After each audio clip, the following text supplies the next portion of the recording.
Hello, and welcome to the openSAP course, Helping Businesses Thrive in a Circular Economy. My name is Darren West, and I'm the Business Development Director for the Circular Economy at SAP. First of all, thanks for participating. This is a really interesting course with lots of different content and speakers. And the challenge for you will be you find yourself engaging in lots of topics. So to help you, I'll be popping up in the units from time to time to guide you so you don't get lost. So I'm sure you'd love to jump directly into the content, and I feel the same way. But before we start, let me briefly explain how this course works so that you can make sure that you really get the best out of it. So I'd like to give you an overview of what content you can look forward to, who you're going to meet, and how the course is structured. Now, this course is a little bit different from other openSAP courses that you might have been on. It provides you the possibility to work with like-minded people in virtual teams. And we believe this is a really good opportunity to learn from each other, and we hope that many of you will get involved in the teamwork part of the course. As there are a few rules for participating in this teamwork, I wanted to give you an overview of how it works. So, in the course, you will meet the following SAP presenters, all important advocates of the circular economy story at SAP. And there are also many more experts that we have invited to the course as interviewees and guest contributors. And you can see these speakers on the slide. Now into the course. So week 1, we give you an introduction to the circular economy. We discuss the linear economy and why we need to change to a circular economy and what is a circular economy. In week 2, we explain the butterfly diagram. And this is a key concept in the circular economy, and we look at this concept of loops. In week 3, we look at the business models that might be needed to change to a circular economy and the drivers for change from consumers, regulators, and investors. In week 4, we look at how technology can help move us to these new business models. And in week 5, we look at what is SAP doing in this space. So in the first 5 weeks, you're going to get a really good introduction into the circular economy, and you're going to look at it from different angles. Now, we've invited many well-known experts in the field of circular economy to share their perspectives and their viewpoints. And you can find a full list of these experts on the course registration page. I promise you it's going to get really interesting. Like other openSAP courses, weeks 1 to 5 consist of short video lectures, and then there's some self-tests, and there's a graded assignment at the end of each week. The final exam will take place in week 6. So with the circular economy, we're all still at the beginning of a journey. So this course won't give you all the answers. Rather, it's designed to be an inspiration, a place that you can explore the real-life challenges that you might face in implementing circular business practices. And this is why we'd like to encourage you to participate in the optional teamwork. And that starts in week 2. So here you can apply what you've learned to a case study or to your own business environment. So in week 6, the teams finalize this teamwork and submit it for peer review. And then in week 7 and week 8, the team members will evaluate the work of other teams and you'll get feedback. So we estimate that your learning effort is going to be about 2 hours a week, maybe an additional 2 hours if you participate in the teamwork, more or less. Of course, depending on how deep you're engaging in the content, it could be more or less time. For example, we provide here and there some reading materials, and we invite you to some small exercises. We think that you take the most out of this course if you're not just listening, but also if you reflect and discuss the content with the other learners, and of course the course experts. Now, to make this happen, we have a discussion forum, and we consider you joining a team. As the teams will begin to build at the start of week 2, you need to apply for teamwork at the end of week 1. Please don't miss the deadline. Here are some more details about the teamwork. What will you develop? The goal is for you to work together as a team to come up with the concept of how to transform what is currently a linear business into a circular business. You can use a real case, or you can work with a case study that we provide you. The team submits the concept on a platform, and the platform automatically assigns it to peers from other teams. They will evaluate your concept, and then you will receive feedback. So just to recap, how's it organized? Starts in week 2, will inform you once the teams are built. In the team, you can make contact with like-minded people, all from different backgrounds. Each team will get their own collaboration space where you can share documents, you can have discussions, and you can exchange perspectives. The team organize themselves, but we also have mentors from SAP who can help you with questions. You'll be guided through the weekly tasks that then build one on top of the other. So we really hope that many of you will join into this teamwork. There's just 3 things to do if you want to participate. First thing, apply for teamwork before the week 1 deadline. Just go to the item Apply for Teamwork that you'll see later in the week. Second, show that you're motivated. Participate in the week 1 assignment, earn at least 15 of the available 30 points. And then third, make sure you can invest the additional, maybe 2 hours a week for the teamwork. So the teamwork is most effective if you stick together for several weeks and if the team members do not drop out. Please don't apply if you know you don't have time to participate. But if you can, please do join the team. You're going to learn a lot. So we know many of you will be interested in earning a record of achievement for this course. Now here's an overview of how the points work. So the maximum number of points in this course is 300 points. You need at least 150 points to get the record of achievement. And you can earn those 150 points in the 5 weekly assignments. So that's the weekly assignments. On top of that, you can then have 150 points for the final exam. And then if you participate in the teamwork, you can earn an additional 150 bonus points. So you can use these bonus points to fill gaps. So that means if you just lost some points on a weekly assignment, for example, you can use the bonus points from the teamwork to compensate for this. You could even decide not to participate in the final exam at all and instead just use the points from the teamwork. Finally, let us just stress that we're all on a journey here with the circular economy. Many experts are saying we're all beginners. No one has all the answers, and we'll only solve the problems of the circular economy together. Therefore, we'd love to hear your comments and get your feedback throughout the course. So that's enough preliminary talk. Let's finally get started with the course. In this next unit, you'll meet Thomas Saresig. He's our SAP Executive Board member who will kick off the course. So have fun, and we'll see you soon.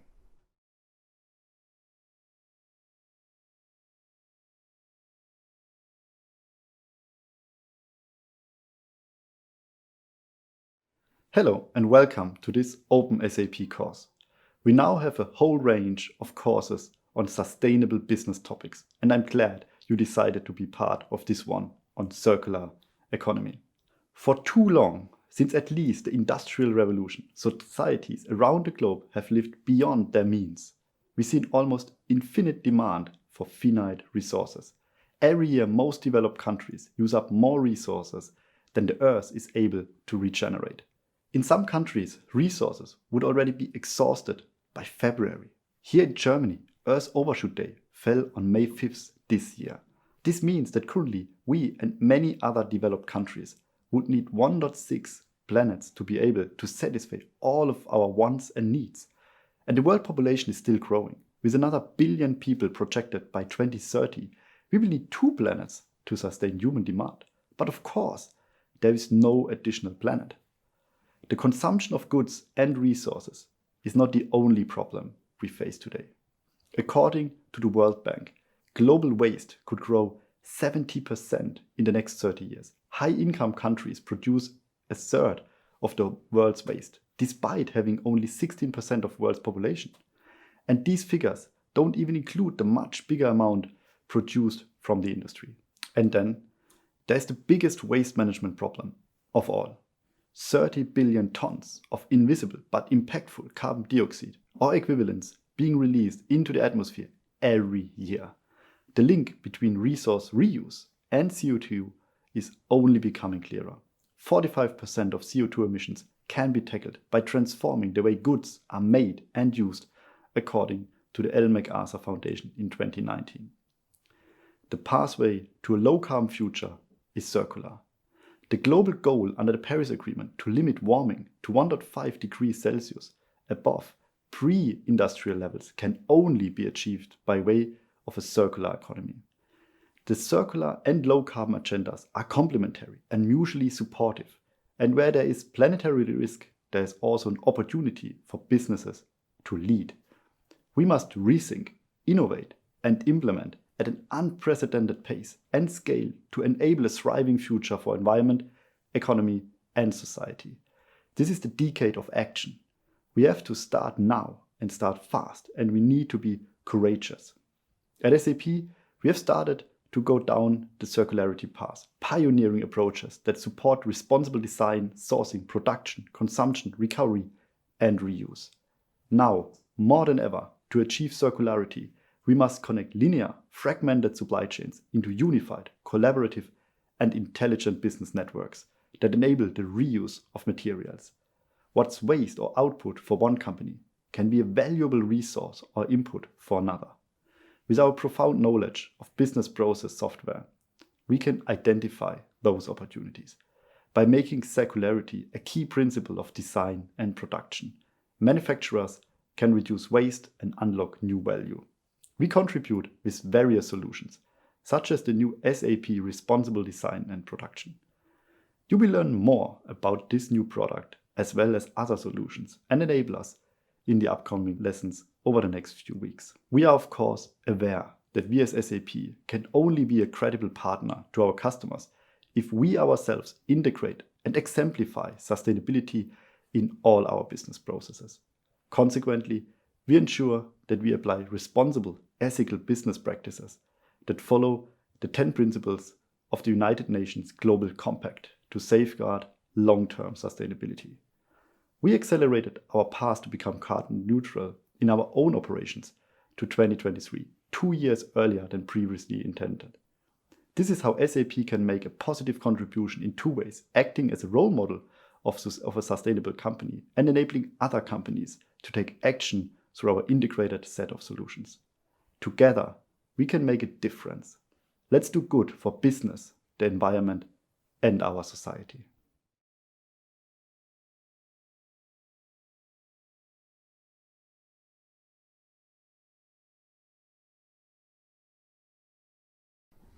Hello, welcome to Week 1, Unit 2 of the openSAP Circular Economy course. I'm Darren West. I'm the Business Development Director for Circular Economy at SAP.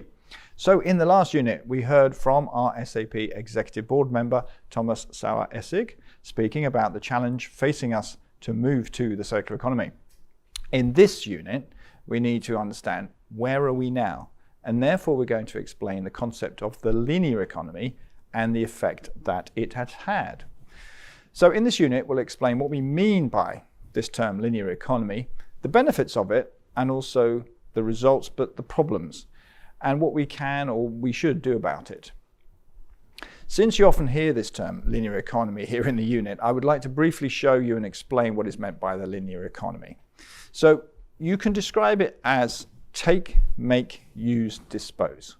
That means resources flow in a straight line from extraction, so that could be we grow something or we mine something, through to manufacture, and then into landfill, or it finds its way into the ocean, or it's burnt.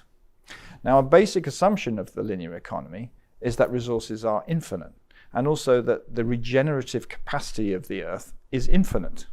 Now, if you look at that for a second, you already have an inkling that we have a problem there. So Jim and Stephen, who are part of our course team, and you'll see them throughout the course, they talk about this subject next. But one last word before we start.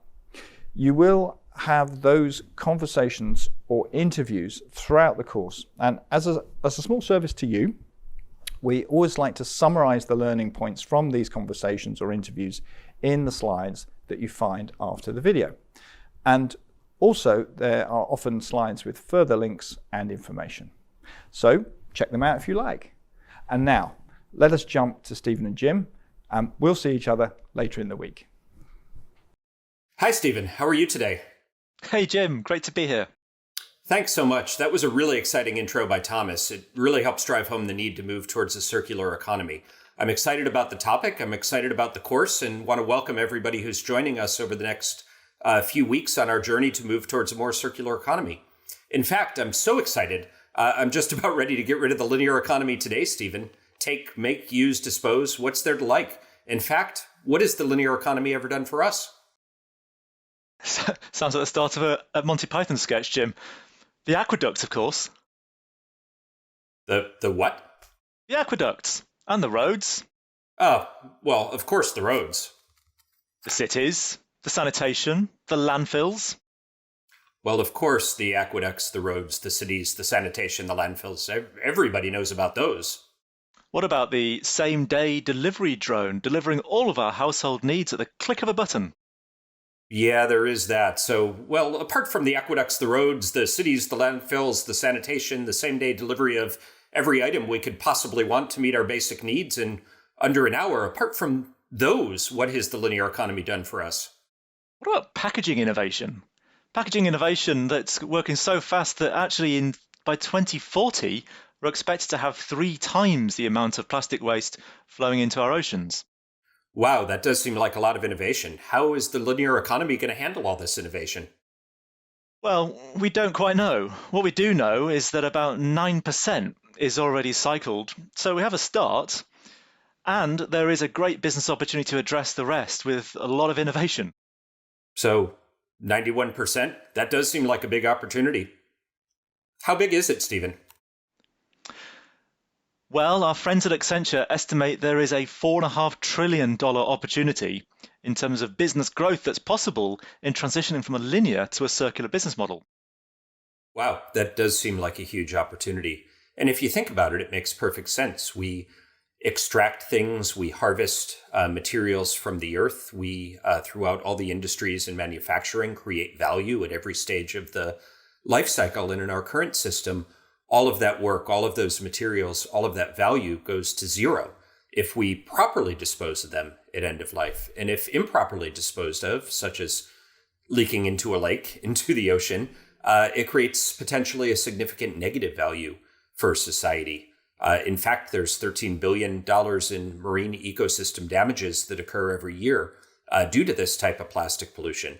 So, fully agreed, Stephen. Let's get rid of this linear economy. Let's move on to a circular model and move on to better things. Just one question. If this is so compelling for business, why isn't everybody doing it already? Well, Jim, it's a compelling challenge, and not just looking at the value of waste, but underlying that, it's access to infrastructure. And if you take the recent research we did for the World Economic Forum in Davos, 61% of the world either don't know how to use or don't have access to recycling infrastructure. And so we really need to begin there. Well, it sounds like a start at least. At least some of the world has access to that. What would you recommend for a solution? Well, addressing this requires really a twofold solution that gets to the sort of the systemic issue at the core of this. Firstly, we need to systemically reduce waste and increase the usability of materials. Our friends at the Ellen MacArthur Foundation reckon that 80% of environmental impact is baked in at design time. Second, it's about tackling that local infrastructure. So how do we stimulate that investment? How do we ensure that infrastructure gets built in the right places in order to make sure that we can sort and collect materials in the right way? But then importantly, how do we drive those connections between people that require that material with the people that can provide it? And if we can tackle this, then we're on the road to a good place. Okay. So to summarize then, the linear economy has enabled us to invest in significant infrastructure over the past hundreds of years in order to best extract resources quickly, to create products with low initial costs that meet all of our basic human needs, and cause significant loss of value or even potentially negative value at the end of life for disposal. In fact, you've heard earlier, we're soon going to need 2 planets to meet our basic human needs at this rate of extraction. And it's also causing challenges at the disposal end, such as the ocean plastics crisis and climate change, in order to maintain the current model. Yeah, that's right, Jim. And look, I really begin to agree with you. We do have an amazing opportunity to really embrace a circular economy and really accelerate this transition in a way that creates business value at the same time as solving one of our biggest or some of our biggest challenges at a planetary level.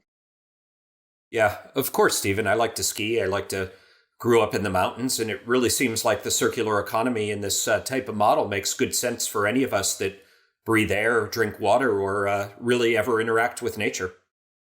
Of course, Jim, and that's the point, right? And I'd like now to just, as we wrap up, welcome everyone to the course and introduce a short video that will explain the context, the challenge, and the opportunity for circularity.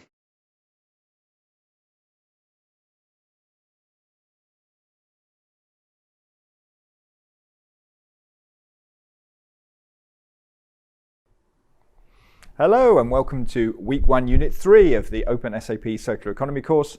I'm Darren West, I'm the Business Development Director for the Circular Economy at SAP. So in the last unit, you heard about the problems that we need to fix. What is the linear economy and why we need to act now to move from linear to circular.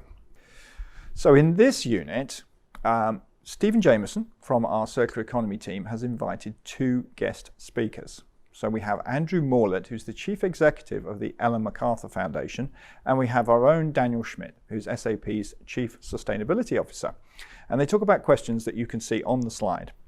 Now, if you have not heard about the Ellen MacArthur Foundation yet, please do look them up. They're a leading organization in the circular economy space. Their mission is to accelerate the transition to the circular economy, and they work with all sorts of organizations like business, academia, policymakers, and institution to develop and promote the circular economy. In this talk, Andrew Morlett mentions some publications. Now, if you're interested in those publications, you'll find them later on in the slides. So let's now switch to the interview. Hello, I'm Stephen Jameson, Head of Circular Economy Solutions at SAP. And for today's introduction to circularity, I'm joined here today by Andrew Morley from the Ellen MacArthur Foundation and Daniel Schmidt, Chief Sustainability Officer for SAP. Good morning, gents. Good morning. Hi, hello. So Andrew, maybe you can kick us off and just give us a sense of how you would describe a circular economy, why it's so critical for business and societies to think circular. Well, thank you. I think that many people have heard the term circular economy, and many people actually think of it as a waste and recycling agenda. But actually, in fact, it's a much bigger idea than that. And I think the best way to imagine it or think about the circular economy is as a framework for systems solutions and actually transformation of business that allows us to move from a situation that we have currently, where we essentially take raw materials and resources, turn them into products, use them for very short periods of time, increasingly short periods of time, before they're mostly landfilled and incinerated. Roughly about 90% plus of the material flows into the economy are wasted very, very quickly. And the circular economy represents an opportunity for rethinking that model and how we actually keep products and materials in use much longer and much higher value. In fact, there are three principles of the circular economy that we use. The first is that by design, we want to eliminate waste and pollution. That is, not as an afterthought and as a waste management exercise, but in the design of products and product service solutions. The second principle is that we want to keep products and materials in the economy productively used for as long as possible at their highest value. So to do that, we can design products for longer life, we can repair them, upgrade them, remanufacture them, reuse, share them, and resell, for example. All of those types of approaches keep materials in use longer at high value. And thirdly, the circular economy by design is wanting to regenerate natural systems. So if we think about any part of the economy that draws resources from that are grown as opposed to technical resources, those biological resources, we want to be able to source those in a way that encourages regenerative production. And by that, I mean that we actually are encouraging carbon capture, we're encouraging biodiversity, water efficiency, etc. So those are the three principles. And it's important for business, I think, because of two things. One is there's the extraordinary amount of waste that we can see in the material flows and product service systems to date, which represent trillions of dollars of wasted and lost economic value in those products and materials. There's a huge economic opportunity to rethink systems and capture that value. And I think the second thing is that if you look at the global challenges in the world, whether it's climate, whether it's biodiversity, many of the other global challenges, industry and the industrial actors, the brands, the companies have an incredibly opportune role in being part of the solution to these challenges. And that's increasingly important for employees. It's increasingly important for customers. It's a societal issue. And we think it's a tremendous opportunity for leading companies to play a role in innovating towards new solutions. That's really fascinating. Well, given that context and that opportunity, I guess a question for Daniel, how can SAP, or what role can SAP be playing in terms of advancing the circular economy?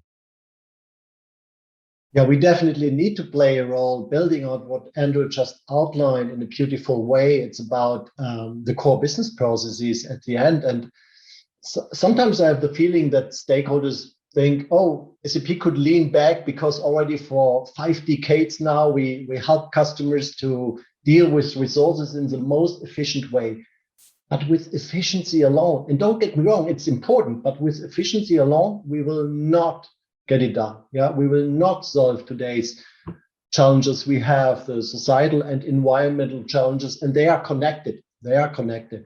So we need urgently to move from today's linear value chains to the circularity, and to think, like Andrew, you just described, to think from a design perspective already, no waste at all. Yeah, no waste at all. And we are in a position. You need to know that with 77% of the world's transactions touch the SAP system. Yeah, we have more than 400,000 customers in all the industries, in all sectors.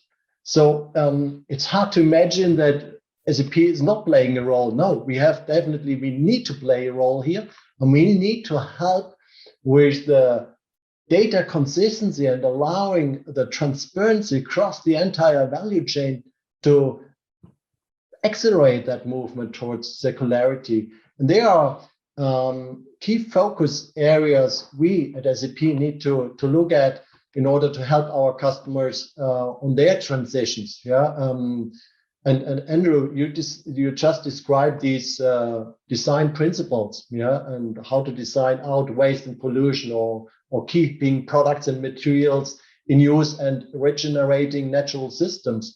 And so we need to build resilience and circularity principles into how supply chains are managed, yeah, in the material flows, in the markets, and in resource consumption. So in this course, you will be able to dive deeper in the various topics. And let me close by mentioning 4 of these. One is enabling of responsible sourcing. How? Through the acquisition of secondary materials through alternate supply models. And that includes connecting ethically waste picker communities and delivering fair value. That's number 1. Number 2, enabling responsible production. How? By providing the tools to design for circularity, but as well to understand the context of the local market conditions, or what's going on with legislation. And there's a lot of dynamics out there. Think about the EU Green Deal, or think about extended producer responsibility. Then third, enabling resource recovery and reuse. How? Yeah, by providing insights like geospatial insights, waste insights on downstream material flows. And that would help to better understand opportunities and to drive interventions in secondary material sourcing. And then fourth and finally, engaging the people, the consumers and the citizens of this world, yeah, with the insights they need at the point of their decision. And they would like to make informed decisions when it comes to their purchasing behaviors, but as well think about the disposal decisions. So that's really interesting in terms of how we tackle the system at large. But I guess the question is then, which industries are really kind of leading the way? Which are the ones that are going to be disrupted? And how does change take off at the end of the day? Andrew, I wonder if you could give us a few thoughts on that. Well, I think that this concept has taken off extraordinarily over the last 10 years. We introduced the topic to the World Economic Forum about 8 years ago. And we had a group then of about 5 founding partners with us. We now work with over 2,200 organizations in our network formally, and there are thousands of others that we're not working with that are actually exploring this topic and taking it up across many sectors, actually. We're working particularly in the plastics, fashion, food, built environment, durable goods, and many others in that network. All of them have extraordinary opportunities. We've produced over 20 major economic reports that attempt to quantify the opportunities by sector and by geography, and I'd encourage interested people to have a look at those materials on our website. We think that, we have many of the companies we're working with in our network are actually leading on this topic in fashion with many companies in the fashion space, within durable goods, fast-moving consumer goods, particularly the food-producing companies, but also many of the retailers. The world's largest retailers are in our cohort as well. So it's across the board, actually, and that's what's sort of so exciting about it. And just to comment on Daniel's point as well, the fact that SAP works for almost all of these companies is a tremendous opportunity, I think, to help the CEOs and the organizations to really rethink how supply chains can be restructured and reconfigured. It's particularly interesting as we look at the second principle, the reuse principle. How do we reconfigure business models and therefore supply chains to enable the collection of post-use products and to bring them back to companies, to refurbish them, to sell them again, to have leasing models, for example. Many of the fashion companies are looking at this now actively. The remanufacturing, all of these levers have a tremendous opportunity across many, many sectors. And Andrew, if people want to get more information, more insights from the foundation in terms of, where should they go? Yeah, the Ellen MacArthur Foundation webpage has a wealth of information. You can find it by looking at emf.org or ellenmacarthurfoundation.org. We have hundreds and hundreds of hours of videos and learning materials, self-learning materials, but also sectoral deep dives and studies. And, we'd encourage you to help yourself. It's all open. Brilliant. Thank you very much for your insights today. So Daniel, just a few final thoughts from you. And do you have any recommendations for participants on this course? Yes, of course I have them, but let me first thank Andrew. As being the CEO of the Ellen MacArthur Foundation, I learned a lot through the conversation with you, with your colleagues. Ellen MacArthur Foundation is really doing an amazing job. It's, from my perspective, the platform and helping companies to understand the circularity topic is a business network topic. It's a business network topic, and we need to overcome company boundaries, industry boundaries, and need really to work as a network. Yeah. But coming back to your question, Stephen, with regard to the participants and my recommendation, besides the fact to check the Ellen MacArthur Foundation web pages and create material there for them, I would like to see the participants to be critical in the way how they think, to continue to be critical and to challenge as well the examples we share now in the next units, because maybe some of them have unintended consequences we not yet seen at the beginning of an innovation cycle. So please always continue to be a critical thinker in that context, and we will welcome the discussion as well in the course forum with regard to that, and maybe you will come up with even better ideas and better solutions with regard to that. I would like to thank everyone for joining us on that course. I would like to say, enjoy the course, have fun, and learn a lot. Thank you.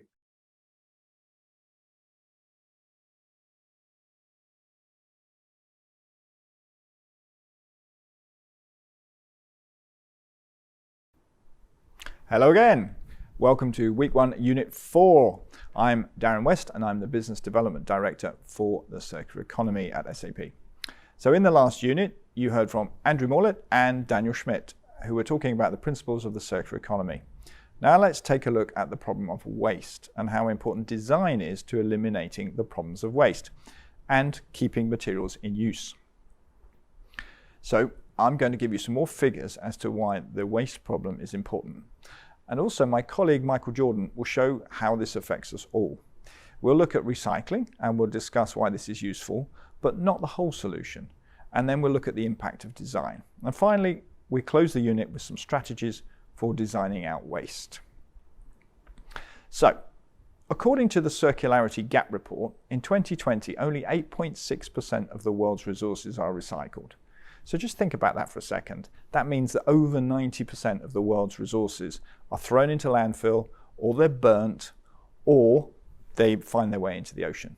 So all of this is causing more problems with CO2, and it's releasing dangerous chemicals. And one of the biggest problem materials is plastics. Now, plastics often contain additives that make them stronger and more flexible and durable, but what this can mean is that plastics can take up to 400 years to break down. And according to the World Economic Forum, 8 million tons of plastics leak into our oceans each year. So by 2050, if we don't do something about this problem, there's going to be, in weight terms, more plastic than fish in the ocean. Now, SAP is part of the World Economic Forum's Global Plastic Action Partnership, which we joined in January 2020. And this aims to tackle the problems of plastic pollution and to clean up the ocean by 2030. So let's look some more at this problem of pollution in the ocean. Here's my SAP colleague Michael Jordan, and he's exploring his local environment. Just a quick word on Michael. Michael is our SAP academic ambassador. He's got a huge interest in the circular economy. He's done work on data science and sustainable supply chains, and he's been a guest lecturer at the University of Exeter Circular Economy faculty. So let's just see what he's found. My wife and I like to go for walks along the coast where we live, and quite often we find quite a lot of discarded trash that's either accidentally or sometimes even deliberately been left behind. We don't like the thought that it will otherwise end up polluting the sea. So we usually take our grabbers with us and a couple of empty bags to pick up what we can find, and then we try to separate out what we think is recyclable and what isn't recyclable and just throw that away in our normal trash. On a typical summer's day, in a tourist location like ours, we can easily fill 2 large bags of trash. This time we've not had many tourists, and to be honest, the weather's not been so great, so there's not so much trash around the coast as normal, but there's still plenty to pick up. Of course, it would be great if people would be a little bit more aware and thoughtful with their rubbish. And it would be great if I could take all the rubbish that we find and recycle it. Unfortunately, usually only a portion of it is recyclable. But wouldn't it be great if the problem could be designed out? Wouldn't it be such a cool thing if product designers made sure that the materials in their products could all be reused or recycled? That it made more financial sense to look after the packaging than to drop it in the bushes or the side of the road. So that was an interesting talk track and some photos from Michael, and you'll hear more from him in future units. Now, a lot of people think about the circular economy and think it just means recycling. And they say, well, if we could only recycle more, then maybe improve on recycling by introducing deposit schemes, that would fix the problem and stop plastic being thrown into the rivers and streams. Now, sadly, that's not the case. Recycling is, without doubt, absolutely a key component of the circular economy. It is something we need, but it's nothing more than that. It's a component. So if we take a step back, adopting a circular economy is about changing the way we think about materials, their uses, and their flows. So it's more than just recycling. It's about eliminating waste. And there is this principle that waste from one process is the food for another, just like in nature. So why can't we, as Michael said in the video, design out waste in the first place? So let's have a look at how we can keep materials in use flowing around in loops. And when we keep materials in use, the principle we want is to keep them at the highest quality we can for as long as possible. And pollution is simply the leakage of these materials out of these loops and into the environment. So how can we design products to do this? What is important to realize is that waste and the pollution that's caused by waste being dumped into the environment are not accidents. According to the Ellen MacArthur Foundation, a massive 80% of the environmental impact is down to this design process. Now, SAP has been working with the Ellen MacArthur Foundation, and we sponsored the 2020 London Design Festival to examine this problem, and created the 2020 Circular Design Project, and you can find out more information about that at the end of the slides. But let's have a look at some of these design questions. So firstly, let's consider not consuming resources, but actually using them. So what I mean by that is let's take a product and consider turning it into a service. So for example, if I buy a car or an electric bicycle, I'm tying up those resources. They sit around at the office or parked at the railway station or at home for 80% of the time. Instead, really, what I need is a safe and reliable and reasonably priced transport service. And that service just needs to take me where I want, when I want, and allow me to carry the things I need with me. And what we often find is that it's more profitable for companies to provide a service than selling products. So actually here, there's an incentive for companies and the users of the products to switch. This is such an important topic. We'll cover it in future units.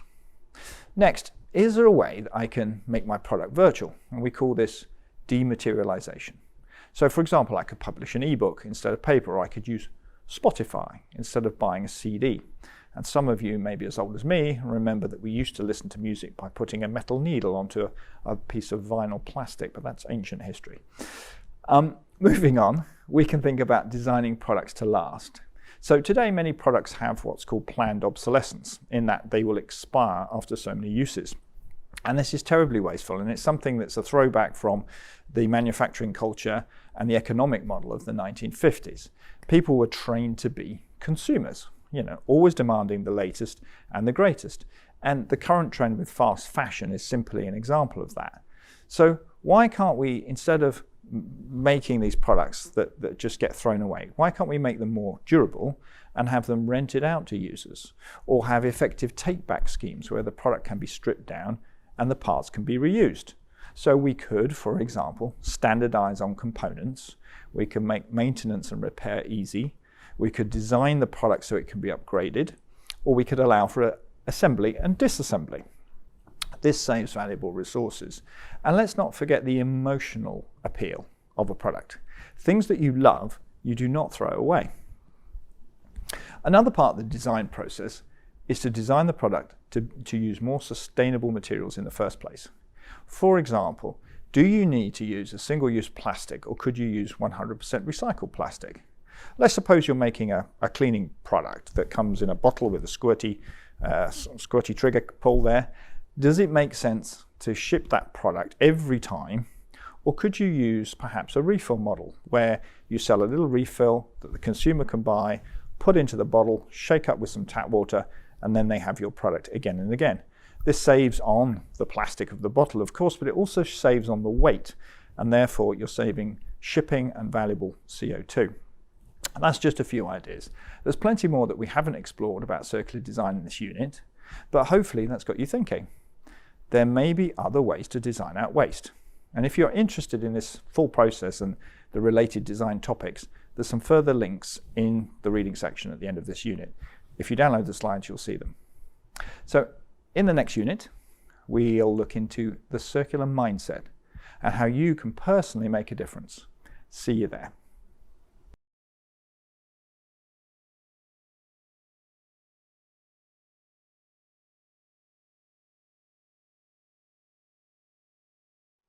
Hello and welcome to week 1, unit 5 of the openSAP course on the circular economy. My name is Darren West and I am the business development director for the circular economy at SAP. So as I announced in the last unit, we're now going to talk about the circular mindset. Well, what do we mean by that? So let's hear from Kristen and Edward. Both are solution advisors at SAP and big advocates of the circular economy. How have they changed their personal life? Hey EJ, it's great to see you here to talk about the mindset of circular economy. How are you doing today? Morning, Kristen. I'm doing good. It's a snowy day in Denver, Colorado, and it's always a pleasure that I get to chat with you, discuss with you. Yeah. So this feels like we're just sitting around, the campfire talking about exchanging ideas like we might do.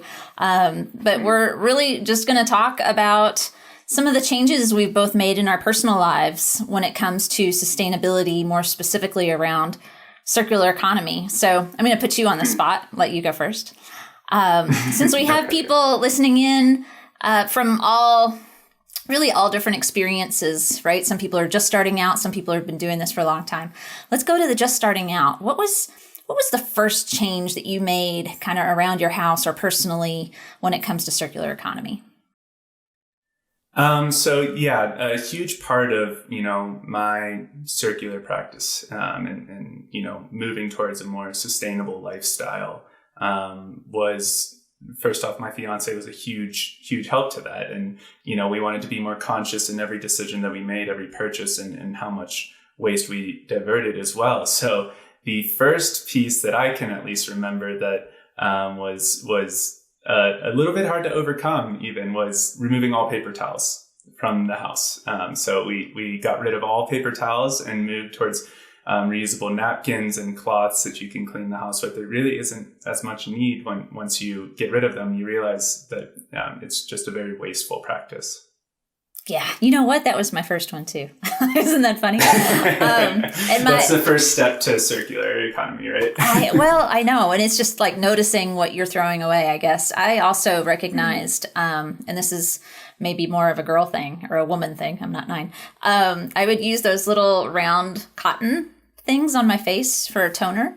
And I was throwing them away. And then I was like, I'm going to use organic cotton. And I was still throwing them away. And finally I was like, wait a second, like I own washcloths.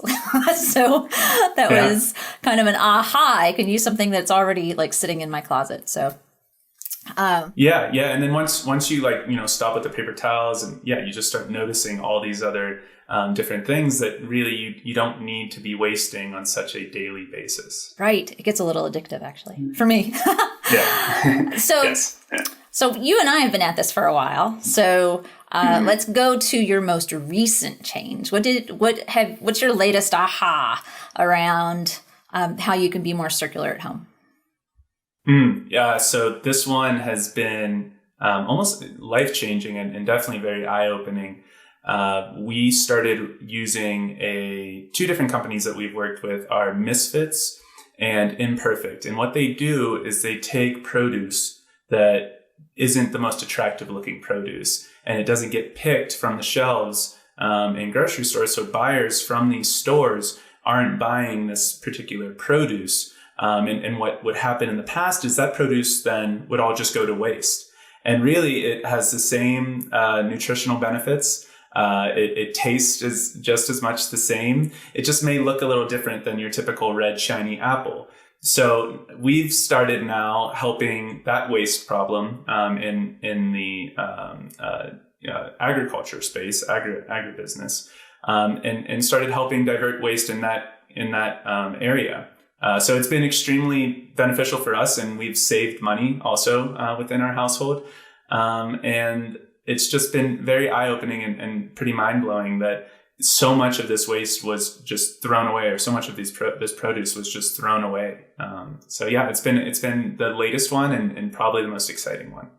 That's awesome. I'm going to have to check them out. I had kind of that aha when I bought a composter and was kind of on the other end of the cycle, right? It was like, I can compost this. And it was amazing how much less trash I generated when there wasn't food, So crazy. Yeah. All right. So let's do another one.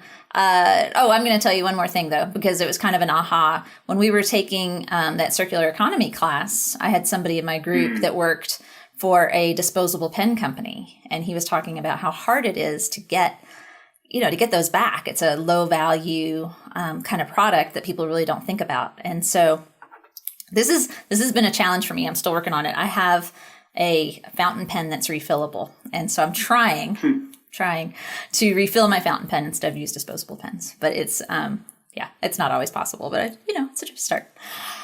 Yeah, but it's, it's all about the conscious little steps that you take, right? Right. And if you make an effort that you're going to, refill your pen, or you're no longer going to keep buying the same dishwashing soap bottle. Instead, find someone like Blue Land that can, help you constantly refill one bottle. Little steps like that in every little piece in your house, you can find something, some way to be more sustainable and circular. Yes. Yes, I want to sit down with you sometime and just go room by room. Have these idea sections. Yeah. Well, we are overdue for a happy hour call where we're just going to go into each room and decide what are you doing, what am I doing, and then change that, change our approaches based on benefits that each of us have seen. That'd be great. So EJ, I love that we're each doing something right at home, and I think it's important for everybody to do the things that they can do. At the same time, I know we want to scale this to make a bigger impact in the world, and I think that the answer has to be businesses getting involved. So what have you seen in that space? Yeah. I mean, there's so much excitement and momentum starting to build behind this, right? We're seeing that investors are beginning to shift their investing decisions, and governments are beginning to act, and that's probably the most important piece. And as governments begin to act, we are going to see businesses starting to shift their models towards more secondary marketplaces, right? Where we can truly have a full circular economy. When you think of that from a personal perspective, right? I have an item that I have used, but it has lost its usage with me personally. Now I can take two decisions here. I can throw this, let's say, piece of furniture into a landfill, or I could put it onto Facebook Marketplace and I can sell it, right? One man or woman's trash is another man or woman's treasure. And someone can purchase this item, and then I am personally reducing my carbon footprint, right? Instead of diverting this waste into a landfill, I'm giving it to someone else who is purchasing this piece of furniture, and then they're using it in their household. A lot of my house, I've bought some beautiful items off of Facebook Marketplace, right? So let's bring that to a higher level, to companies, right? You have assets all in inventory all throughout your businesses today. These assets are constantly being sent to landfills or just sitting in your warehouses. Let's take those assets and put them into a secondary marketplace and sell them to another company, right? We can have you can be selling to a fellow customer, co-op petition, a nonprofit, a school, etc.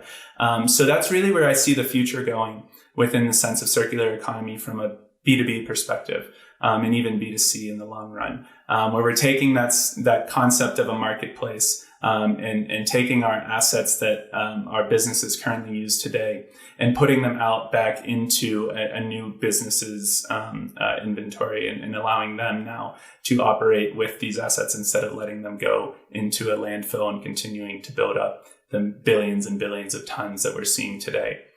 This is the future, and it's actually starting to become the present more and more sooner than we're expecting. I love that. I totally agree. So we need to wrap up for today, but I look forward to future conversations with you. And I just want to say thanks. Thank you so much. It's been great talking with you. Thank you, Kristen. Thank you for this conversation, and thank you for continuing to keep this conversation alive with so many people within the company. Absolutely. Take care. Bye-bye. Bye. Well, welcome back. You just heard that Edward discovered 2 companies that sell imperfect products. How about your case? What is the circular economy mindset for you? Well, let us know what you think in the discussion forum. Also, you might want to think about, do you check how companies you shop from source their goods and services? What do you love to repair or recycle, but maybe you can't? And what is the problem you are facing with that? And what do you think has to change? So have a think about that, and I'll see you in the next unit.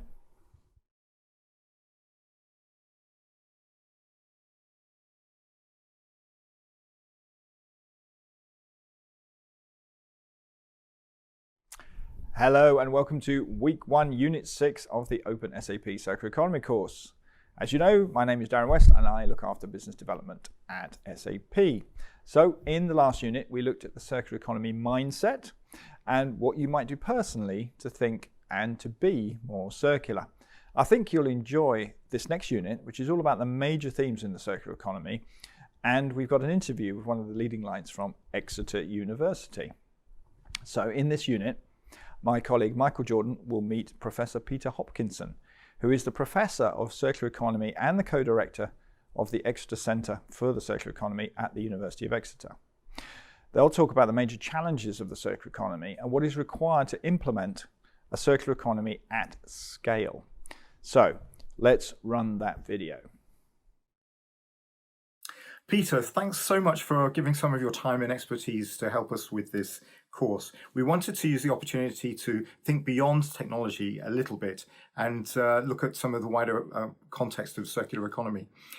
As I understand it, at Exeter University, you're really focused on the practical challenges of implementing the circular economy, closing the implementation gap, as you call it. So what kind of challenges are you coming across and how are you dealing with those challenges in your research?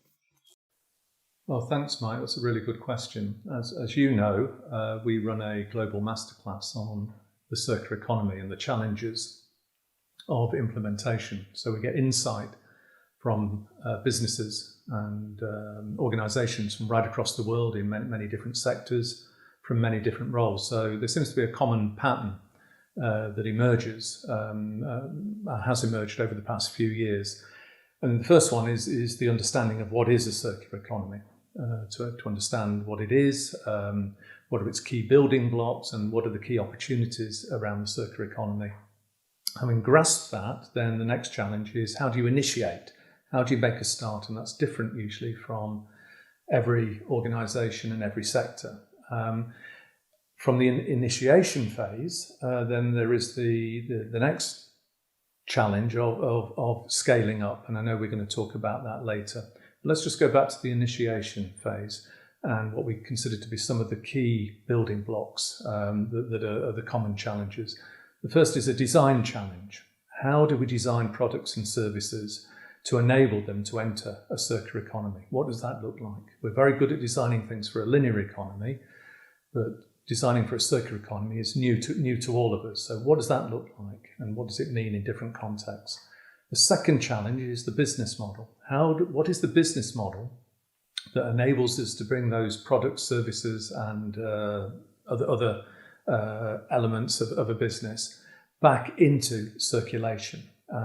Again, in the linear economy, we're very good at designing for what we call the hit and run business model. You make something, you sell it once, you never see it again. So what are the types of business models that enable you to bring stuff back at a profit?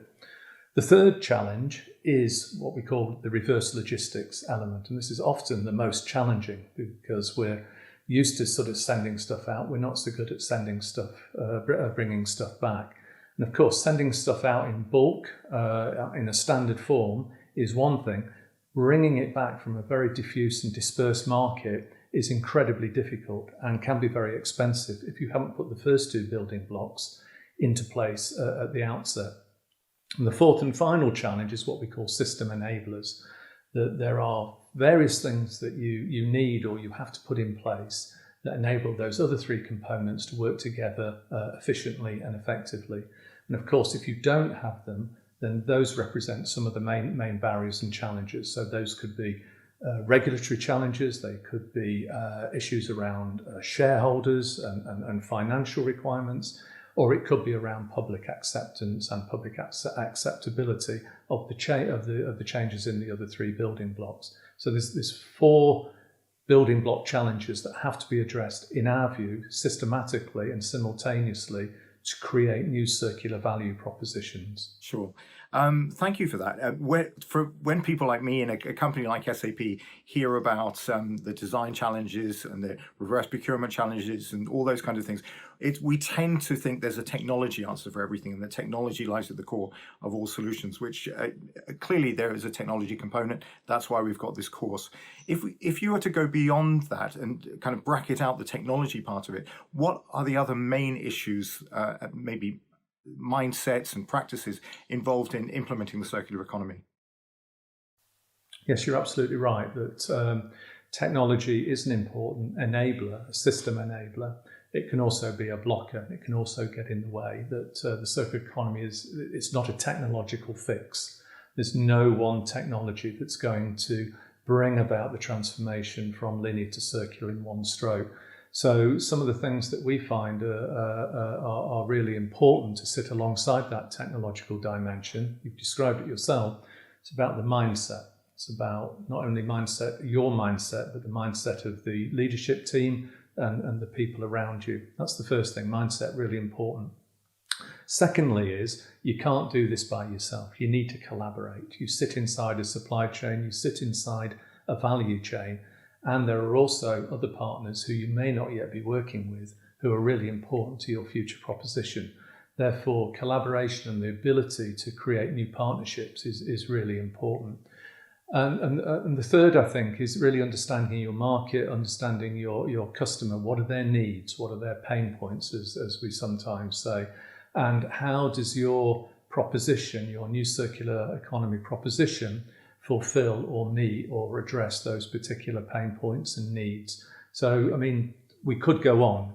As you know, we spent 6 weeks talking about this on the masterclass. So, but they're three really key points that need to be considered within that technological solution. Sure, thank you. So when I've been reading about the circular economy, there's a ton of different examples of either small companies doing great things using circular practices, or large companies with niche areas where they're implementing circularity. But I've struggled to find examples of this being done at scale. Now, for a company like SAP, of course, we advertise the fact very often that over 70% of the world's business data touches an SAP system. So we're very concerned that we can do this at scale.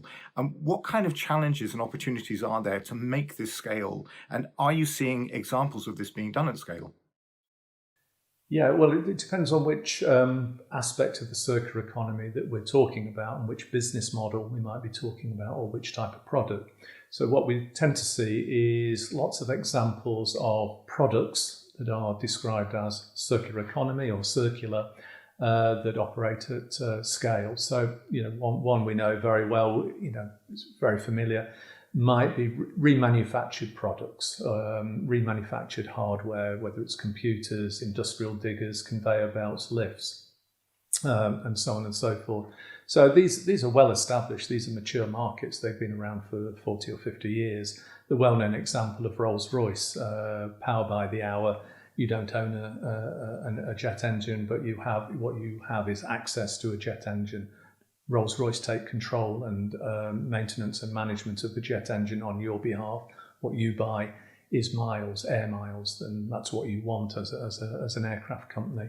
So these are very familiar, and they operate at scale. And I think that sometimes surprises people, that they don't realise that these things are around us all the time. In terms of new ideas and new things coming forward, well, we're seeing huge amounts of change in the area of things like plastic packaging and all things related to plastic, as we know, due to the ocean plastic concern and concerns about climate change. So we're seeing large corporates beginning to mobilise and introduce much higher volumes of recycled plastic into their products, but also experimenting with reuse models and alternative materials. There's so much happening out there at the moment, Mike, that it's hard to pick out particular examples that sort of will resonate entirely with exactly with your audience's interests. But you look at companies like Philips doing fantastic stuff in the medical sector. You look at companies like Google beginning to do really interesting things around their own operations, around introducing circular economy to everything they do, around data servers, around some of their algorithms, around some of their own operational procedures. Microsoft, Amazon, large chemical companies, everyone's beginning to mobilize in this space. The challenges and the needs are very different. The solutions are often very different. And again, we could bring many examples, to attention. Sure. if we had more time. Sure. In a sense, you've probably answered to a certain degree my last question. I just wanted to ask a very general one around what are the most exciting areas of research and practice you're seeing? I mean, you've given some wonderful examples already, but are there particular areas that make you excited about the future of the circular economy within your work at the moment? Sure. Well, I think, given SAP's interest, I think data is really interesting. The ability to embed data into materials, either at the molecule level, the component, or the product level, and the ability to track and trace the origins through to the ultimate end of life, whenever that might be, of those materials. Who owns them? What condition are they in? What value do they hold for subsequent use or life cycle phases? That's a really hot area. In the work we do at Exeter, as you know, I'm co-director of the new National Circular Economy Research Hub. What we're trying to do on that is create a national circular economy roadmap for the United Kingdom, learning from best practice around the world, with an objective of trying to reduce the material footprint of the UK economy from 1.2 billion tonnes per year down to a substantially reduced level in line with planetary boundaries. Might not achieve it in my lifetime, but that's the ambition we've set ourselves. And to do that, you need to tackle the material intensity and the linearity in all sectors, not just manufacturing, but all the way through to service sectors, extraction industries, agriculture, manufacturing, you name it, we have to tackle it. And by doing that, we'll make a significant contribution to carbon and the climate change agenda. So the last point I'll make is where the really interesting debates are beginning to emerge is the relationship between circular economy and climate and carbon, which when you bring those two together, you start to get really interesting conversations, business opportunities, and new forms of and new requirements for business models and value creation. Peter, thank you so much. That was a very interesting insight into some of the challenges and opportunities and moving beyond just technology. And it gives us more of a global context and some of the very interesting goals that we have to set ourselves for the future. Thank you very much. Thanks, Mike. Well, I hope you enjoyed that video. In the slides, we've summarized for you the building blocks and the major challenges that Professor Peter Hopkinson mentioned in the interview, and also some useful links. You can download this later. So that's the end of week one. Next week, we'll talk about the circular butterfly, which is a very useful diagram that explains the concept of the circular economy. I'll see you next week.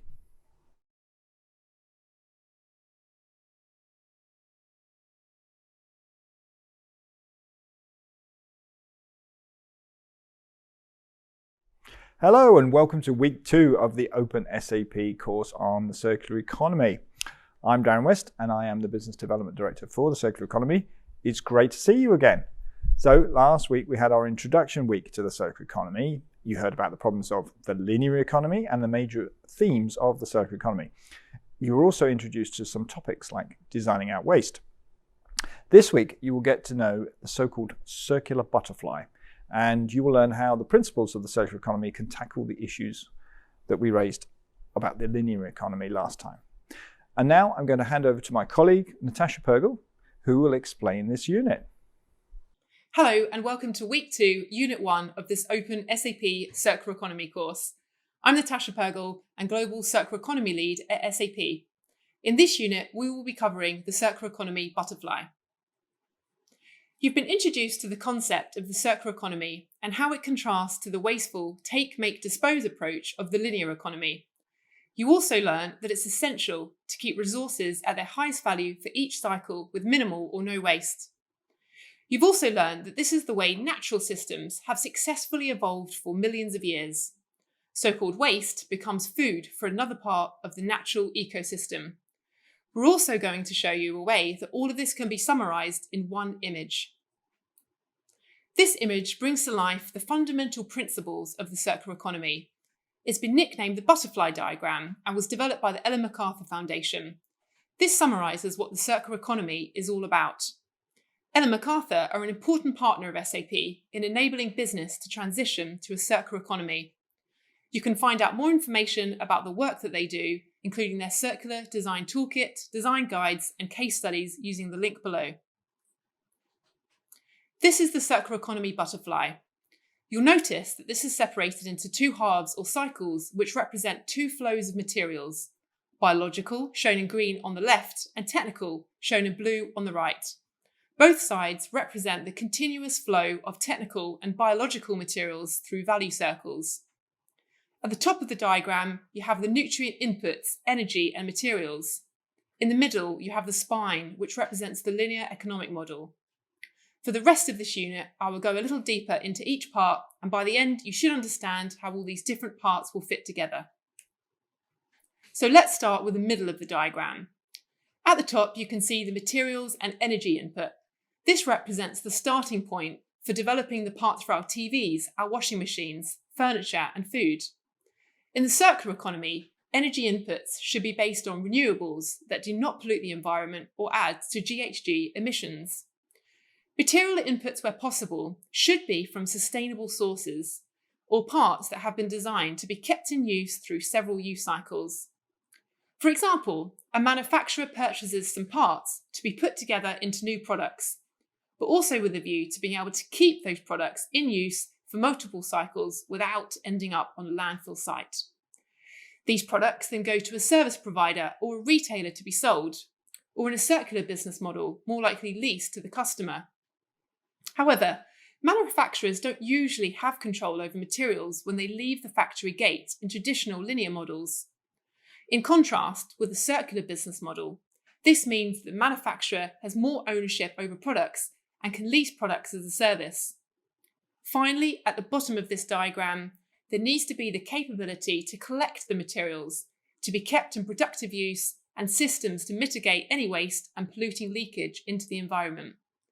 So we've seen that the circular economy consciously uses inputs which are renewable and materials and parts that are designed to be reused again and again. Each part of the value chain has a significant role to play. Now let's move on to the technical and biological cycles shown in the diagram.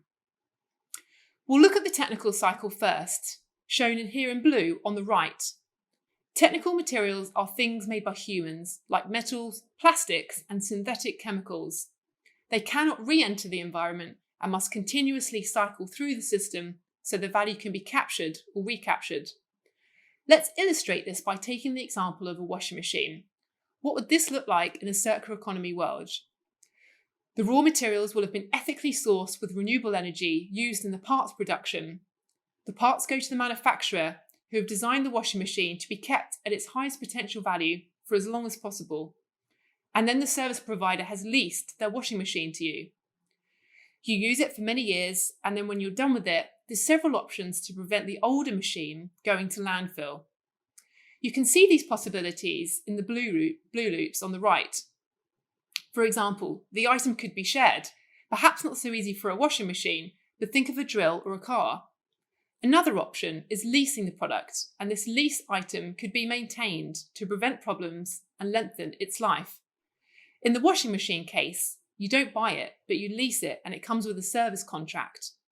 At the end of use with one consumer, the item could be redistributed and leased into a secondary market. Another option, if some parts are wearing out, the item could be remanufactured and upgraded. This happens today with many industrial or larger capital goods like X-ray machines or jet engines. And finally, the outer loop. The item could be recycled so that the individual components could be reused, avoiding the use of virgin materials. However, recycling uses more energy than maintenance or reuse. You'll also notice that the loops are looping back to different players in the value network. We will talk more about these loops in the next unit. Let's move our attention to the biological cycles, shown in left in green. Biological materials are materials which can safely re-enter the natural world once they've gone through one or more use cycles, where they'll biodegrade over time and return embedded nutrients back into the environment. At the bottom left of the diagram, you can see a set of loops described as cascades. This describes the principle that biological materials should be reused at their highest level of value as often as possible. Then they are returned to the natural environment in a way that restores the natural world. A classic example is timber, which in its primary form can be used for building or furniture. The byproducts, like bark, branches and so on, can be used in other products such as wood-based panels and packaging. The cascade comes as primary uses of the wood products give way to secondary uses. In the butterfly diagram, you can see other examples of how biological materials can be enhanced before they end up back in the natural environment. For example, biomass, which is plant or animal material, can be used as fuel to produce electricity or heat. So let's summarise. This system diagram, nicknamed the butterfly diagram, captures the essence of a circular economy. It tries to capture the flow of materials, nutrients, and products. So we've covered an overall description, but what's meant by all these different loops? This will be covered in the next unit, so see you there.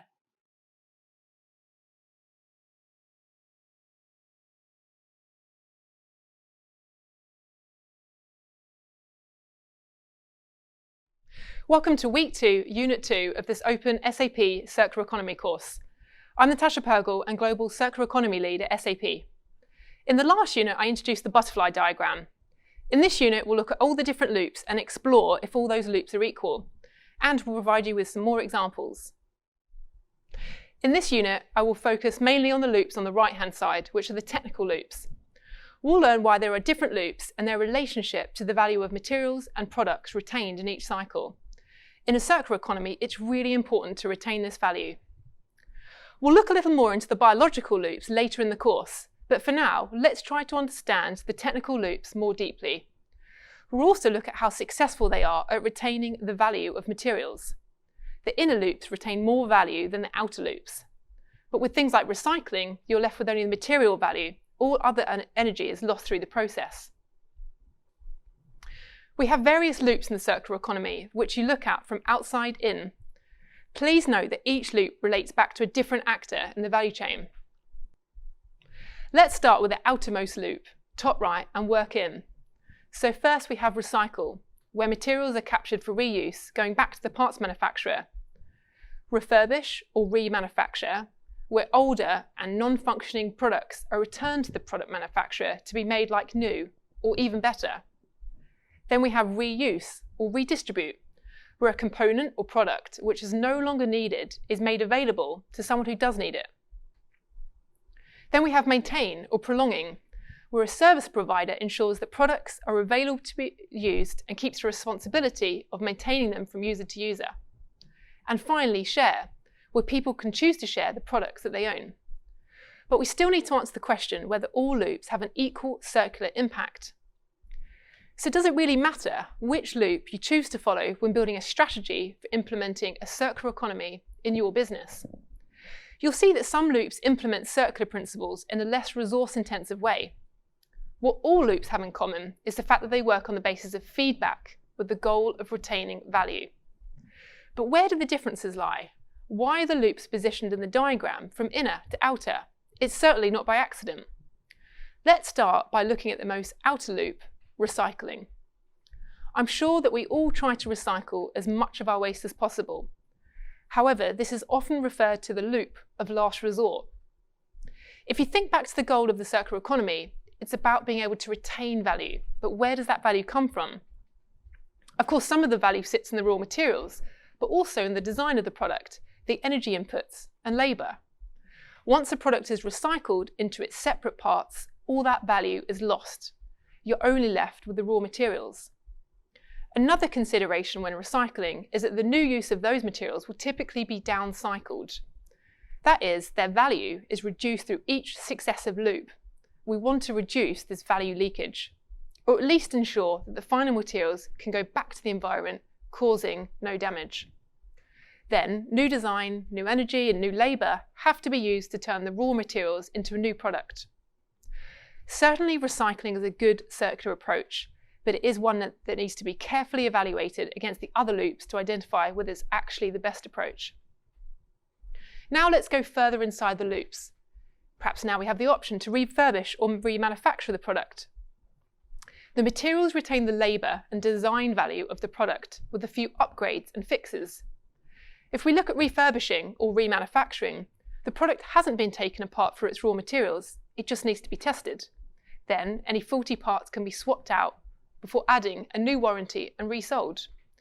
You'll see this in many industries, such as automotive or electronics.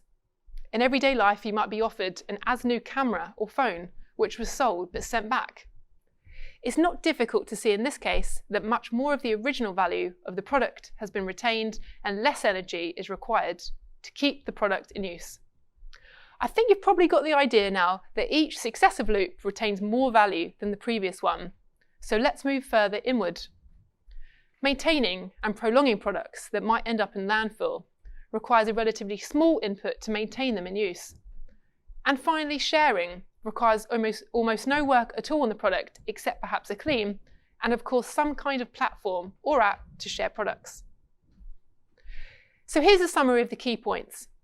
Now we've spent time looking at the right-hand side of the butterfly diagram, focused on the technical cycles and how to retain value within those different loops. In the next unit, we're going to look at the left-hand side, the biological side of the butterfly diagram. We give an example from farming with an interview with the UK organic producer Riverfords. Thank you for listening, and we'll see you in the next unit.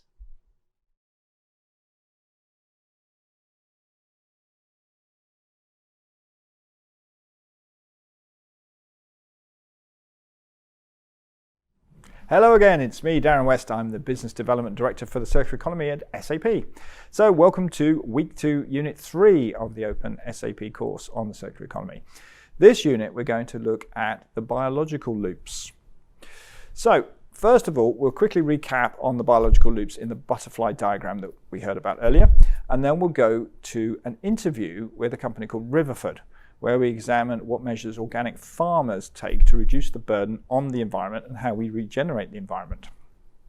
So, just to remind you from Unit 1 this week, the biological loops are the left-hand side of the butterfly diagram.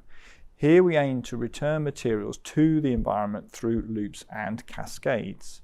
Let's see how the circular economy theory actually works in practice. So we're going to listen to an interview with Michael Jordan. You may remember him from his Week 1 unit where he was collecting trash. And he meets Edward Scott. And Edward is the Assistant Harvest Manager at Riverford. Riverford is an organic farm in the UK, and they do an organic vegetable box delivery. So, over to the video. Hi Ed, thank you so much for joining us and giving us the benefit of your insight and experience doing agriculture at Riverford.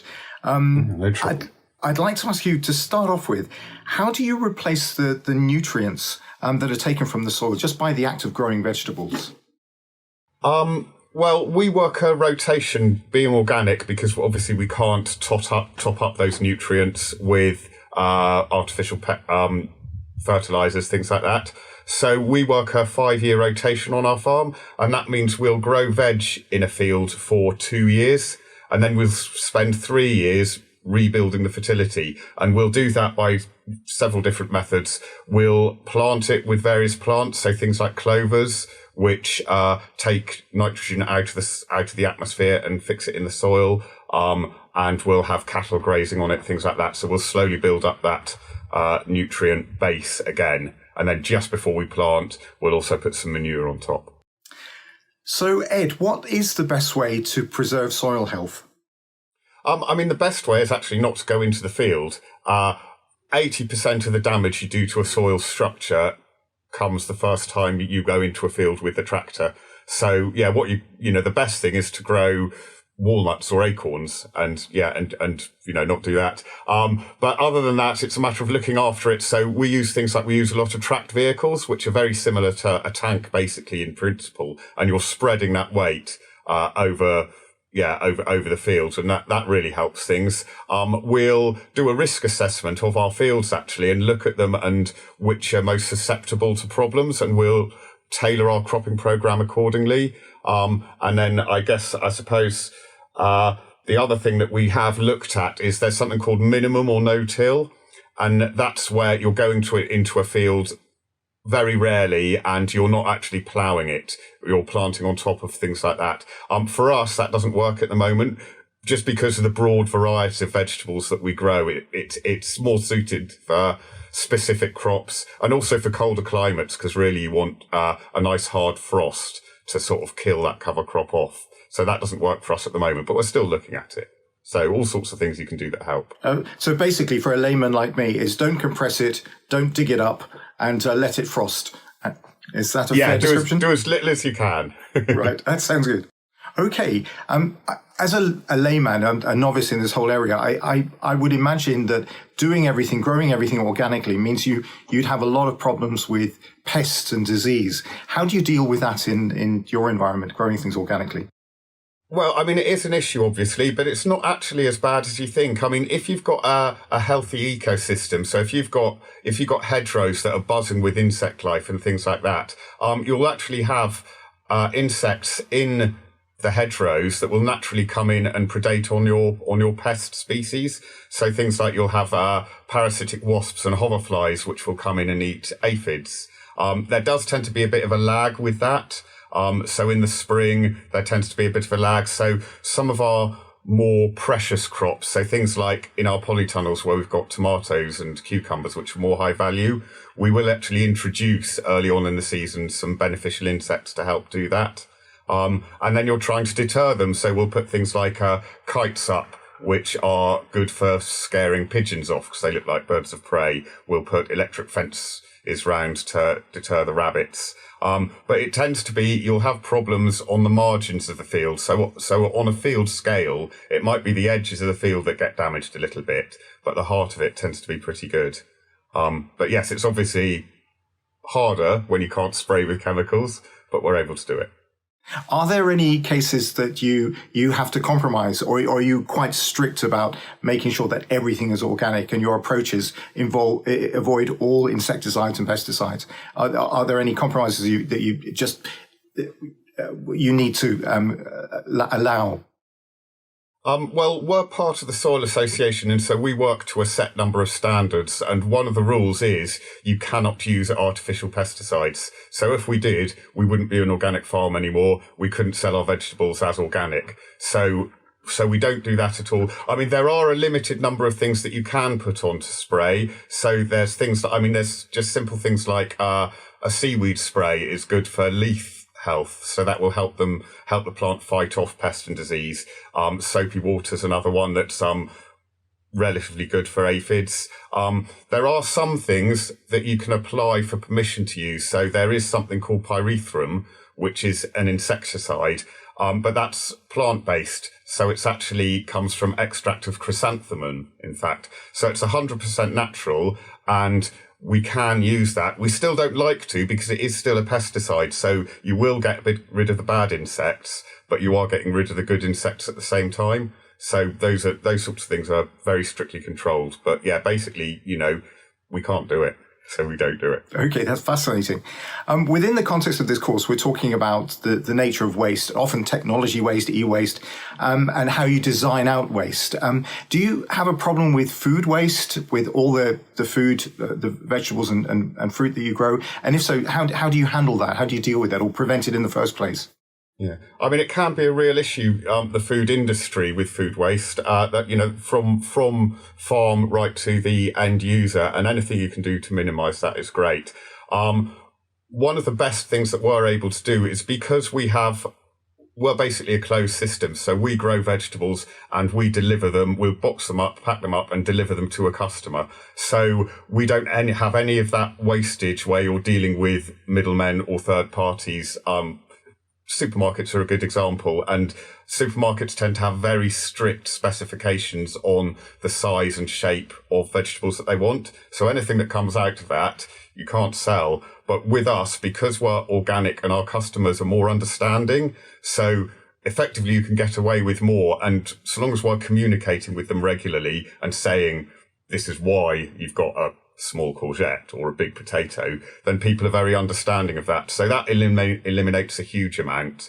What we will also do is, inevitably there's some sort of food waste anyway, or such stuff that isn't good enough for the customer. So We ourselves, we've got quite a nice little system where we call it grayed out. If it's not good enough for the customer, it goes into a little room and anyone on the farm who's working here can go through it and pick it up for themselves. So we effectively get a whole load of, free veg. It might be a very bruised apple that you've got to cut half of it off, but you've still got half a good apple. And then again, after that, we work very closely with the dairy farm. So if there's anything excess, that could go off to the cattle for boost their feed, and anything that they can't eat. So things like onions, you can't give to a dairy cow because it will taint the milk. But that'll go onto our compost heap, and the following year it'll go back onto the fields. So we don't actually, there'll be some waste in the system somewhere, but there's very little. Right. That's great to hear.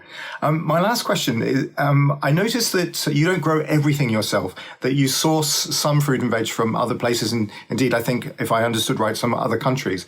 So what's the story with that? How do you handle that? How do you ensure that your standards are reflected there and deal with transport problems? All the kind of questions that people looking to normally buy local would be asking. Yeah. It is a tricky one, and basically, it's by building up really close relations with the people that grow veg for us. So we will import stuff. There's obvious things like, bananas and oranges that you can't grow in the UK anyway. So we'll get those. And then we'll also, we call it stretching the shoulders of the season. So at the beginning of the season, we might get some stuff in from Italy,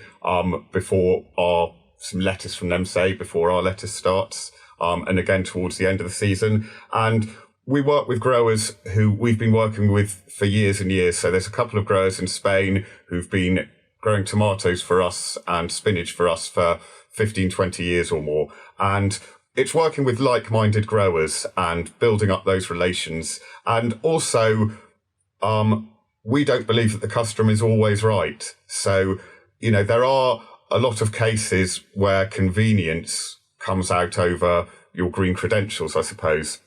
And we've taken the decision that actually, just because we can source something 12 months a year doesn't necessarily mean we do.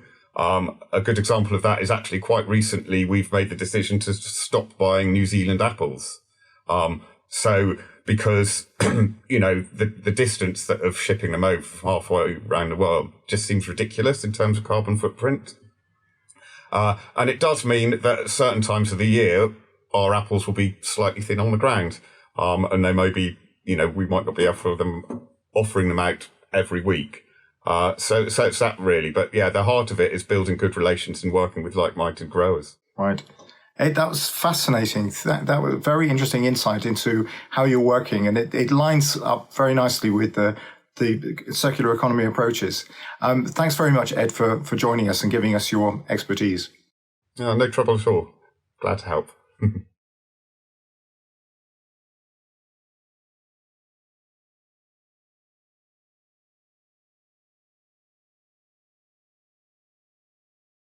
Hello, and welcome to Week 2, Unit 4 of the SAP Circular Economy course.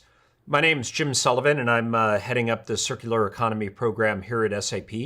Last unit, we looked at regenerating the environment with some examples from organic farmers in Riverford. In this unit, we're going to look at changing how we think about waste. We should be thinking about it as a resource that has value. We'll look at how so-called waste is growing, what is recycled, what is not, some facts and figures around waste for the various materials. Then we'll examine what would be the value of the so-called waste if we can instead use it as a raw material to use for future products. During my lifetime, global population has more than doubled, and this has led to increased demand for resources. In fact, demand for resources grew significantly faster than the global population. As we mentioned in Unit 1, according to the Circularity Gap Report, only 8.6% of the world's resources are recycled, and the trend is only getting worse. At this pace, some commentators say we only have about 50 years of certain raw materials left, and we're currently running out of planetary resources. We need to rethink how business views waste and this value creation. This information has spurred protests, environmental movements such as Earth Day started in the 1970s, which was celebrated in April this year, where events are organized worldwide to promote issues of environment and eliminating waste. If we turn a deep dive to plastic waste, a particular problem for our oceans, this type of waste is expected to triple by 2040. And as we've seen from the disturbing statistic from our partners at Ellen MacArthur Foundation, if it continues, there will be a point where there's more plastic than fish in the ocean. And this can't be dealt with just through recycling initiatives and the outer loops of the butterfly diagram you heard.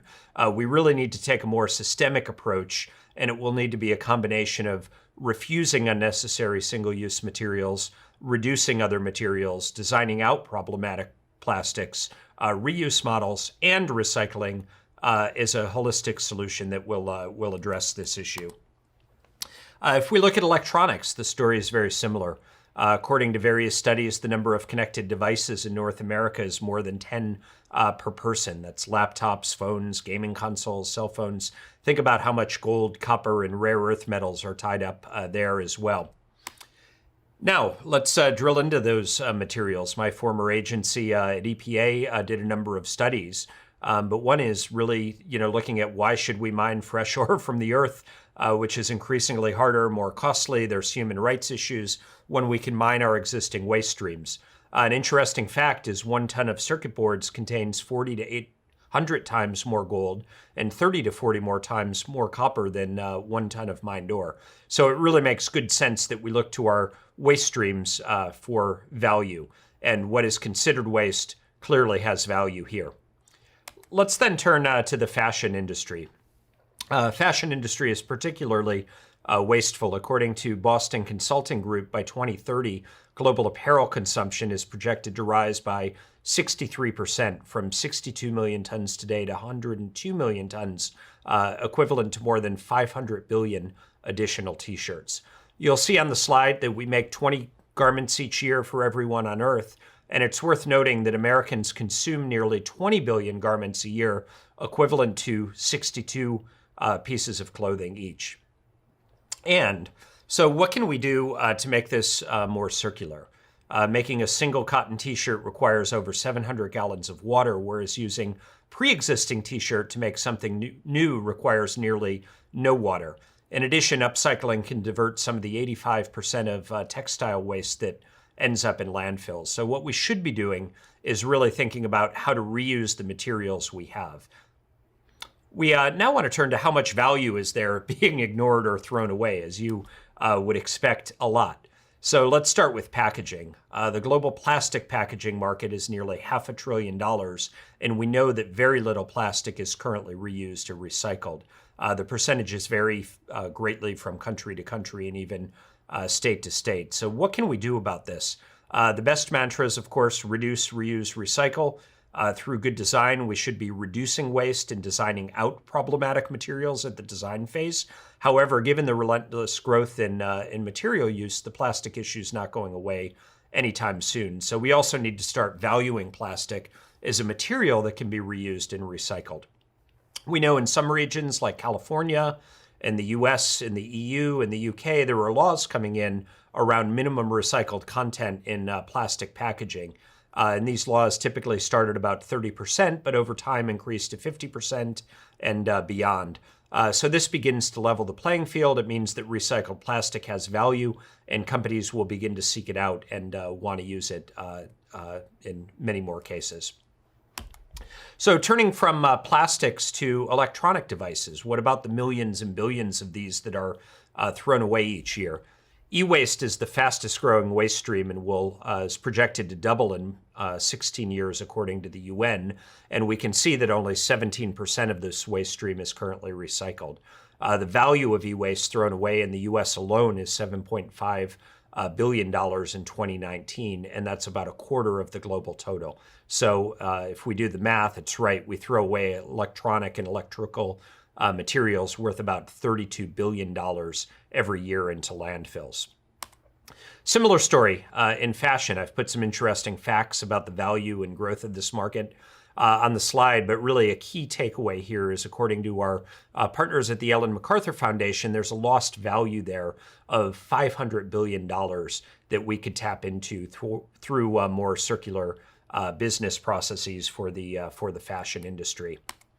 So I thought I'd end up with a bit of a lighthearted example. However hard you might think this is it's even possible. So did you know that you can even recycle jumbo jets? The engines are the first thing to come off a plane after it arrives. They're tested, and they can even be fitted into another plane.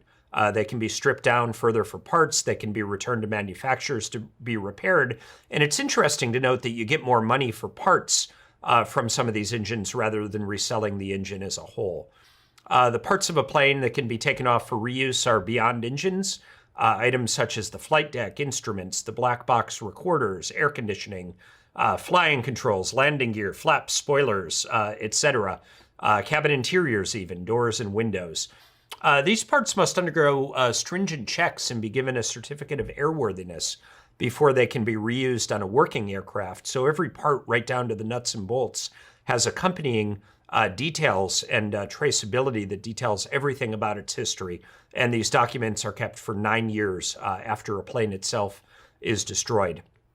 The last thing to go is the landing gear, leaving just the metal fuselage, which then can be crunched up into the metal parts using industrial machines. These are then taken off to specialist recyclers who identify and handle the metals according to the material type, whether it's aluminum, copper, or steel. So a couple of other interesting things, what else you can do with an old plane. The Dutch Ministry of Defense is using it for security testing. They test exactly what amount of explosives are needed to blow the doors off a 747, for example, without injuring passengers.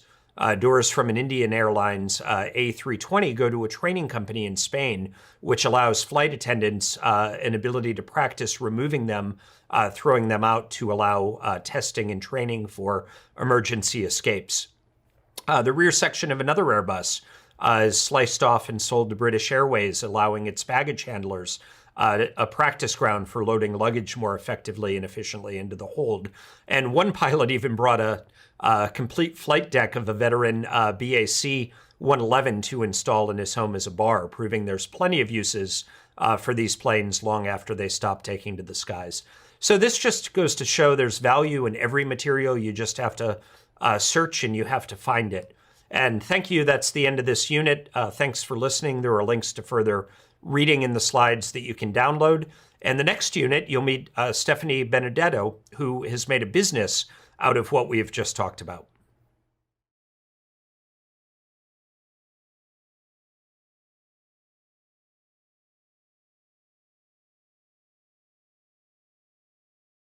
Hey everyone, my name is Stephanie Benedetto, and I'm the Queen of Raw.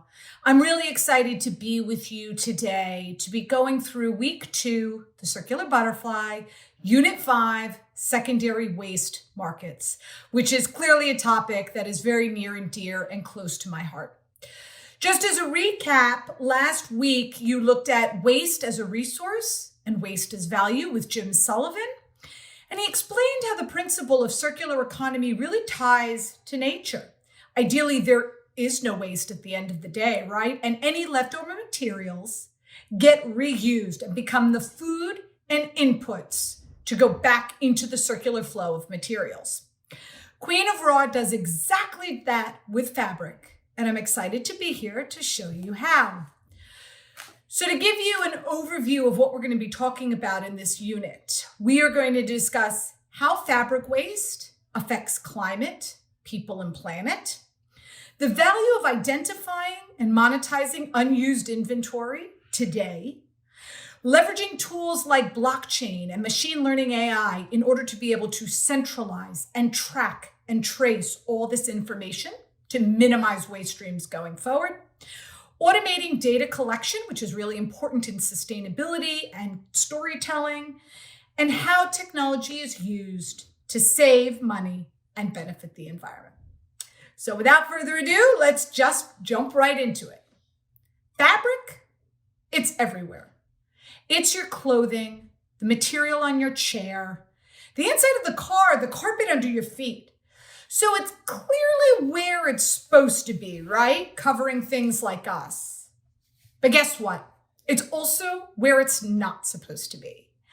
Every single year, $120 billion with a B worth of unused fabric just sits in warehouses collecting dust or being burned or sent to landfill. And this supply chain waste, it matters now more than ever.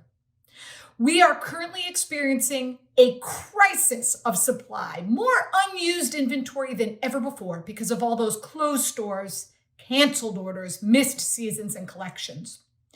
And based on this image, you might think we're just talking about scraps off a cutting room floor. But for some of our enterprise customers, this wasted inventory is so big, it actually represents up to 15% of their bottom line in just 1 year. And I like to say that volume, right? Waste is not just environmentally irresponsible. This is a CFO issue. Clearly, all that wasted fabric is destroying businesses' pockets, but it's also destroying your drinking water. This image shows a river in China running red because of contamination from textile dyeing alone. In fact, by some accounts, textile production is the number 2 polluter in the world of clean water globally. One t-shirt takes an average 700 gallons of water to produce it and another 700 gallons of water to wash it in its lifetime. That's actually enough clean water for 2 people to drink around the world for 3 years. And that's just one shirt. Over 2 billion shirts are sold around the world every single year. So, I don't like to harp too much on the scary statistics because I like to talk about the actions that we can take to solve this. But let me just put it into perspective. If we continue at the current pace of textile production, by 2025, 2/3 of the entire world's population will face shortages of fresh water and be exposed to hazardous chemicals from textile production alone. And I mention that because it's important to realize we're not talking about 100 years from now. We're not talking about 50 years from now. We're talking about today and on our shores. And I actually know about this problem because my family has been in the fabric business for over 100 years. In 1896, my great-grandfather came over on a ship from Austria. He landed at Ellis Island and he settled into the Lower East Side of New York. And he was an immigrant chasing the American dream and he had to make a living for his family. So what did he do? He found materials and supplies nearby, old fabrics and furs and things that immigrants had brought over on the ships with them, but they weren't using anymore. And he would repurpose them by hand with minimal waste and minimal toxins because his bottom dollar depended on it. And he sold the most beautiful fashion garments to local customers. And it was incredibly profitable, successful business. Many of his fur coats and jackets I still wear today, 100 plus years later. And I grew up hearing the stories from him of the old school ways of doing business. And of course, he didn't talk about it as sustainability, but at the end of the day, that's very much what it was. And so today's supply chains are clearly much more complicated than in my great-grandfather's day, right? Hundreds of steps across the globe, metric tons of water, chemicals, crops, and oil are used in the process. But our vision with Queen of Raw is, how can we use technology to get back to the way my great-grandfather did business, which made sense for people, for planet, but also for profit? So we've talked about the problem. Now let's talk a little bit about how we solve this. How do we bring this waste back to life? We started Queen of Raw in 2018 as a global marketplace. So anyone from a student, maker, crafter, or quilter to the biggest brands and retailers in the world could buy and sell their unused textiles, keep them out of landfill, and turn what would be pollution into profit. And we make it quick and easy and cost-effective for our community to be able to participate. We take care of everything from payment processing to fully automated international shipping logistics. So this is important because it enables textile buyers to quickly and easily find what you need, when you need it, at a discount, located away from areas impacted by disruption. And textile sellers obviously benefit from all of the excess revenue and all the automated data collection that we are capturing for them on their business and sustainability metrics. I think there's been this myth for so long that sustainability has to cost you more money to participate. And the beauty of identifying your waste and monetizing your waste today is that you can actually save and make money while doing good. And then with the money that you generate by selling this waste, you can actually put it back into doing other good work in your supply chain. You can pay your workers more. You can use innovative, sustainable materials. You can adopt, technology innovations and do all that without your overall CapEx expenditure increasing. So this means you can not only survive today, but truly thrive tomorrow. Now, marketplaces for circular economy are great, right? They give you a platform and a place to monetize waste and keep it out of landfill. But if you think about it, that's kind of just slapping a Band-Aid on the problem, right? You have waste, go and sell it in this marketplace. So where we have grown into and where I see value beyond just in marketplace is, how do you actually get to the root of the problem? How do you figure out for the biggest corporations in the world, why do you have all this waste in the first place? And how can you intelligently minimize that waste going forward? So we built the solution, right? Powerful software that lives behind Queen of Raw that allows our enterprise customers to quickly and easily find all this unused inventory in the supply chain, automatically bring it into Queen of Raw's marketplace, and over time capture all the important data that allows them to minimize that waste going forward. Now, at this point, you might be asking yourself, well, that sounds great and all, but is it actually scalable? Can we automate this and do it across those complex supply chains for the biggest companies in the world? What about the amount of time and resources that go into all of that?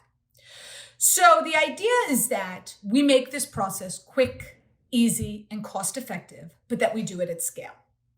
And now with our enterprise customers, we're actually able to, leveraging our SAP integration, quickly and easily find all that unused inventory wherever it sits across your supply chain and bring it directly into Queen of Raw with the click of a button. And that takes an onboarding process from months to minutes, right? And as items are bought or sold across Queen of Raw's marketplace, you're able to quickly and easily send all that information back to your inventory management system so that everything is kept in sync in real time. And I think this is especially important as we look towards the future supply chain, which is clearly one that is going to be more on demand, more local, more sustainable, and more digital. And I believe this is how we get there. I think it's critical for businesses to be able to capture the right data, right? But they also need to be able to analyze it and act on it immediately.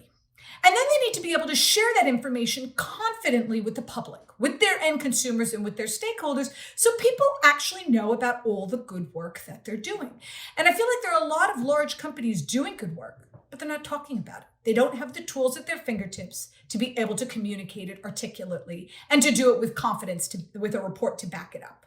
Why? Because they're afraid, right? If you make a mistake or you say something that was based on faulty information, you're worried about the damage that could cause to your reputation in the press or with your end consumers. But now, thanks to tools like blockchain and machine learning AI, we are able to capture large volumes of data, and we're able to have integrity to the data and the journey and the history of these products through their supply chain. And that is the record and the proof to know who said what when. Why did I have this waste? What is it made of? Where does it come from, right? What sustainability certifications or testing reports are ascribed to that product? And ultimately, who does it go to? And then continue that journey down chain to know what happens to it at end of life. And that is really important. We as a company have spent a lot of time with the United Nations and MIT working on our impact metrics. And we do quantify the amount of water, the toxins, the carbon emissions, and the dollars saved by the actions that you take, that you can then communicate with your stakeholders and with your end consumers, right? And, we as a company have already saved well over 1 billion gallons of water, and we're just getting started. And I say that not just because I'm proud of the work that we've done, but also to know that the actions you take can have a massive impact on the world. That's actually enough clean water for 1.4 million people to drink around the world for 3 years, right? And so I hope to bring some inspiration that the future is yours. It's powerful, it's possible, and let's build great things that are going to change the world. We're going to show you now a snippet of a video that Queen of Raw did in partnership with SAP to kind of animate and bring to life a little bit more of what we're just talking about. So check it out here. One t-shirt takes an average 700 gallons of water to produce it, and another 700 gallons of water to wash it in its lifetime, and a third of a pound of chemicals. That's one shirt. Over 2 billion shirts are sold around the world every single year. We invented this new material that really hit a note in the market early on when innovation in textiles and sustainability was just getting talked about. And as we were building that business, it was doing really well, but we were still manufacturing something new. And I would go to all these factories and mills and warehouses around the world, and I'd see all this perfectly good stuff.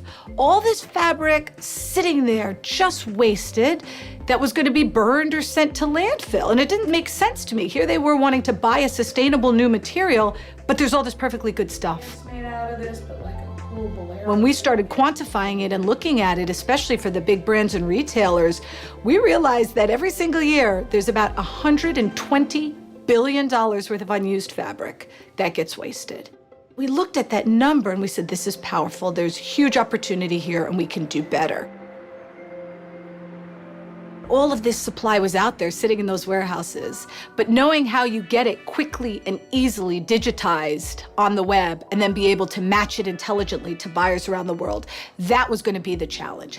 And a big part of that was going to be able to integrate into those businesses' inventory management systems so that we could find right away all of that unused stuff, bring all of that information automatically into Queen of Raw, and then be able to match it to buyers around the world.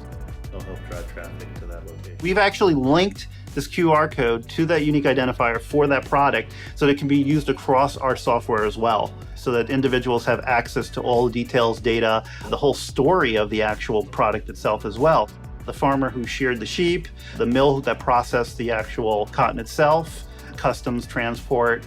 We have the same power that multi-billion-dollar corporations had a couple decades ago. And that just really makes such a difference that a small group can grow into a large, flourishing business. And I think that's just amazing, and that has really changed the game. We've actually been able to date to save well over 1 billion gallons of water, while saving these enterprise customers millions of dollars in the process. This waste has value. And for some of our enterprise customers, by selling their waste across our platform, we've actually been able to help them save up to 15% of their bottom line in just 1 year. And at that volume, right, waste isn't just environmentally irresponsible, it becomes a CFO issue. Did you even know I could do like this? I have a 5-year-old named Jacob, and I have an almost 9-month-old Jeremy, and I want them to have a planet to live on, clothes that aren't toxic to wear, clean water to drink. And I know that by the actions that we take and what we're doing, we can and will change the world.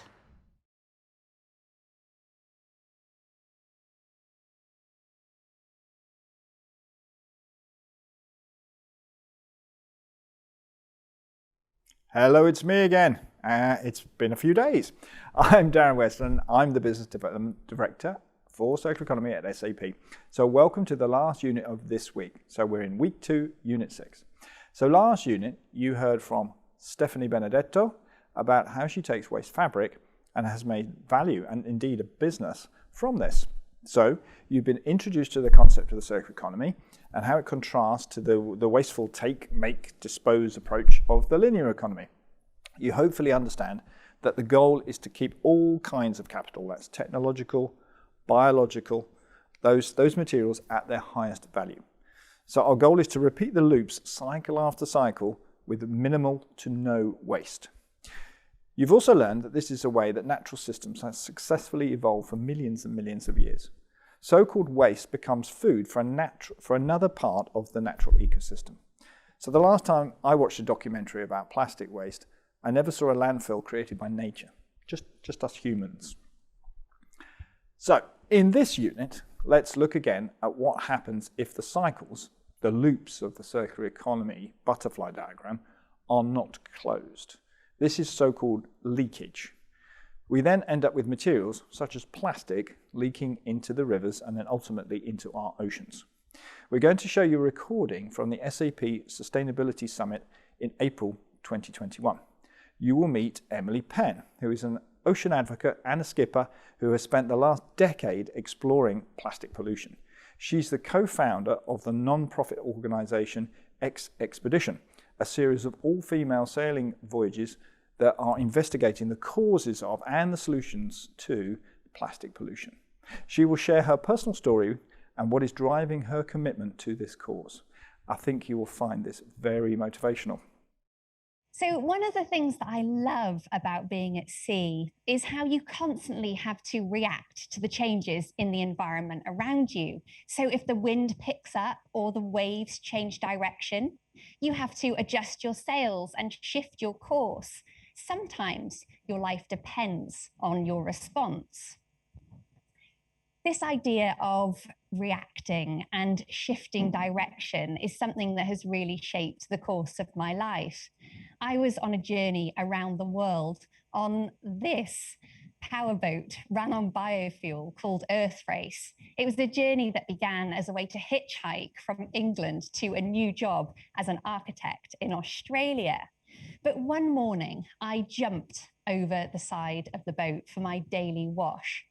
And there I saw a toothbrush, a cigarette lighter, a bottle top passing by. And it didn't make any sense. We were 800 miles from land. Now, this is what I like to call my shift moment, that moment when everything changed and I couldn't look back. And it sparked a new career direction for me, sailing the world to try and understand the true problem of plastic pollution. We stopped at small islands and we found that they were struggling to catch fish or grow food because of the pressures on their local resources, which meant importing plastic wrapped food into a place that had no system for it to go. It was getting dumped on the beach, in the ocean, or burnt. And not only that, we were then seeing plastic washing up from places far, far away. And so we set sail to these accumulation zones or gyres to try and find out more about what was going on. We went searching for islands of plastic, but we quickly discovered that actually plastic doesn't float around in big rafts on the surface of the water. And it wasn't until we put a fine mesh net through that surface that we started to understand what was really going on. That in fact, there are hundreds, thousands, what we now know to be trillions of microplastics, these pieces smaller than your little fingernail that are covering the surface of our ocean, right down to the seabed. And then we started to realize that it was getting mistaken for food and getting into the food chain, the same food chain that we are at the top of. So this opened new questions. What might be the chemical impact on our own health as well? I decided to do a blood test to find out what toxic chemicals might be inside me. We chose 35 chemicals to test for that are banned by the UN. And of those 35 chemicals, we found 29 of them in my blood. I went on to learn more about the impact of those chemicals and discovered that actually for us women, having these chemicals in our bodies during pregnancy is not very good news, and we can pass them on to our children. And so that's when Expedition began, a series of all women sailing voyages to tackle this issue of plastic pollution and really look for some of the answers of how we're going to solve it. It became clear that the idea of trying to clean up this microplastic soup is just the most impossible task. And so instead, we ask ourselves, how do we stop that plastic getting in there in the first place? And of course, that's where you all know well, this is really where business role comes in to try and figure out how we implement new solutions, build a circular economy, and ultimately, how we turn off the tap. Now, the work that we've been doing at sea, we're really trying to inform where to place that energy. If we can work out what plastic is out there and where it's coming from, we can pinpoint where the solutions lie on land. Now, some plastic that we find, it's quite obvious where the source might have originally come from. It can sometimes be written all over it, quite literally a brand name or an origin. But the majority of plastic that we find, it is this anonymous soup that really doesn't resemble where it might have come from. And so we work a bit like detectives to try and pick up on clues to trace that plastic back to the source. We run our samples through our FTIR machine to work out the polymer type. And we're still in the preliminary stages of looking at the data, but what we've already found has been quite interesting. Polyethylene has made up the majority of the samples that we found, followed by polyamide and polypropylene. But interestingly, on one of the legs, the third bar here, when we were sailing in the coastal waters of Antigua, a yacht haven, we found high levels of paint and acrylic and resins, which might indicate to where they were coming from. Now, our work at sea on this recent round the world mission came to an abrupt halt when the pandemic kicked in. We were halfway between Easter Island and Tahiti at the time. And so we have shifted our focus to here on land, on our doorsteps, to really where the problem begins. And what we realize is that as our research has shown us, the list of sources to plastic pollution are endless. And what that means is that the list of solutions to solve the problem is endless too. This can feel a little bit overwhelming. You start to think, where on earth do I start? What should my first action be? And so during the first lockdown, we worked in partnership with SAP to build a tool to try and help individuals and businesses navigate their way to find the right solutions that work for them. So this tool, it really showcases the hundreds of different options and uses a series of filters to help really narrow down the right one to use for the right time. And this tool has now been used in 146 countries around the world, and new solutions are getting added to it every week.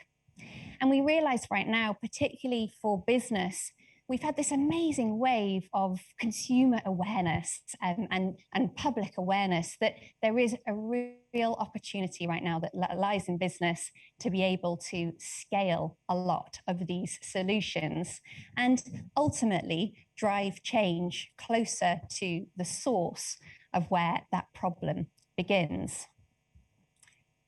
When I start looking at plastic, I really realize at sea that it transcends political borders and cultural boundaries. We share one planet with finite resources.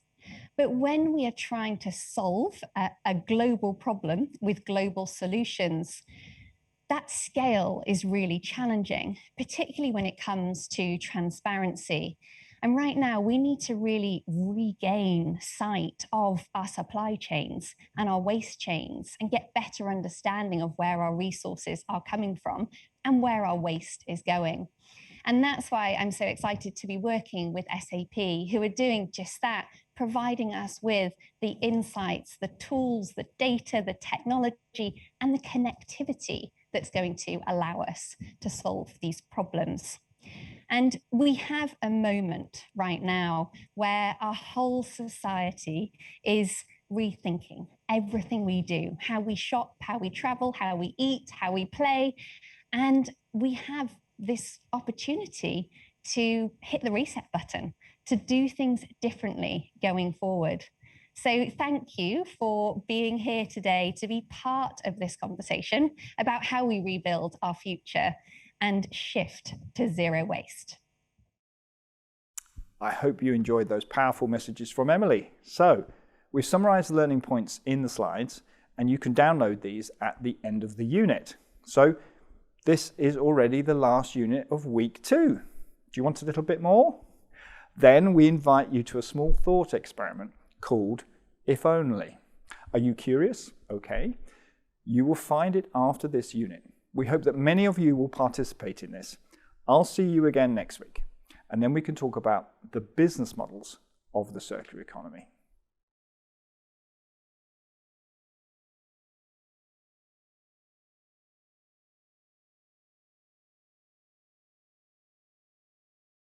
Welcome to week 3 of the openSAP Circular Economy course. Hello again, I'm Darren West. I am the Business Development Director for Circular Economy at SAP.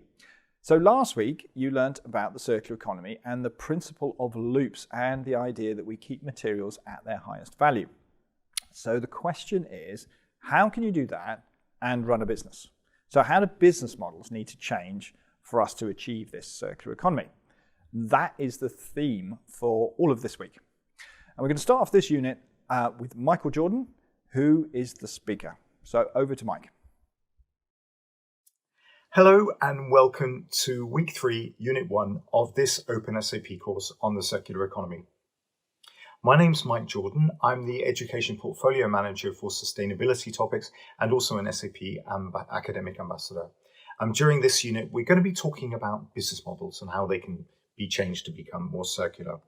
But first of all, we're going to level set just by defining what a business model is for those of us who are a little bit unclear or sketchy on this topic. And once we've got that, we're going to look at what a circular business model is. So how a circular business model implements the principles that we've been learning about in weeks 1 and 2. And then finally, we're going to be looking at 2 classic examples of circular business models. There are many more, and if you go onto the internet, you'll be able to find great examples. But this is just a starting point to help you understand the concept and a couple of examples of it. So first of all, what is a business model? Well, basically, it's what I have here in that very simple bullet point. A business model is designed to create, deliver, and capture value for businesses and their customers. So that's basically it. It's how a business can organize its innovation and its design, pulling together all the materials that it needs to build a product in such a way that it gives value to the customers that customers are willing to pay for, and that's it's more than the actual cost of the design of the product. It's that simple, no more. But let's look at the materials. Within this course, of course, we're interested in thinking about the materials. It's adding value to those materials, creating value through those materials, which is important. If you look at the device that you're watching this course on, I'm recording this on a phone at the moment. If you think about all the various materials that have come into making that device, the organization or the business you bought the device from had to source the screen and the processors and the memory modules, and there's all the rare earth metals inside there,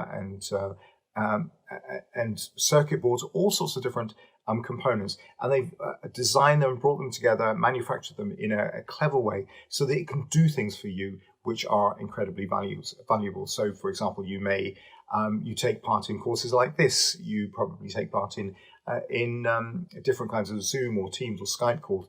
You can do a lot of your word processing and spreadsheet activity on them, and play games, many other things. And because you can do those things, they give you value over and above the cost of putting the product together. So you gain value and the company gains value. But basically, it's all about creating, capturing, and delivering value for the business and the customer. But let's think about the e-waste. That one of the challenges for any of us who's concerned about the environment is that there's a huge amount of e-waste that's produced. So think again about the device you're watching this on now, and then think about the previous one you had, and the one you had before then, and maybe even the one you had before then. I remember the very first laptop I had in the 90s had a 40 megabyte hard drive, and my friends at the time commented on the fact that it was so huge, and they wondered how I would use all that space. And of course, as you can guess, it quickly became redundant. And since then, I've had many others and many others. And I guess they must all be sat on landfill somewhere in the world. More recently, I've tried to give my devices a second use, but it's not always that easy. So this is one of the challenges with e-waste. There are I was reading that we produce about 50 million tons of e-waste every year, which equates to about 1,000 laptops a minute going onto landfill, which is quite a shocking number. So when we're thinking about the circular economy business models, we're thinking about how we can do exactly the same things we talked about before, creating, delivering, capturing value, while keeping those materials in constant use. We don't lose the value of those materials after the first use, as we often do within a traditional business model. So what we're going to do now is we're going to look at a couple of examples of circular business models to just illustrate how this can actually be done. So how do you go about doing this within the context of the circular economy? First of all, we'll talk about product as a service. Now, any of you who've read about the circular economy will probably have come across this. This is a very well-known business model. But what's it about? Now, if you think about the goods we have, typically, and I would guess in most cases, we're mostly interested in the value, in the service they provide us. So if we think about a washing machine, for example, it's unlikely that we're particularly interested in the sculptural value of the washing machine primarily. The greatest value to us comes from its ability to clean our clothes efficiently, relatively cheaply, without using too much energy, without using too much water. So the greatest value is from the from the service it provides us. So within the context of product as a service, the idea there is, instead of just selling the washing machine, and of course you can apply this to any product, you sell the service, which means you keep ownership as the manufacturer or the retailer of the washing machine, and you lease that to the customer. And the great thing about that, the customer gets a guaranteed service, and you keep the responsibility for that washing machine, but you can get value from it because you can track its performance.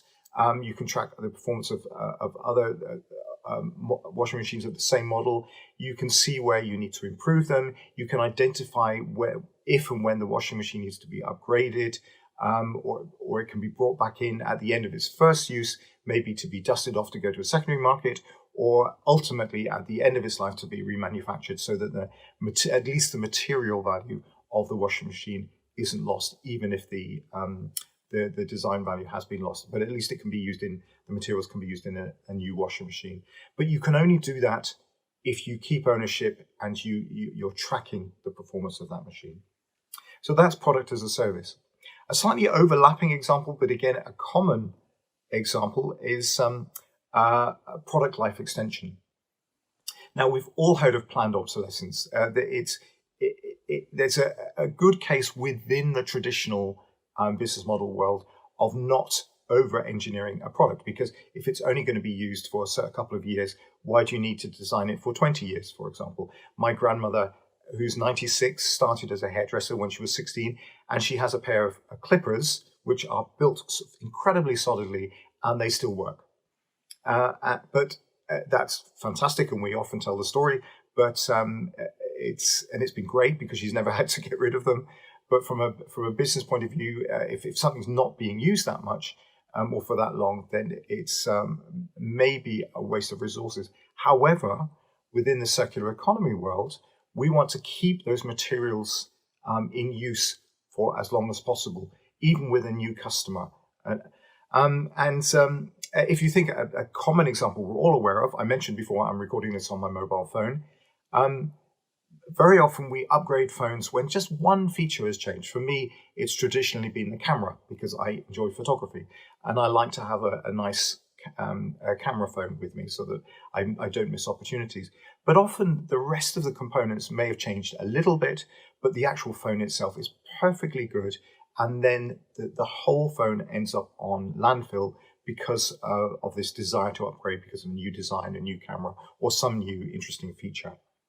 There are examples in the world now of companies that are going doing this sort of product life extension. Within the mobile phone world, you may have heard of a company called Fairphone that has a modular approach so that you can upgrade just the part of the phone that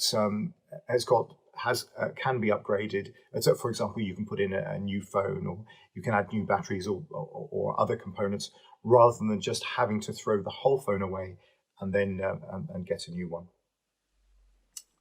So what have we learned?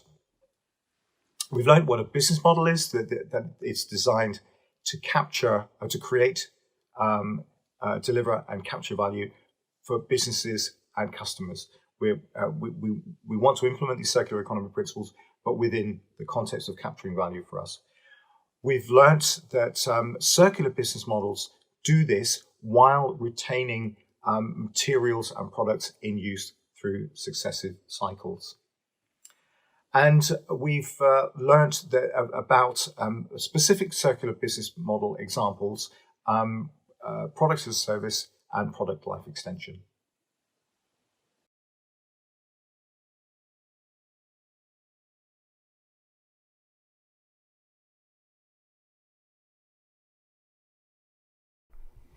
Hello again, and welcome to Week 3, Unit 2 of the openSAP course on the circular economy.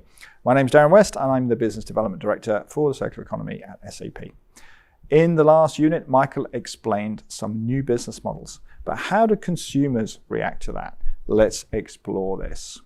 So in this unit, Jim Sullivan will meet Professor Tensi Whelan, who is Director of the NYU Stern Center for Sustainable Business.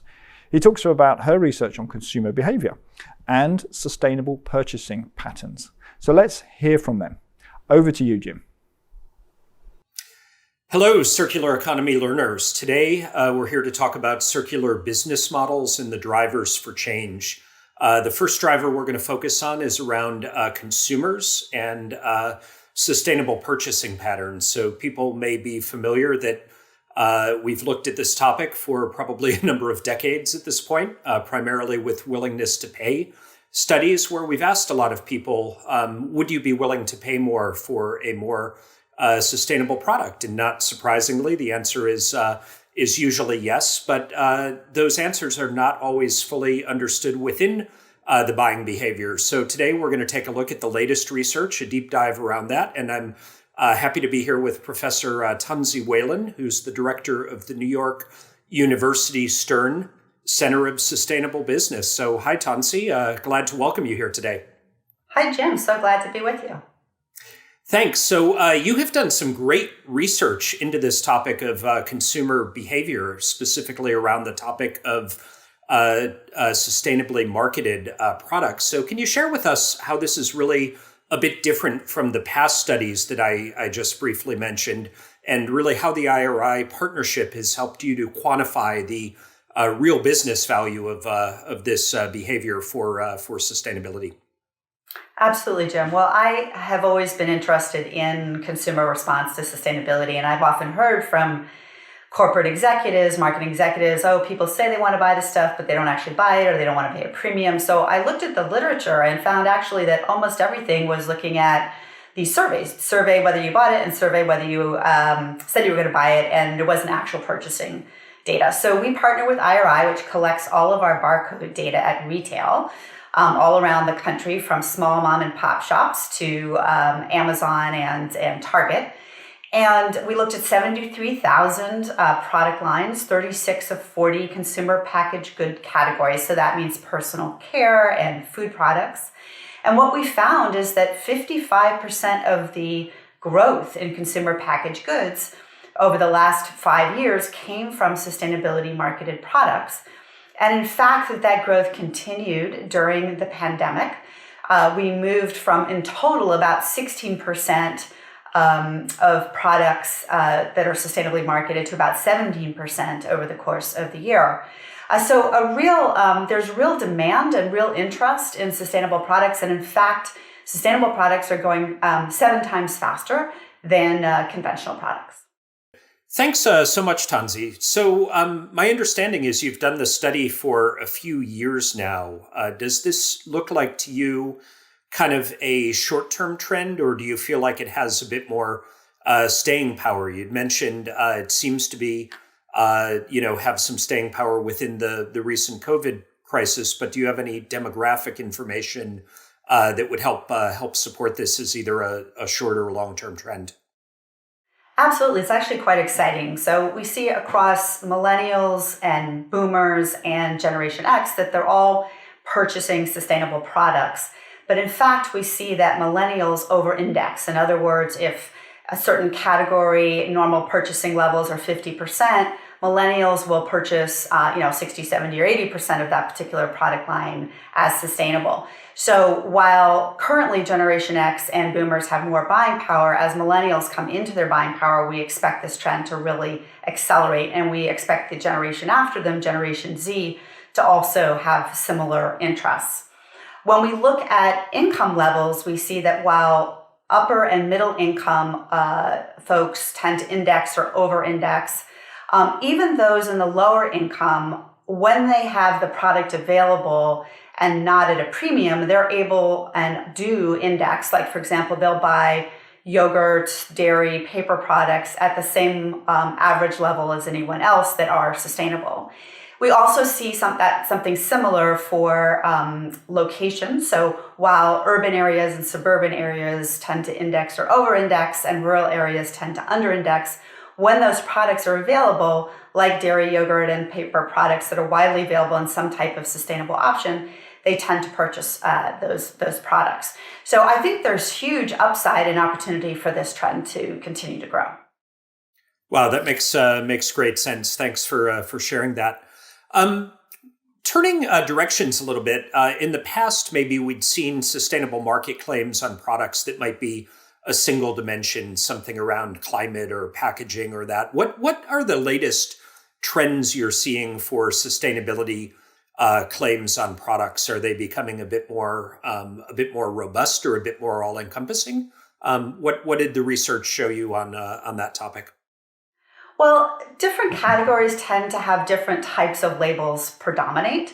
So, for example, you might see in laundry detergent, plant-based or EPA safer choice. In cocoa, you might see Rainforest Alliance certified. So it all varies. But what we've seen in this past year are 2 very interesting trends. One is that for the first time, we really saw an emergence of a carbon label trend, such that in the past year, about $1.3 billion worth of product were carrying that label. We've also seen really significant growth in green chemistry claims, plant-based claims, or EPA safer choice, that type of thing. And there we saw growth rates of 68% in green chemistry versus conventional products, and going from about 10% market share 5 years ago to about 14%. So there really are, trends for more and more of these types of innovations, sustainability innovations, to be of interest to consumers. Great, thanks so much. This is a circular economy class, so doing a deep dive on the question of circular economy.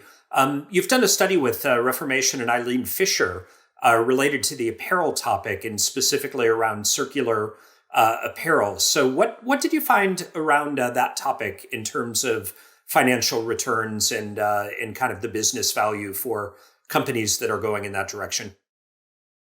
Yeah, so we have a methodology called ROSI, Return on Sustainability Investment, that we worked through with those 2 companies. And what we found is that, for example, with both of them, where they've developed different approaches to circularity, but basically with Eileen Fisher, they now have a program they call Renew, where they're taking gently used clothing, refurbishing it, and making it available. And Reformation is sharing used clothing through a ThreadUp. And what we found for both of them is that the benefits were significant, about $1.8 million a year for Eileen Fisher, about 1.5 for Reformation. And those benefits came in the form of, obviously, sales for the product, which basically, because they had such low costs for them, because they were used, meant that they had higher margins. Secondly, that they got really extensive earned media for free, right? So that really helped. Thirdly, they had incremental sales. So when somebody came in to purchase a Renew product at Eileen Fisher, they also purchased other products. And finally, this was the most fascinating piece, that they had new customers, and particularly younger demographics, come in to purchase their products because of circularity. So in effect, they lowered their acquisition costs by having such a program and attracting younger customers.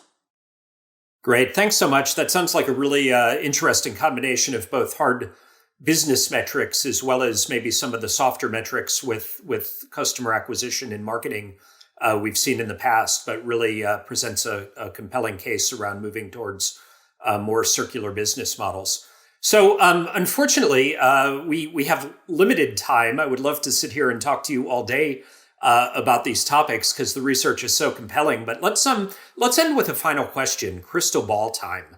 And I won't totally put you on the spot with this, but you have a lot of research to back it up. I think you have a lot of sense of the market. But where do you see the tipping point? We've seen a lot of hard business metrics around margin, around customer acquisition on these topics to move to more circular business models due to the consumer drivers. So where do you really see the tipping point from this driver where most consumer-facing brands begin to move to this kind of inclusive circular economy that we're all looking towards? Well, I think we're on the journey right now, Jim, but if you were to ask me to prophesize where that tipping point might be, I'm going to just say 2030. And the reason why I'm going to say 2030 is because millennials will really be in positions of responsibility and authority at that point. And Generation Z will begin to start to make their purchasing power known. So I think in terms of the trends at a demographic level, that's a time when we'll really start to see a shift here.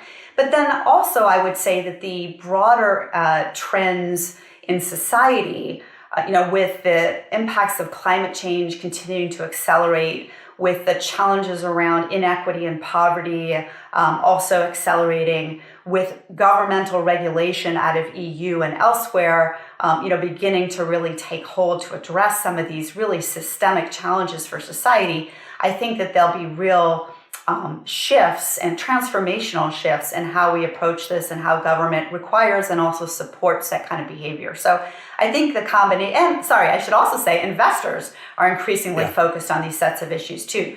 So I think the expectations of stakeholders and the real life impact of some of the unfortunate changes we're going to see over this next decade will cause there to be real uptake by 2030. Great. Thanks so much. So I think if I could summarize that, and apologies for putting you on the spot with a crystal ball, but it sounds like this is a trend that is well underway. It's a trend that due to demographic changes and others is coming. And there's also a near-term opportunity for business to accelerate with some very good metrics around margin and other opportunities to take a leadership position in the next few years in helping to drive this trend. That's exactly right, Jim. And really appreciate the opportunity to talk to you today. Awesome. Thank you so much for sharing your expertise. Thanks.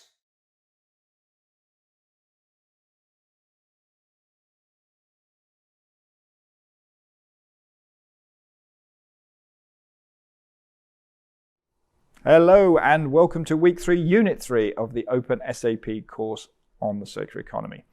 My name, as you know, is Darren West. I'm responsible for business development. So in the last unit, we talked about consumers. Now let's change our focus. And in this unit, we're going to look at the producer side. So in this unit, my colleague Natasha Pergel will meet Mike Barry. Now, Mike is director of Mike Barry Eco Limited, and Mike's a change agent. So what he does is he helps business to prepare for and succeed in the changes that we see coming through sustainability and indeed the circular economy. So he has a lot to say about extended producer responsibility, what we often call EPR. So let us listen to that. Extended producer responsibility subscribes to the polluter pays principle, where you transfer the responsibility of managing end-of-life waste to the polluter.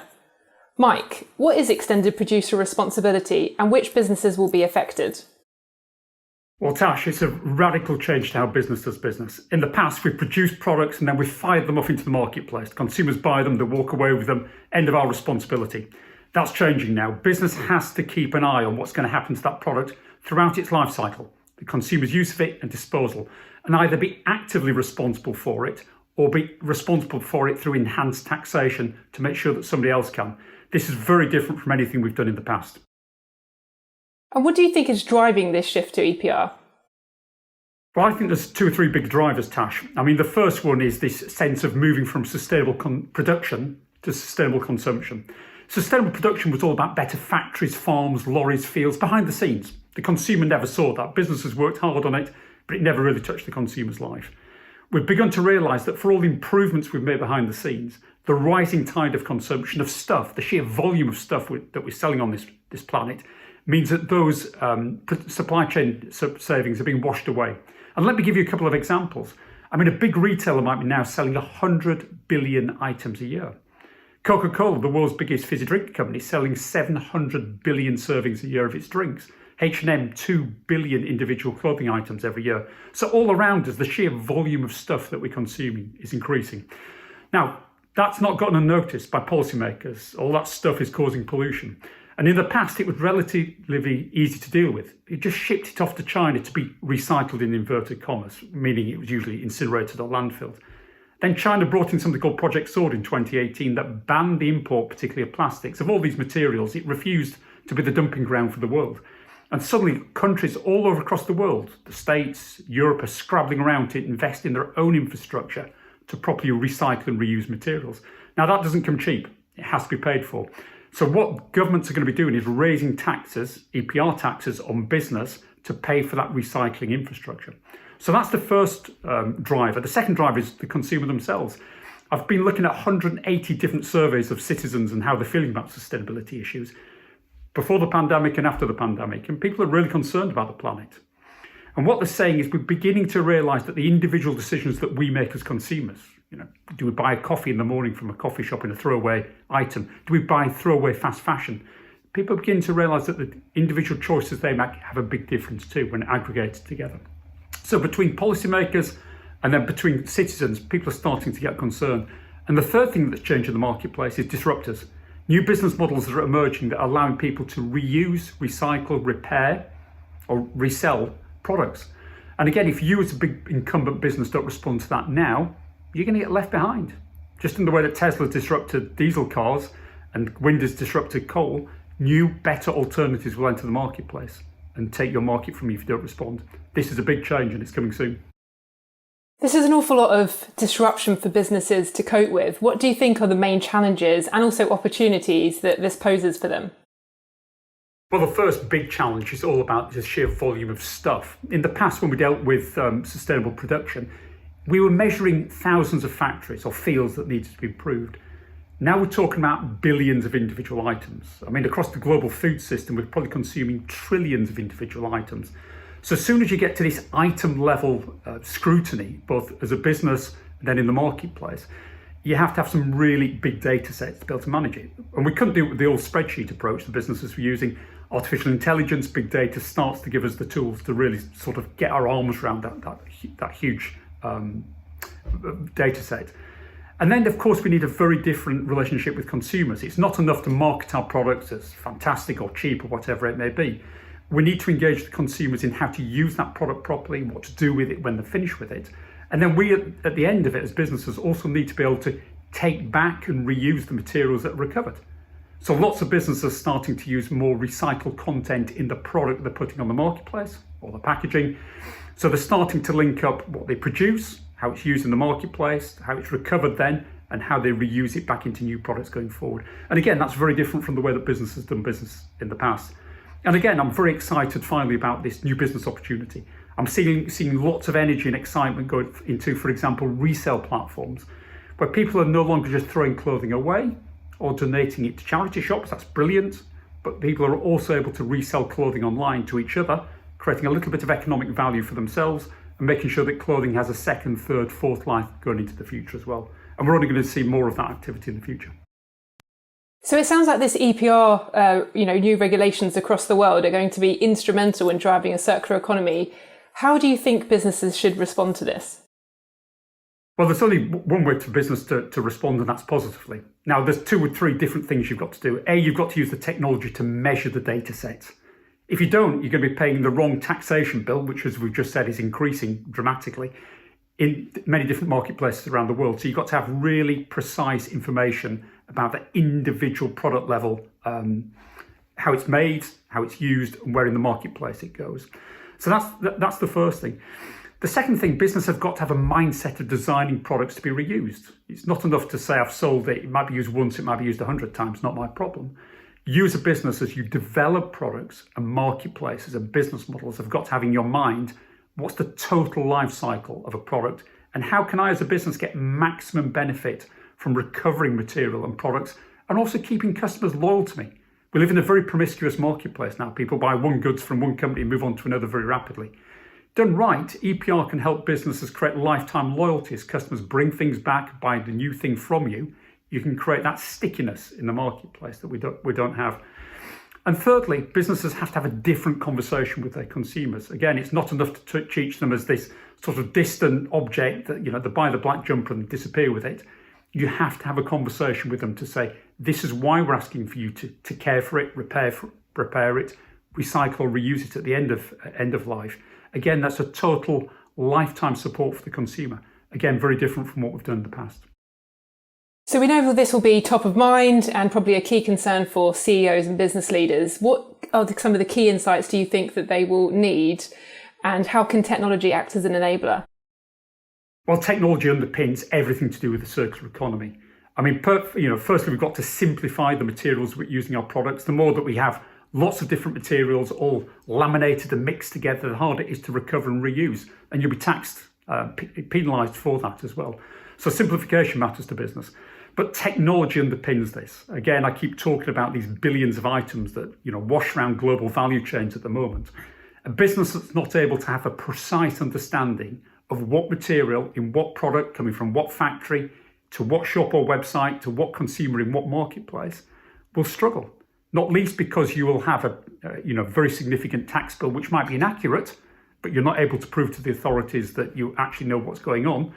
And secondly, you won't be able to build that lifetime relationship with your consumer to help you win in this new marketplace going forward. You'll just be on the back foot. And finally, Mike, what do you think are some of the 3 key takeaways that people should understand about EPR and its implications? Well, just in the way that net zero is transforming how business thinks about carbon, at last, I think EPR is going to drive the same level of ambition and scale that we're seeing with circular economy.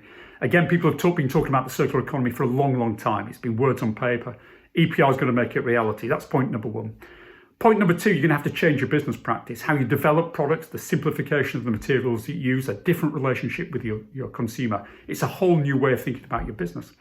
The third thing is technology. If you're not using those proverbial artificial intelligence, big data tools to track and trace all these billions of items, you're never going to be able to do it with a spreadsheet. You'll be out of business. And the fourth and final point is just embrace these new business models. Rather than seeing this as a risk, see it's an opportunity to build a lifetime connection with your consumer, lock them into what you're doing, have a great conversation with them going forward. EPR is going to be transformational. Thanks, Mike. I understand EPR now. Thank you, Tash.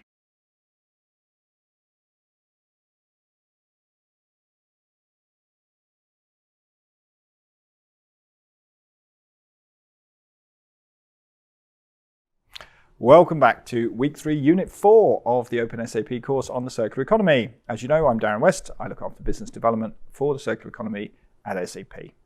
So last unit, we looked at the principles of responsible consumption with Mike Barry. Now let's look at the finance side. How do businesses borrow money to invest in the circular economy? So we talked a lot about business models, but of course, all this has to be paid for. Like any business, it has to be financed. And in this unit, we're going to cover the role of finance and investment in the circular economy.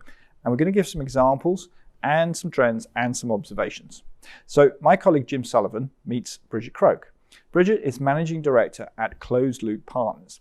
And Closed Loop Partners is a New York-based investment firm that focuses on building the circular economy. After the interview, and in the next unit, we'll learn about some concrete applications of some of these business models. But now let's jump to the video. Hi, I'm Jim Sullivan. We're back for this section talking about market drivers for circular economy. And today we're going to talk about an incredibly important one around financing the circular economy. One recent example from the report Breaking the Plastic Wave shows that there are cost-effective ways for systemic change to get at 80% of the single-use plastic problem. But there's still a lot of investment needed, estimates of around $100 billion needed to get at the hard-to address portions in the more difficult areas to abate. So we are here today with Bridget Croak, who's a managing director at Closed Loop Partners, an expert on financing the transition to a circular economy and doing some amazing work on this topic. So hi, Bridget, welcome. Hi, thanks for having me. Happy to be here. Good, thanks so much. So let's start with a softball. What role does investment play in catalyzing circular economy, or put another way, how can finance take what we see as a growing trend and really turn it into the standard way that business is done? Yeah, like any changing industry, we need to have significant investment to shift from a linear supply chain to circular supply chains. And big corporations, some of the largest companies in the world, have set the market signals showing that they, through their commitments that they've made, that they intend to invest billions of dollars in shifting those supply chains to circularity. And so it's clear that there's tons of investment opportunities wherever a financier sits, in whatever asset class they sit, there's opportunities and the market signals are there. So right now we are shifting from a highly centralized kind of linear supply chain where we extract material out of the ground, use that, and then throw it in a landfill or in some sort of natural environment, hopefully not. And we're trying to shift that to what should be a more efficient system where the economics actually make more sense because we're not wasting all of these resources. But to get there, we need to invest, as you said, many billions of dollars to shift those supply chains to actually create economies of scale that will help them compete. And so we are seeing the opportunity to be quite large. We've invested a lot of money there in the last year. Major consumer product companies and electronics companies have invested through our funds hundreds of millions of dollars, and several of our companies have gone public. So the opportunity is not small, and we're not going to get there without significant investment. Great. You had mentioned different asset classes. I know Closed Loop operates venture capital, growth equity, private equity, project finance. How do each of these verticals play a role in moving towards this systemic change that we really need? Yeah, as you mentioned, Jim, so Closed Loop Partners is an investment and innovation firm really lasering in on investing in the circular economy. And to do that, we try to create kind of an arc of capital that scales given the different solutions that we need in the market. So venture capital being kind of the earliest stage, seed and Series A kind of categories where we play there. And that's really to catalyze different kinds of innovation and new business models that might feel like they're still a ways off, but are going to be far more catalytic and transitional and shifting in significant ways from where we are today into the future. Then we need growth equity and growth capital to take those early stage, really interesting ideas to help them scale to the point where they're commercial and can actually get through a corporate supply chain and be able to be a commercial solution for larger industry. From there, we also need to invest in scaling the infrastructure needed to manage this whole system. So that's where we see project finance and private equity playing. Right now, circular economy infrastructure is highly fragmented, lots of small players in the market. And so we have a private equity arm that aims to consolidate and scale best-in-class recycling facilities and other infrastructure in different categories. And really project finance is needed, good debt is needed across all of those categories. But really when you're starting to scale industry and infrastructure, you need debt to help that scale. So we aim to play across all of those verticals to make the capital available wherever a company might be in their journey of gaining capital. I loved your description of kind of the arc of finance. I'm aware, one of the concepts I keep coming back to is this idea of directed innovation. And I know you've been doing some great work with everyday products such as a coffee cup and the ubiquitous plastic bag we all see anytime we go to the market. So can you talk a little bit about how those projects came together and what that directed innovation for finance has led to? Sure. Yeah. So even before you can deploy capital, we need innovation to solve for some of these challenges that consumers face. And we can't just have a one-for-one replacement for some of the challenges that we have in the market. So we launched these kind of cross-industry and up and down the supply chain consortiums that bring together competitors and folks across the supply chain. So for example, we built this next-gen cup consortium with Starbucks, McDonald's, Yum Brands, Nestle, and several others to solve for the single-use hot and cold cup. So coffee cup or where you might get fountain drinks in. And for the consumer, it looks like a paper cup that should be able to go into a recycling container. But there's a plastic lining in the middle of that cup, and that makes it challenging to recover. And so we need new solutions that allow consumers to do the right thing with that cup at the end of the day. And these companies have not been able to solve this alone.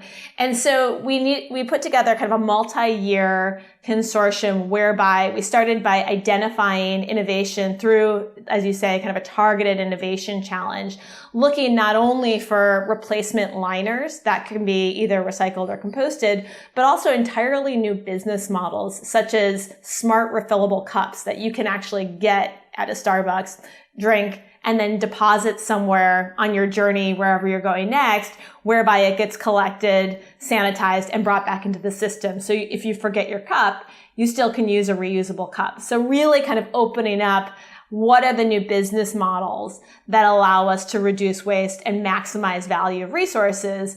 And by coming together kind of cross-industry, we can really create the market signal so that suppliers create these solutions. And so we're building this innovation, then we're helping de-risk these innovations by prototyping and testing within these companies, and then hopefully scaling the infrastructure needed to make sure that they can get recovered. That's great. When companies do get to kind of the stage where investment is made, do you have any examples of companies that have achieved some good ROI from these circular models, and how do you really measure that financial impact plus planetary impact that we're looking for? Yeah, I mean, I think that investors today, when they're thinking about circular economy, they're measuring it in two ways, as you mentioned. They're measuring the financial impact, and they're measuring the environmental and human impact as well. So we're trying to shift this for multiple reasons. We do think that the economics ultimately are better as we scale these solutions, but we will have planetary positive impacts as well. And so the two are kind of intimately intertwined as we measure them. If you think about some of the really big consumer-facing companies like a Unilever, their sustainable planet or sustainable living companies or brands are outpacing their more traditional brands in terms of their growth. So at the highest level, we're seeing some of the companies that are focusing on circular economy and sustainability outperforming more traditional brands. And at the same time, from our portfolio, we're seeing companies see significant growth. Lakeshore Recycling, which was like a small recycler, independent recycler in the Chicago area, has grown after we invested in them through project finance to the point where now Goldman Sachs is their largest investor. PureCycle Technologies, which helps polypropylene get recycled through a purification process, went from very early stage, kind of high risk investment when we invested in it a few years ago, recently went public in the last couple of months. And AMP Robotics, which is an example of using AI and robotics at recycling facilities to better track data of what's moving through those facilities, and at the same time, better sort, kind of more efficiently sort more material. Just closed their Series B, I think $55 million investment. So those are clear financial indicators of growth of this sector.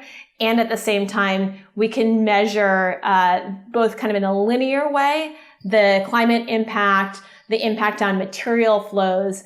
And then with some of the earlier stage companies, it may not be so linear. So it might be more qualitative in terms of what is it catalyzing and how is it unlocking the shift of an entire industry. Excellent, thanks. And you had mentioned Goldman taking an investment position in there. We've also seen CE funds from big banks such as BlackRock, plastic commitments from Morgan Stanley. So what does that interest from some of these more traditional players say about the growth stage of the market? Yeah, I mean, we've been in this game for about 7 years now and went from investing kind of $55 million in our first year. Now we're, close to $500 million in terms of assets under management. And our investors are a combination of strategic corporate investors, as I've mentioned, but also more and more, we're seeing those big traditional institutional investors, family offices, where there's just a ton of capital to deploy coming into the circular economy space. So those signals are huge. We wouldn't have gotten a call back from these guys 5 years ago, but now they're building their own funds.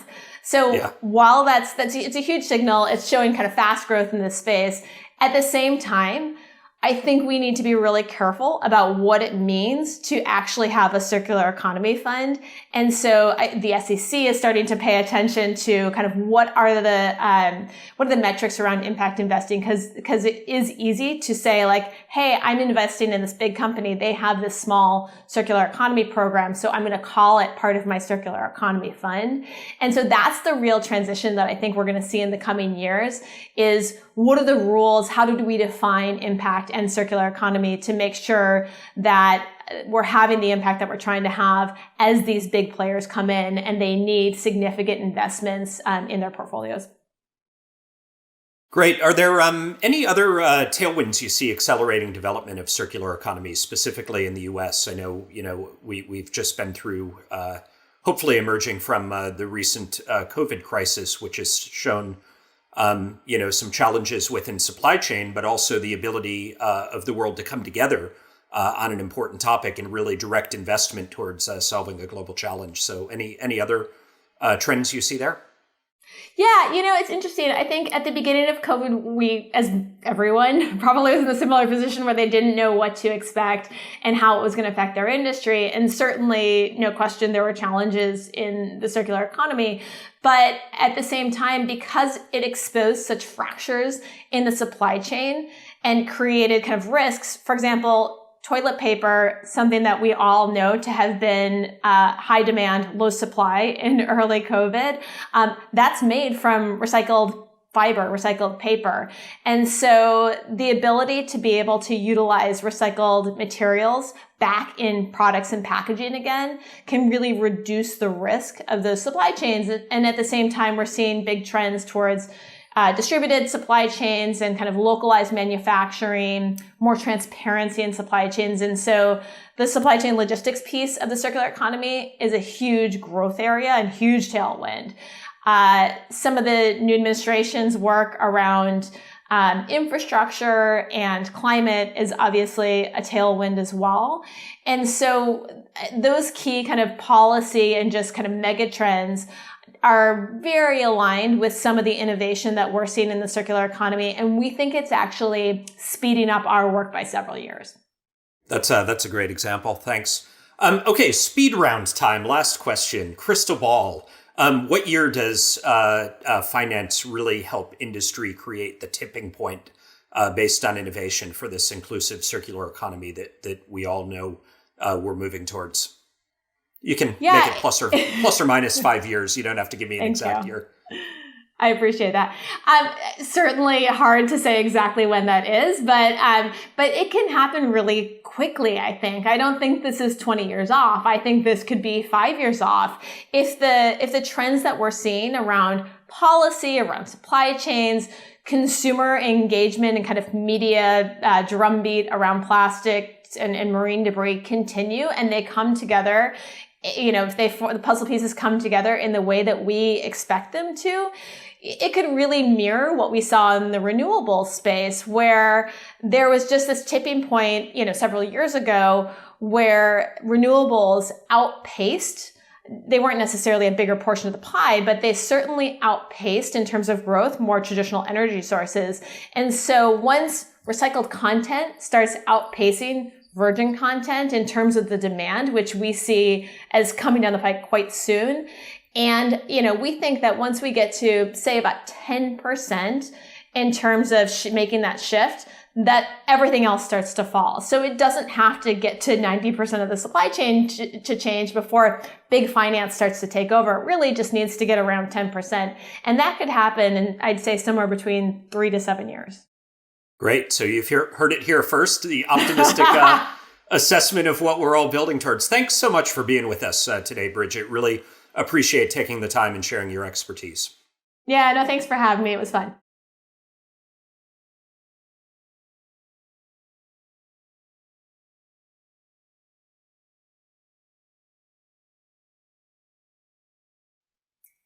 Hi, and welcome to Week 3, Unit 5 of the SAP Circular Economy course. My name is Catherine Ray, and I'm a Global Ventures Entrepreneur here at SAP. At the beginning of the week, Michael Jordan gave us some examples of business models. Here in this unit, we're going to extend that by going a little bit more into some of those models. I will cover product as a service and consumer sharing models and drill into some of the details and considerations when adopting. During this section, we will explore these common business models related to product as a service, illustrated with some simple examples. In addition, we'll consider the key indicators which may affect your success when adopting, as well as the implications around adopting some of these models. Product as a service business models do not centre around ownership of a product, but on outcomes. The customer pays for the outcomes or performance of a product. Essentially, as the customer derives more value from these outcomes, the customer pays more. Now, customers may have exclusive use of a product or may be participating in a sharing economy model. Let's take a look at some of the more common product as a service business models. Shared pooled resources. Shared pooled resources is a common business model often seen in large cities for last mile transport, such as bikes or scooters, which offer a convenient and affordable access to the equipment for travellers. So let's use this example to illustrate this business model. Firstly, the resources are specifically provided and pooled for the exclusive purpose of frequent sharing. A business is responsible for organising, providing and maintaining these shared resources within the pool. In our example, our travellers can access the bikes in convenient locations around the city, such as train stations, hotels, or major tourist hubs. Our single company is responsible for managing the fleet of bikes, tracking their locations, maintaining, managing bookings, taking payments, and so forth. Fees are paid for the use, the time of the use, or perhaps even the kilometres travelled. In our example, the tourists can pay for the time used for the bikes. They don't own the bikes, and they can return the bikes at any time to the shared pool. Since the ownership and overall responsibility for the product stays with the service provider, incentive is therefore increased for that service provider to extend product durability through maintenance or by initially choosing a very good product design. Customers for this bike sharing business want a reliable quality of bike. It needs to be clean, tyres pumped, ready to go. Similarly, the bike sharing business doesn't want the operational costs or customer complaints that come from a poor quality bike. This means that the bike sharing business will invest in purchasing a high quality bike from the outset, one that is highly durable and will have a longer lifespan. In addition to regular product maintenance, this will ensure their customers' satisfaction as well as keeping their operational costs down. It's certainly not in their interest to be having to replace broken bicycles. In this way, shared pooled resources business models are inherently circular. by extending the life of a product, as well as by intensifying the value and use of the product. Plus, it means that we don't need to buy a bike when we only use one once in a blue moon. Now, resources are not always fully used by the owners, much the opposite.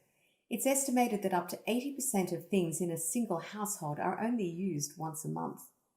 Consider what percentage of time your car is parked, whether it's at your garage, at work, or in the commuter car park.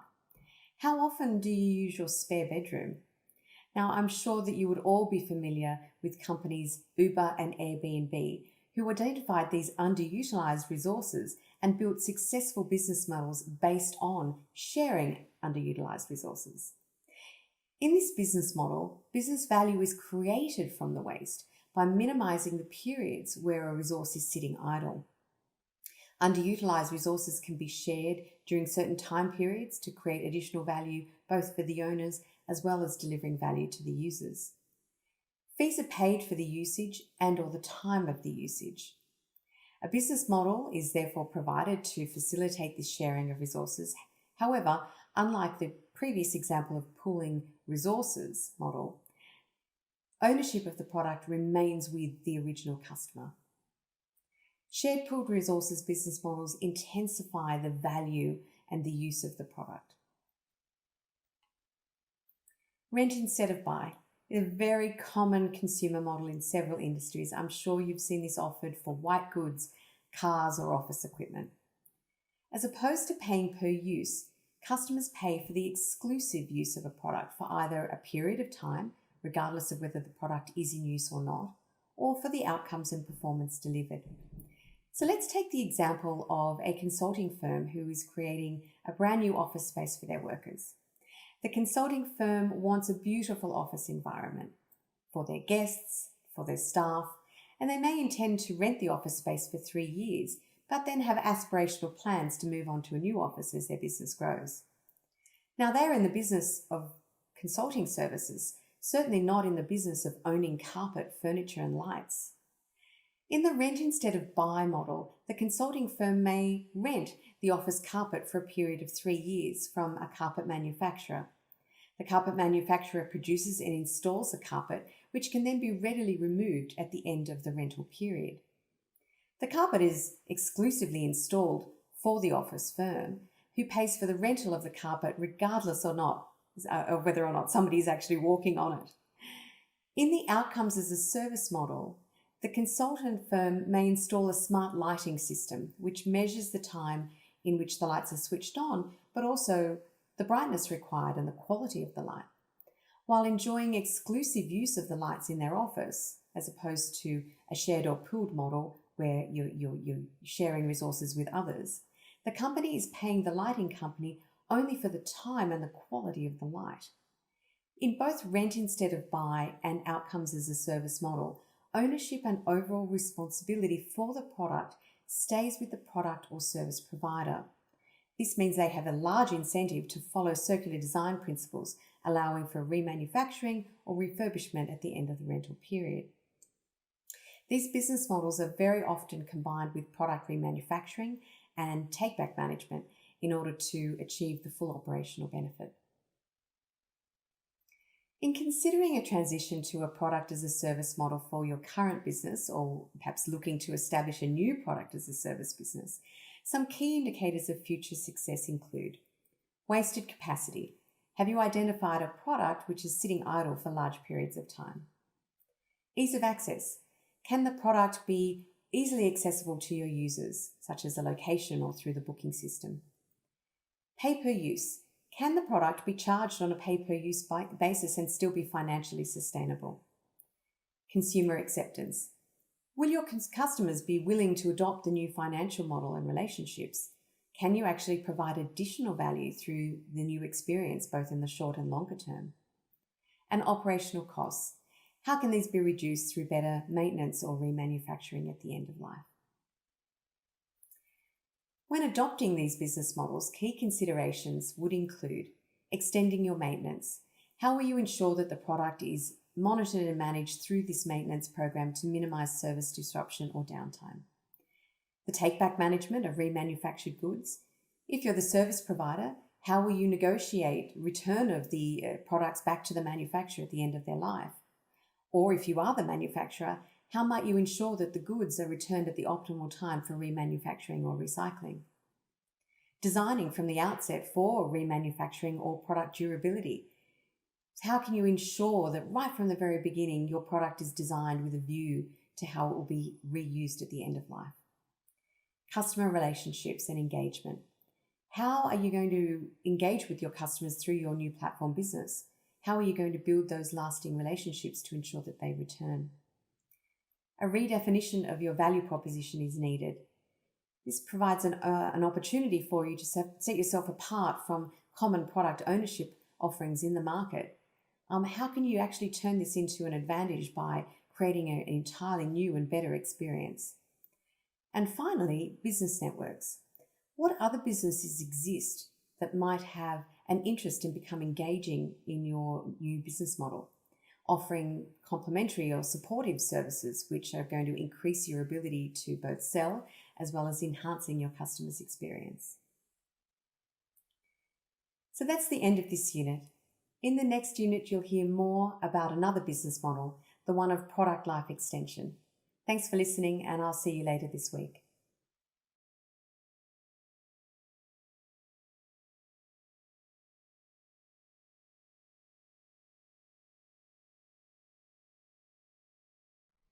Hello and welcome to Week 3, Unit 6 of the openSAP course on the Circular Economy.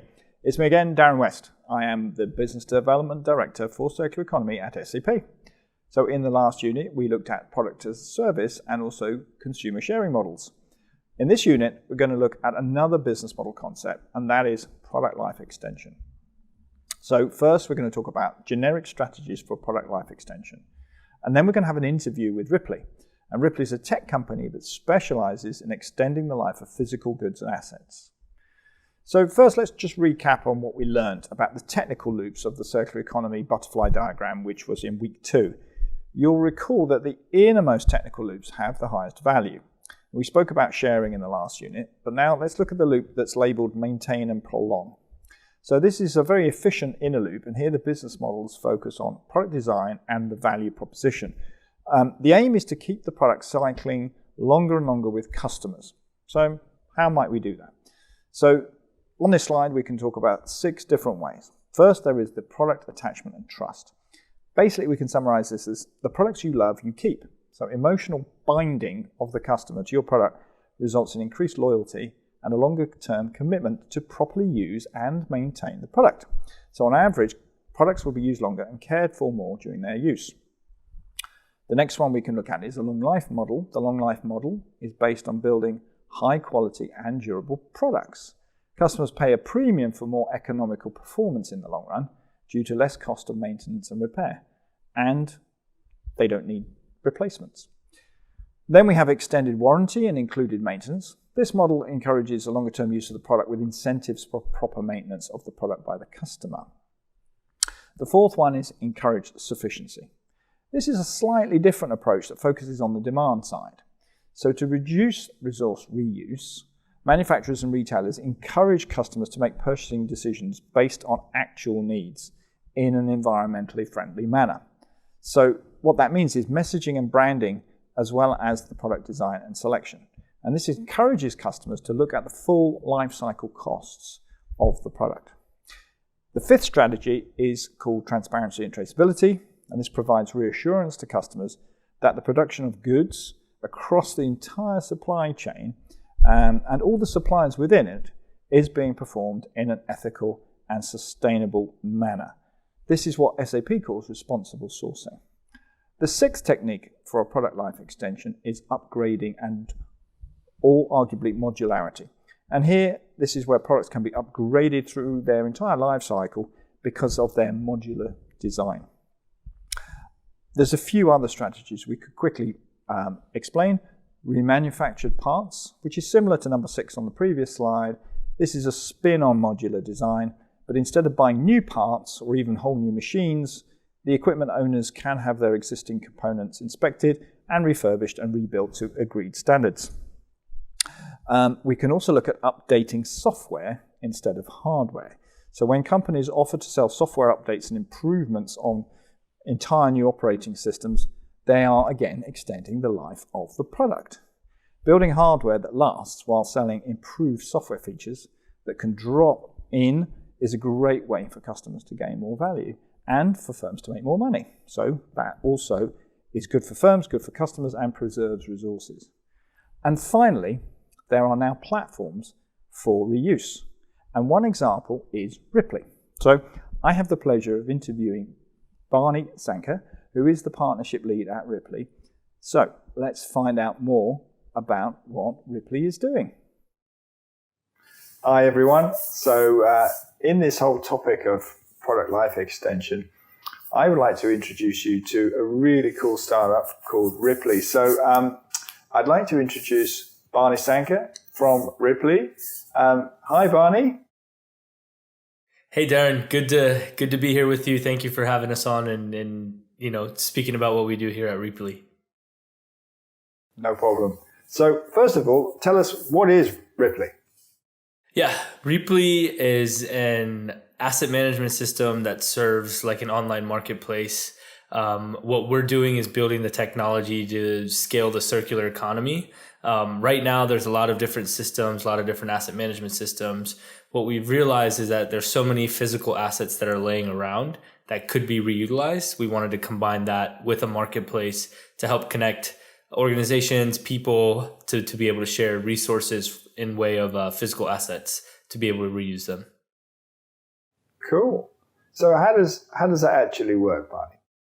Yeah, it's pretty simple. The way we think about it is we're kind of the Google for physical assets. And so existing asset management systems or companies that have asset management systems can integrate into our platform, post underutilized or decommissioned assets into our platform, and then we're able to have them share that within their organization, maybe a location that's down the road or even across the country, or even with the local community with some of the other companies that are within the network that may be looking to procure some of these assets to use for their operations.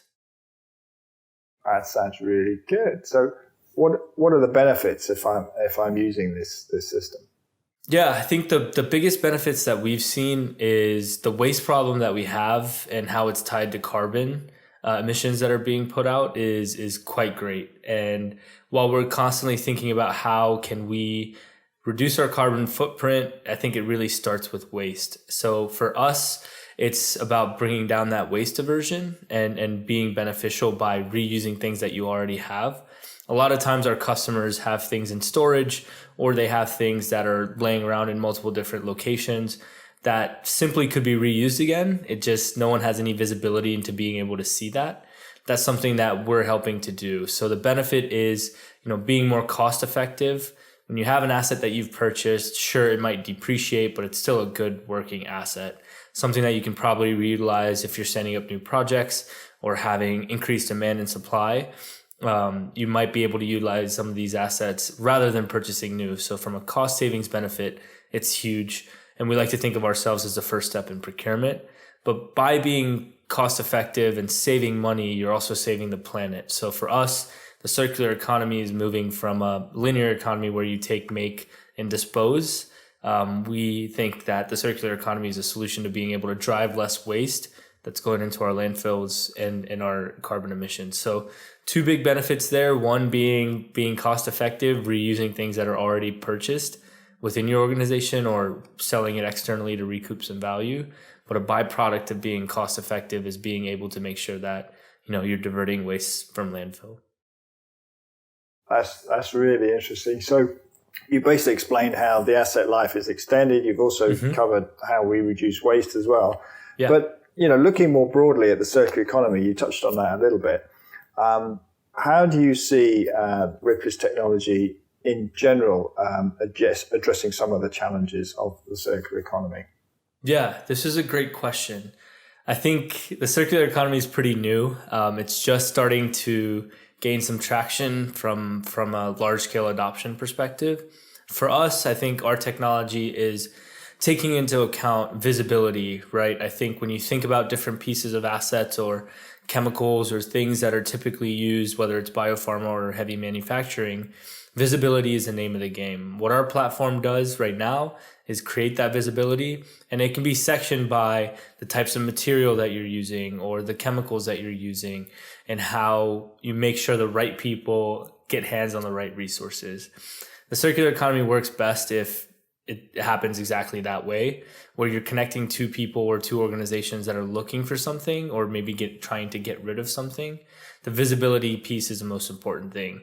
You probably don't want somebody in a manufacturing plant trying to purchase heavy chemicals or antibodies or something like that. That just might be a little bit too out of their zone. But what we are bringing from a technology perspective is this wide-scale visibility, permissioning at the asset level or the asset class level so that the right people can have eyes on the right resources, creating that chain of visibility and circularity, whether it's within their organization or outside of their organization.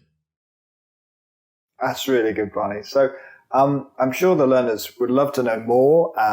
We don't have time in this interview to really go into a lot more detail, sadly. But what I would like to ask you is if they wanted to find out more about Ripley and how it works, how can they do that? Yeah, they can reach out to us at info@Reaply, that's RHEAPLY.com. Or you can reach out to me via LinkedIn or via email. It's Barney, BHARANI .Sankar, SANKAR @Reaply.com. Looking forward to talking. I love talking about the circular economy, Darren. I think it's one of the most fascinating things for me. So thank you again for having us on, and hopefully looking forward to hearing from some of you that may have listened. That's brilliant. So thank you to Barney, and thank you to Ripley. And we'll wrap up.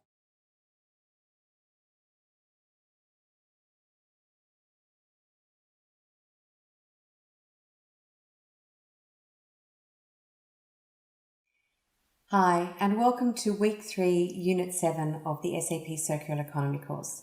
My name is Catherine Ray, and I am a Global Ventures Entrepreneur at SAP. In the last unit, we heard about product life extension. In this unit, we're going to take a look at product remanufacturing as an alternate business model in supporting the circular economy. Firstly, we will explain the concept and then give you some examples, and then show you some indicators where you might assess whether this is an appropriate business model for your business. We will also review the key business implications of adopting. Circular economy business models, whether product maintenance, remanufacturing or recycling, are fully dependent on the ability to collect those unwanted, unused or damaged goods from the customer. It's critical that customers do not discard the products at the end of life. Otherwise, we end up with the sort of waste problems which we discussed in Week 2. Product remanufacturing business models centre around the process of returning the product or the parts back to the manufacturer. The manufacturer then manages the process of refurbishment or remanufacture for additional use as the same product or component part. Note that this business model is not about taking materials back, disassembling and turning into new products or recycling. That is an upcycling or recycling model. For the manufacturer, the product remanufacturing business model offers several benefits. Firstly, the reliance and the cost of your virgin raw materials. Depending on the raw materials which you use, as a manufacturer, you may face significant price volatility, which makes it hard to predict your product costs. Raw materials may be scarce or located in remote or volatile regions, which makes it difficult to manage your supply chain.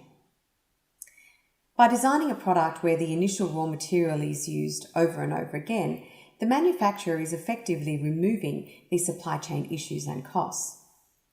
As the cost for producing and purchasing raw materials for each new product is largely eliminated, the manufacturer will experience a much improved margin on the remanufactured goods, on the price that they can offer them to market, particularly when they keep the product price at or close to the cost of a brand new product. This is often the case where a customer will accept that the quality of a remanufactured product is as good as the original. Alternately, the manufacturer may choose to pass this cost saving on to the consumer in the form of a lower price, allowing the manufacturer to gain a competitive advantage through this lower product price. This ability to offer nearly as good as new remanufactured products is often leveraged by manufacturers through secondary marketplaces or through secondary brands. We often also see remanufacturing combined with rent instead of buy business models, where the manufacturer takes back the product at the end of the rental period, or with incentivized return and take-back management business models. So let's explore a well-known example of take-back management and incentivized return. Take-back management and incentivized return. A key success factor in remanufacturing effectiveness is the ability to return the component to the manufacturing facility at the correct time, providing an economic incentive for customers to do so. So let's take the example of Caterpillar, a world leader in heavy equipment. Caterpillar is recognised as a leader in parts remanufacturing, with remanufactured parts testing to the same or higher standard as new, while driving down their cost of raw materials. So how does Caterpillar ensure that the parts are returned? Caterpillar provides an economic incentive to their customers in the form of a pricing structure which includes a core deposit for the manufactured components. In this way, they reclaim the materials for manufacturing. Customers are given a very simple incentive.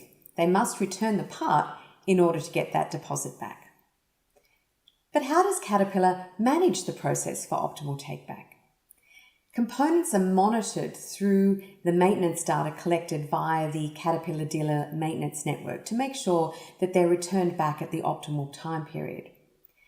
Your company may also consider using technologies such as IoT or predictive maintenance to optimize this return process.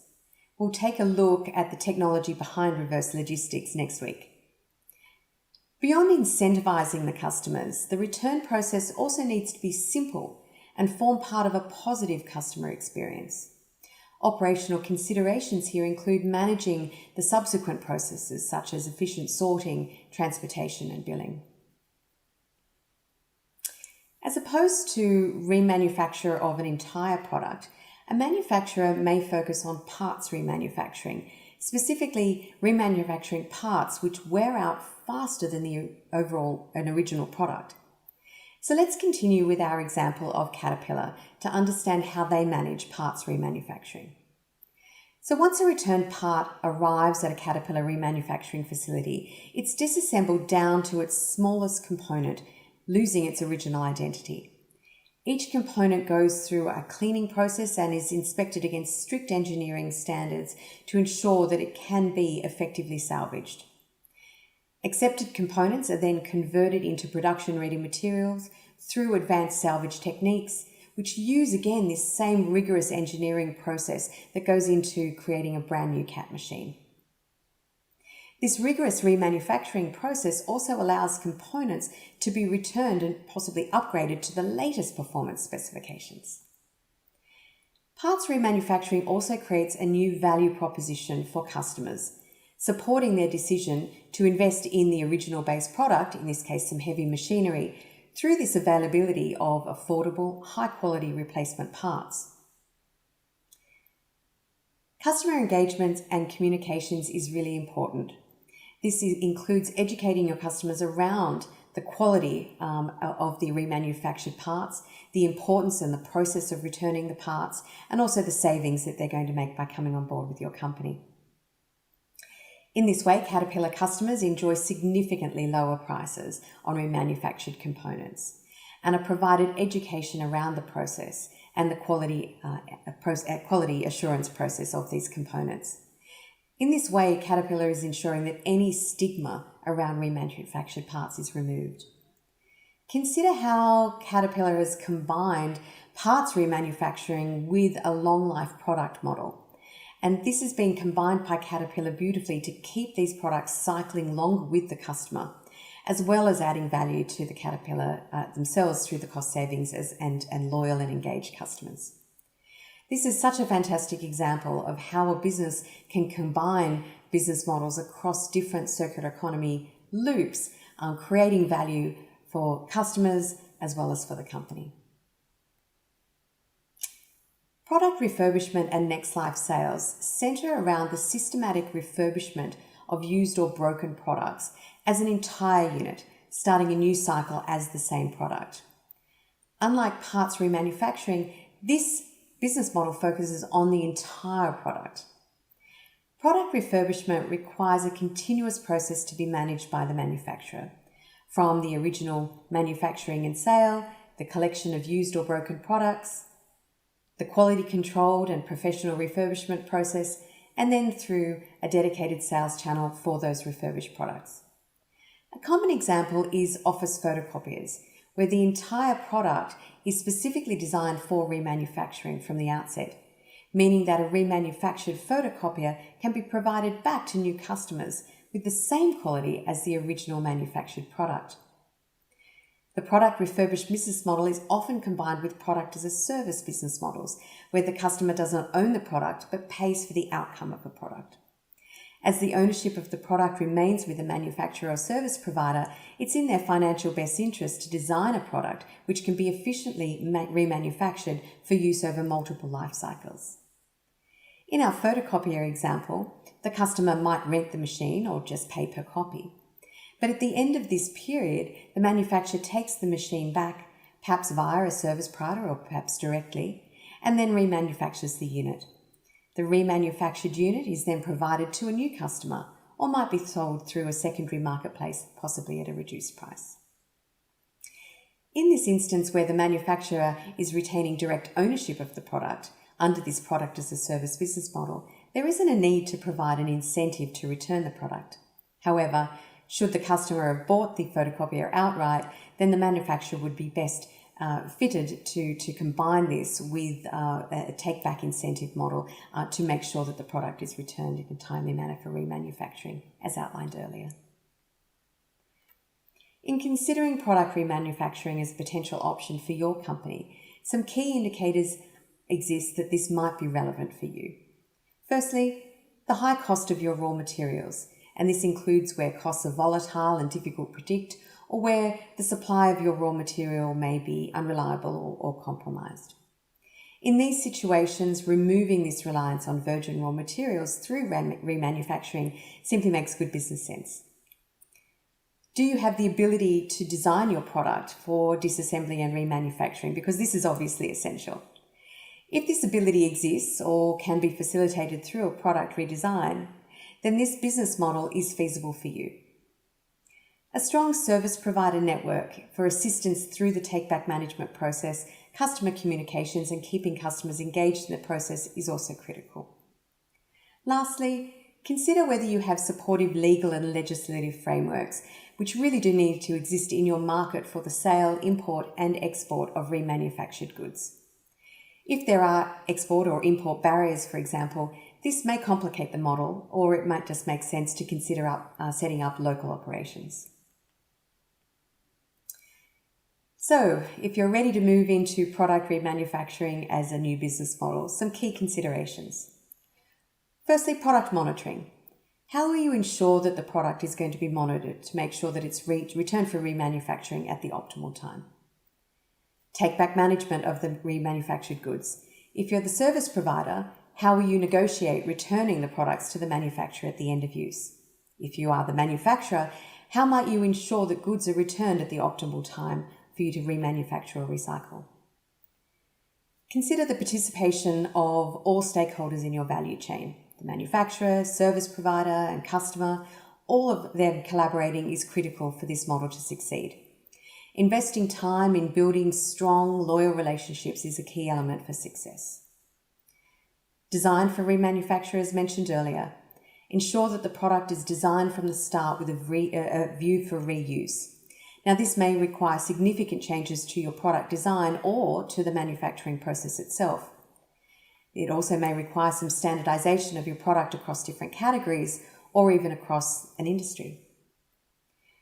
You will also want to consider manufacturing your products and your parts from raw materials that are durable and allow for that remanufacture and that quality from the outset. While you're still in the space of considering your product design itself, this may also be an opportunity for you to consider how you might recycle or upcycle products at the end of their useful life for remanufacturing. So when the product components are no longer able to be remanufactured, how are you going to actually reclaim the material's value through an upcycling or recycling business model? Quality assurance, critical to ensuring that the remanufactured good meets the expectations of your customer. Customers' acceptance of manufactured goods. Your customers need to view the remanufactured item as having the same price and quality as the original, or be actually happy to accept a remanufactured product at a lower price point. And obviously, customers' acceptance of the remanufactured product is critical. However, you may wish to consider setting up a secondary market or a secondary brand to facilitate these sales. So that's it for the end of this unit. Thank you so much for listening. In the next unit, we're going to be looking at the circular economy from a different angle. How can we ensure that the circular economy is sustainable and inclusive and does not just create value for privileged communities? Thanks and stay tuned.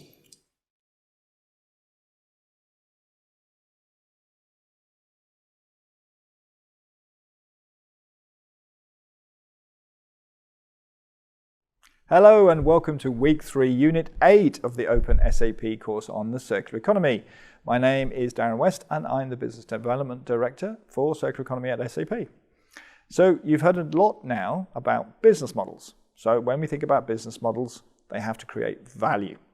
And how is this value shared? So who benefits from these business models? So in this unit, we want to look at how value in the circular economy can be shared, not just for privileged communities, but also for historically marginalized communities as well. So this is a concept that we sometimes call social capital. So this is what we want to cover in this unit. And in this unit, my colleague Mike Jordan, who you met in previous weeks, meets John Home. And John is Vice President of Strategic Initiatives at Pyxera Global. Pyxera Global are an NGO that specialize in driving systemic change in the circular economy. And what they like to focus on is this question of value and how value can be shared more fairly. So let's jump to the interview right now. Hey, John, thank you so much for your time and insight into this important topic of social inclusion in the circular economy. It's really valuable for our course. The first question I wanted to ask you is around the way the circular economy discussion is typically framed. When framing the circular economy discussion, it's usually around circular business models, so upstream and downstream models like product as a service, sharing platforms, resource recovery, circular inputs, etc., those kinds of topics. But lost in that discussion is any talk about equity and the economic opportunity for the most disadvantaged, and how circular economy can be a model for an inclusive business. Could you provide your thoughts on why this is the case, and how the circular economy could be framed as a systemic transition to a more inclusive economic model? Yeah, Michael. So first of all, thank you for having me. It's a pleasure to be here. Regarding your question, it's a really interesting one. And I think that when you unwrap or unwind the circular economy conversations, I think most of the discussions today revolves around waste. So when you look at the circular economy spaces, what can we do to recycle waste, make waste more sustainable, turn waste into product, which is all great. I think that we really need to do and focus a piece on that. But as what you said earlier is crucial. The transition to a circular economy is systemic. And while much of the discussion now around the current sustainable social issues that are pressing, for example, in agriculture, we're 50 years away from topsoil pretty much being gone, which means we can't farm for fruits and vegetables, or climate change we're dealing with front and center, or what we see right now with the earth and the current sustainable environment is that we need to transition to a new economic platform that is definitely more nurturing to our planet. In that context, the circular economy is talked about in that space. But I want to focus the conversation on another part that's really not discussed as much as it should. And that is that inclusion piece. Historically marginalized communities currently are not involved in the current take, make, waste, linear economy.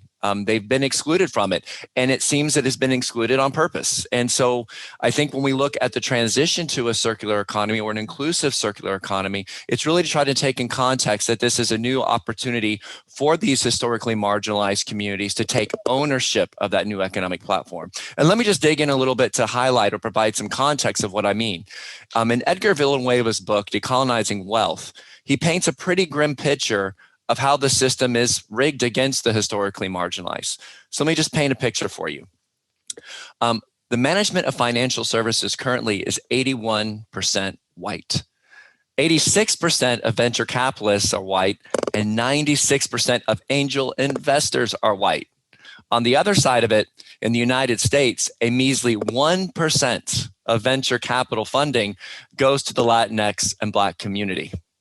Those numbers are striking. And for us, when we look at transitioning to an economic model that is just, that is correct, that is nurturing for the environment, we need to put front and center those folks who have been participating in it as a transition to really enable this transition to a new economic platform.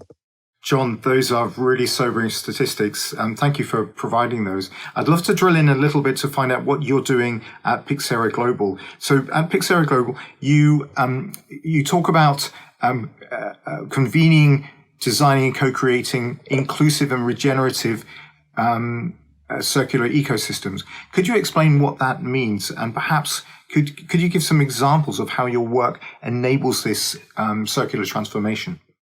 Yeah, absolutely. And thank you for that question as well. You know, Pixera Global owns a unique piece of real estate in the global development space. You know, our mission is to unite the public, private, and social sectors together to solve solvable problems, working closely with these sectors to really go deep and try to build partnerships to enable this change. And so obviously, when you look at the circular economy space, it's going to take all of us working together and coordinating together to do just that. And so what's really fascinating about Pixera Global is that we really work closely with our private sector partners to help enable that transition, to work with them to focus on how their business can solve the social problem, not just a public relations story. And I think that's critical when you're talking about this transition to circularity and all this talk of ESG metrics, et cetera. So when we look at really what does that mean, convene, design, and co-create, what we look at doing is when we go to a given geography, we identify those specific stakeholder partners that we need to work with on the ground to make an ecosystem transition. I think the first thing you need to know about, though, when we look at the circular economy space, is we go and focus the historically marginalized community group front and foremost. So whether that's working in Alaska and Montana with tribal nation and tribes, or in Ghana with waste pickers, or in some of the cities we're working in the United States with historically marginalized Black communities, we focus and primarily focus on them to be the benefactor of that transition through an economic state. And I think the other thing to look at is when you look at convening this conversation, it's really important to have the right actors. That's why being great partners with SAP on the technology space in all of our projects is critical, or working with groups like Metabolic, who have a really science-based approach to the circular economy space is key. And so, and I think when you look at our space, we're not the primary implementer. We're the ones convening and bringing those ideas and those potentially solutions to market and scale. Thank you, John. That's super interesting.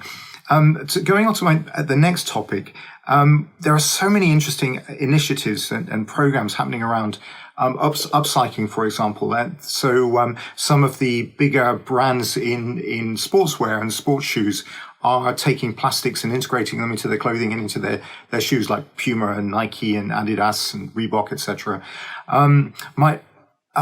My concern and my question is, how are those disadvantaged communities at the bottom of the pyramid involved with this, and are they benefiting from this at all?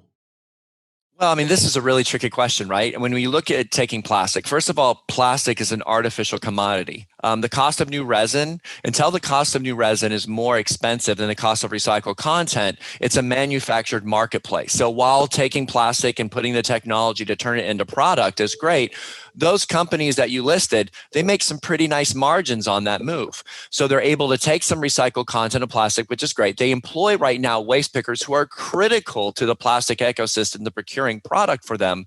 And then they sell that product at a pretty good margin. So while it has a really good value to the world, the historically marginalized, they're not really benefiting from it, except for being able to pick up plastic and get some money from it. I think when you look at the circular transition, we got to really start looking at how can they take ownership of those businesses, not just get a handout, not just get some money here and there, but what type of reduce, reuse, regenerative innovations can they put in place moving forward? And I think, you do see some companies out there really trying to make a concerted effort to be regenerative, to really look at those products as a service models, to really try to change from selling light bulbs, for example, to selling light like Philips does. But there's a lot more work to do. And I think until we really allow those historically marginalized community groups to take ownership of it and feel they truly have buy-in and a seat at the table, a lot of this talk at the moment really is just a lot of public relations. That's super interesting. If we take together some of these horrifying stats about the fact that it's basically white men like me who tend to have all the influence and the power in making decisions around this stuff, and the disadvantaged communities have very little involvement and get at the moment relatively little benefit out of it. This kind of leads me to my last question. I'm sure you would agree that most corporates these days have an idea or a working definition of what the circular economy is, and a lot of companies are starting to go in that direction. And yet the marginalized communities, in many cases, I suggest, have been doing reuse, recycling, repair for such a long time, and yet they're separated. They're not part of the core conversation around the circular economy. How do you think, given all these other things you've been enlightening us about, how can these communities start taking ownership and become more centrally involved in the circular economy conversation? Great question. It's a really fun one. I mean, I think let's first of all look at what circularity is, what the circular economy is. This is not new. So regeneration, maximizing the resources of a product or a service has been around actually before the Industrial Revolution. If you look at tribal nation, for example, and tribes, they worked very closely with the earth on making sure they're using maximizing every single piece of whatever they were working on to its fullest value. And I think when you look at that, I think we, generally speaking, and me as a white male, but as I think the capitalistic society needs to step back and say, this isn't new. How do we include those folks who've been doing this for years, centuries, to be able to take part in that and lead it and use that technology? So I think it's important, first of all, to focus on that. How? Well, I think one thing that is critical is that when an example is when we convene these communities ourselves, we are their advocates. We're not there to prescribe medication. We're not there to tell them what they need to do or what social issues they need to focus on. We listen to them and we find out what the circular conversation means to them. So for example, in some of the tribal communities, if they have an issues with housing, how can we look at maybe taking recycled content and making convex homes affordably? So there's solutions, but those solutions have to come from those folks on the ground and allowed to be able to create, innovate, and own those solutions themselves directly. John, that was such a useful set of insights into this social inclusion issue, and so essential to this course. It's so easy at a company like SAP and others to just think of it as a new idea and with a bunch of technology enablers. And in fact, these marginalized communities have been doing this so long, and their stories of how they've done it should be central. So we really appreciate your input. Thank you very much. No, thank you for having me. Really appreciate it, and happy to be a partner of SAP. Hey, time's flying. That was the last unit of week 3 already. So now you know more about business models and the drivers for change. So how can technology enable these business models? What is required? Technology is kind of an enabler for all these things, and we're going to look at that next week.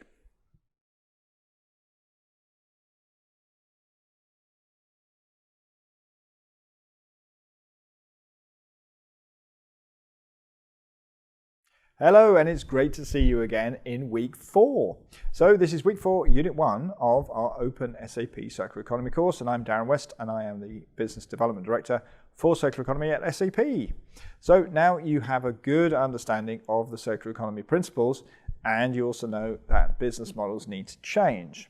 So this week, we're going to discover the role of technology and how technology can enable those new circular business models. So in this unit, we're going to look at networks. So when we think about a circular economy, we think about loops, and often these are ecosystems, which means lots of different organizations working together rather than just one firm.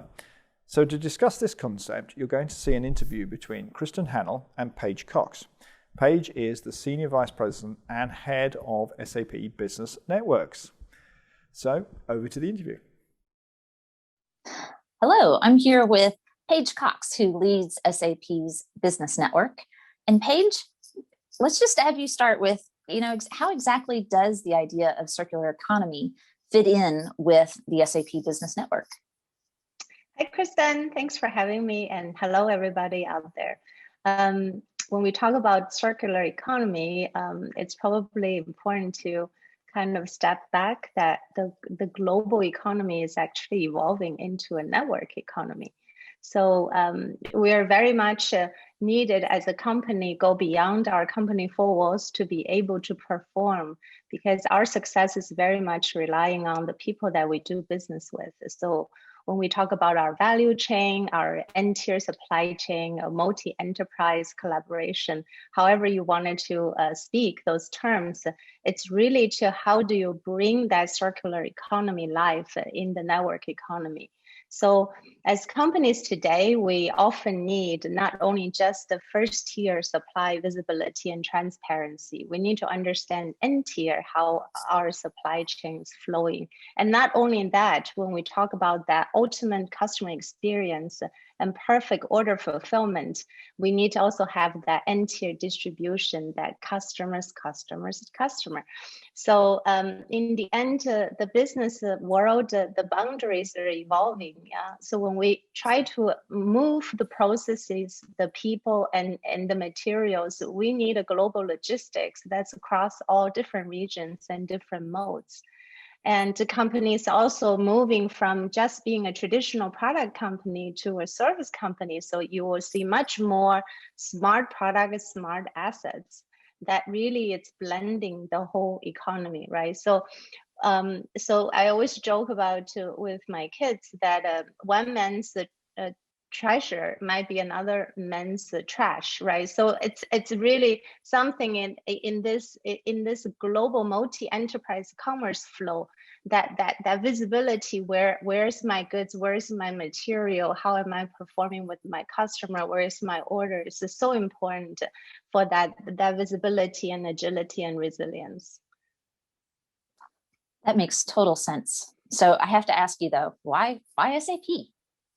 Yeah, well, SAP, we came from our heavy lifting, solving the world's most complex problem with our ERP world. And now we have to lift that up. We need to connect our intelligent enterprises as a network of intelligent enterprises. So in other words, from the ERP to the NRP, right? Enterprise resource planning to network resource planning. And with that, it's not we're starting from ground zero, because if we look at SAP today, there are 77% of world transactions are running through some kind of SAP system. And we're super blessed with 440,000 customers around the world. If we would just extend our 440,000 customers and connect them with their multi-enterprise ecosystem, we alone will be able to really orchestrate this network economy. So it's really, really a golden time for us to really drive this network initiative and really be that platform for our customer to bring their multi-enterprise commerce to life. I love your passion about it, Paige, and you've totally convinced me. It's SAP, definitely. But tell me a little bit more about the network. What we are doing at SAP is really, we are not starting from scratch. So we come from the largest supply network, procurement network, Ariba network. Now we are actually extending that with our logistic network and our asset intelligence network. What we are doing is really by building on the strength of this these three networks as a starting point, and we will be investing and building a business community. So sometimes I joke about this being the LinkedIn of intelligent enterprises. So it's actually a business community where we can connect our customers with their ecosystems. This will be ultimate one-stop shop of trading partner directory. And our trading partners from different roles can search and discover each other, and they can take advantage of SAP value-added services, SAP network applications, or even third-party and other partner networks or industry networks. So not only this community is something that we bring our enterprise together with its own ecosystems and connecting these enterprises, it's also a platform that we can really bring our ecosystems and other content and services and networks as a network of networks. So that is the central layer of our business network. What we're doing for the initial phase is that we are bringing in our procurement together with our manufacturing and together with our logistics. So this is what we call the cross-network collaboration. If we think about today, most our competition are focusing on functional networks, whether it's purely procurement or purely logistic or purely finance. What we are doing is doing a crossover. This entire best of suite will always win over the best of breed, right? So the sum is greater than its parts.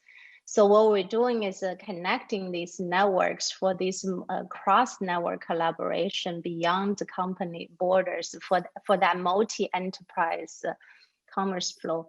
But last but not least is really based on our incredible community and all the data and all the processes flowing through this network. We wanted to really offer the insights and the intelligence with analytics to be able to feed that kind of intelligence back into the control of the enterprise and the decision making of the enterprise. So that becomes the round trip of from the enterprise we extend through the network, and we connect and enterprise in the network, orchestrate all the processes, take the collaboration beyond what's ever possible today, and you fuel the data intelligence back into the enterprise, and the enterprise can perform better, plan better, optimize better, and execute better. That's fantastic, and I love, that sounds a lot like a loop, which is what circular economy is all about. So you mentioned three networks. Can you give an example of how those three networks, the procurement network, the asset intelligence network, and the logistics business network, how the three work together? Yeah, very, very good question. So if we look at the traditional procurement process, it's very much buy and sell, and usually it's buyer driven from an enterprise to say, I invite you, you come and transact with me. In a logistic, you often have different fragmented networks. People will be dealing with the road, maybe in certain regions even. People might dealing with ocean or different modes, but nobody is bringing that together into a global, multimodal, and aggregated view. And in the manufacturing space, that you have your assets, your equipment, but nowadays companies are not only just making the equipment, they are actually offering you don't have to buy the equipment. You can basically pay for lease the service that you're getting out of those equipment. So things are really, really changing. And how do we enable the customer to connect such dots? Because when you go through your N-tier procurement process, you need that N-tier supplier visibility. You wanted to know the materials of its sourcing, and to the raw material where it comes from, and also how the genealogy and the batch and the traceability as the whole product chain. It's like a product passport. How does this whole thing come together? You need the logistic providers to be able to orchestrate whether it's downstream from supply to line, or it's the order fulfillment that of your goods or your parts to your customer. And nevertheless, you need a digital twin platform to be able to say, okay, if this is a smart asset, this is a smart product, so then I can offer you as a digital twin service. So you can collaborate between the OEM of the world to the operator of the world, and even to the third-party service provider who needs to maintain or operate those services. So what we are talking about here is if we can connect procurement to manufacturing to logistic, we simply will orchestrate, we call it source, make, deliver. So in the source, make, deliver, that is really enabled in your own supply chain, but we connect you with the other enterprise supply chain. Now we have this multi-enterprise connected supply chain to demand chain. And there comes the loop, right? So because my purchase order is your sales order, my work order is your service order. So my lead is your demand, right? So I think it's in this circular manner that if we can orchestrate that network economy, then we become a platform. We can really take commerce into the new heights and take the traditional ERP to this network NRP. That's fantastic. So let's tie this back to circular economy. How does the SAP Business Network benefit customers looking to become more circular? Absolutely. I mean, when we most companies through this whole digital transformation are very much in the past focusing on cost savings. So it's how do I save savings in my procurement or in my logistics spend? How do I reduce inventory cost and so on and so forth?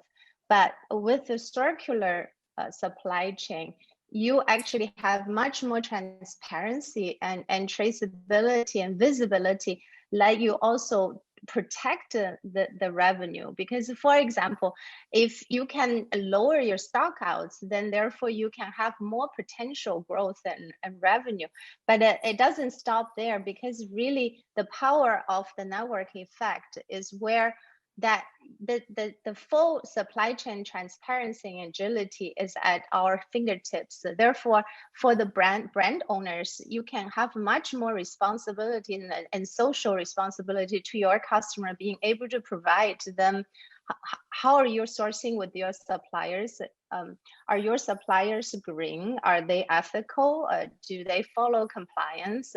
You know, you can very much increase your sustainability initiative and being able to minimize risk and really improve the overall transparency and traceability. Fantastic. Well, Paige, thank you so much for talking with us about the SAP Business Network. It's been a pleasure talking with you. Thank you. Thank you for having me. Welcome back. I hope you enjoyed that interview. Now let's summarize it. SAP's view is that to enable the loops in the circular economy, we need a unified and collaborative and intelligent network that spans multiple enterprises and multiple functions. So we're looking at things like procurement, manufacturing, and logistics.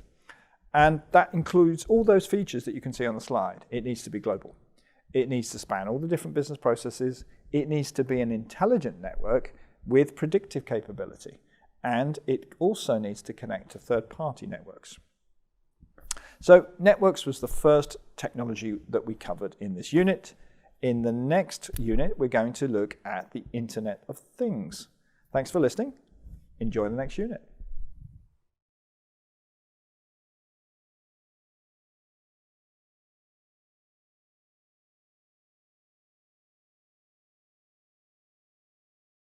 Hello and welcome to week 4, unit 2 of this openSAP course on the circular economy. My name is Mike Jordan. I'm the Education Portfolio Manager for Sustainability Topics at SAP and an SAP Academic Ambassador. Today, I'm going to be talking to you about the Internet of Things with underlying analytics capabilities and how that supports the circular economy. So specifically, we're going to start off just by getting a kind of working definition of the Internet of Things. Many of you will know what this is about. Some of you may even work with it. And a lot of you might have heard the term, but are a little bit unclear about what this means and what it's for. So we'll get a base level idea of what this is, but not at any level of complexity. Then we get into the more interesting part from our point of view and for this course, which is how the Internet of Things with the underlying software capabilities can support the implementation of circular economy principles and circular business models. And then just to help you understand that a little bit better, we're going to look at two very different examples from SAP customers about how this is being used. And after that, we'll just do a summary of everything we've learned in this unit. So first of all, what is the Internet of Things? In a sense, it's exactly what the term says. It's about connecting things to the internet. That sounds like a very simple way of understanding it. But the key thing about it is that these things which are connected to the internet are not what you would normally class as typical computing devices. So think around your home. It could be your washing machine connected to the internet. It could be your fridge connected. I used to have a kettle that was connected to the internet. And I could kick it off remotely. Not a great example, but it just illustrates the concept. Your car being connected to the internet, various industrial machines, even whole buildings that can be connected to the internet. And then with the sensor hardware and the underlying analytics capabilities, you can take the data from all those things that I've been talking about and then enhance performance. So it needs the hardware, it needs the underlying Internet of Things software with the analytic capabilities to be able to take the performance data so that you can respond to what you're seeing very often in real time, or you can actually create automated triggers to respond on your behalf within the software. So hopefully that's a very brief definition. Hopefully you understand what the Internet of Things is. But important for us is how does this apply within the circular economy? Now, I guess that given the fact that you've been doing this for a few weeks now, you're probably ahead of me on this. A key concept within the circular economy, particularly for businesses, how do you capture value and deliver value while keeping goods and materials at their highest level of value, at their highest level of use for successive cycles? And of course, this is exactly what we're talking about with the Internet of Things. What you can do is you put a sensor on your, for example, your washing machine, rather than, and if you don't have a sensor, let's start from there, and you sell a washing machine to a customer, then how do you track the performance? How do you understand if there's a problem? Typically, the only way you'd find that out is if the customer calls you to complain that there's a problem with the machine, or maybe you have a maintenance routine where somebody goes out once a year and then checks the washing machine. There's no way in real time of tracking that. So the very good thing with the Internet of Things connected to hardware sensors is that you can have real-time tracking of the appropriate data for that particular sensor and then respond, either just for that particular product or for the whole class of products. Let's say that you've got a particular model of washing machine that that you want to see if there's common patterns of degradation in quality over time, and then you can help you with newer versions of it. So basically, if we summarize that, there are other possibilities of this, but just for the purposes of this course, we can do performance tracking, which helps keep the materials at the highest level of value. And we can do predictive maintenance, so we can see where the patterns of problems are occurring, and then we can engage with that product or material so that it doesn't stop working before the problem fully arises. And of course, within the circular economy, you've learned already earlier in the course that it's the typical business models are about bringing back those products and materials so they can be reused. So you need to know when you would bring that washing machine back at the most appropriate point. either just to be dusted off and cleaned and sold into a secondary market, maybe slightly upgraded, maybe refurbished and remanufactured, or even if it's at the end of its life, taken apart and recycled so that you can reuse all the component materials. And this last term that you'll hear it later in the course as well, particularly on the green token unit, of a digital twin. One of the very useful things that you can do with the Internet of Things is create a simulated version of your product or material in-house that represents the physical product out at your customer. And then there's a kind of symbiotic relationship between the two, where the real world data helps you when you're trying to simulate maybe to build a better version of the product or identify problems, all those kind of things. So this digital twin concept is something you can search about, and there's a lot on the internet. We're not going to talk about it too much today, but it's a way of supporting circularity.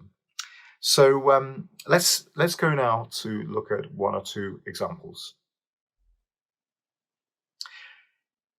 We all know that farming is incredibly susceptible from seed to harvest to unpredictable weather patterns, humidity, light, changes in soil health and soil structure.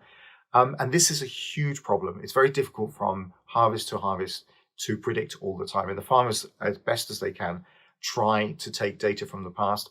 But this is not only does it remain an unpredictable problem. Some years you get a good harvest, some years you get a bad one. But the problem is getting worse with climate change. Climate change, as I'm sure we all know, is making weather patterns more extreme and less predictable. So how do we respond in real time and make the correct interventions to support crop yields?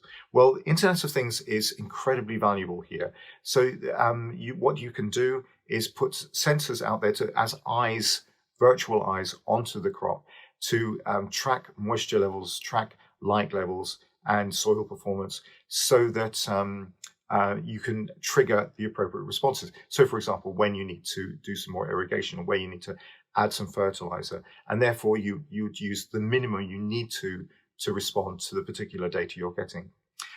In the slide that you're looking at right now, this is a use case, an example that we have from cotton farming in Africa, and you can see the analytics page. And here, on these cotton farms, moisture sensors being used to track that, and then with information about the crop yields, they can.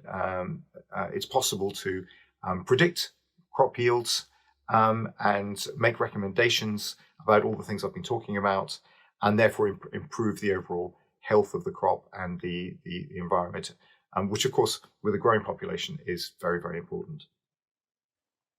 Now, a very different example. SAP has a customer, Kurs, who produce physical air compressors. Air compressors are used a lot in different industries. And the traditional model, of course, no surprise, is to sell the physical product. And to a certain extent, that's been a fairly successful business model, but it does have some problems. And they were looking at ways of improving this. Now, one of the major problems that they've had is a lack of access to the air compressor calibration data. These things need to be calibrated, as well as other equipment-specific data. So for this reason and for some others, they decided to change to a product as a service model, one of the ones we've been talking about. So instead of actually selling the air compressors through their dealers, what they do is they sell the compressed air as a service. And what this has enabled them to do with SAP Internet of Things software, with our asset intelligence network, and other SAP elements, predictive maintenance software, is provide a much better service to their customers, a much more reliable service than they've been able to do before. So we can see it here. In summary, they offer compressed air as a service rather than the actual compressor. They can track the performance of the compressors, and therefore maintain them much better than before. They can increase service efficiency, And there's a high level of customer satisfaction and less waste as a result. So this is good for the customer, it's good for the company, and it's good for the to implement circular economy where you reduce waste and you keep goods in use for as long as possible. So let's summarize what we've been learning over this unit. The Internet of Things allows physical objects to be connected to the Internet, and it allows the analysis of their performance using analytics capabilities. So you can track, usually in real time, how your material or product is performing, and therefore make the appropriate responses.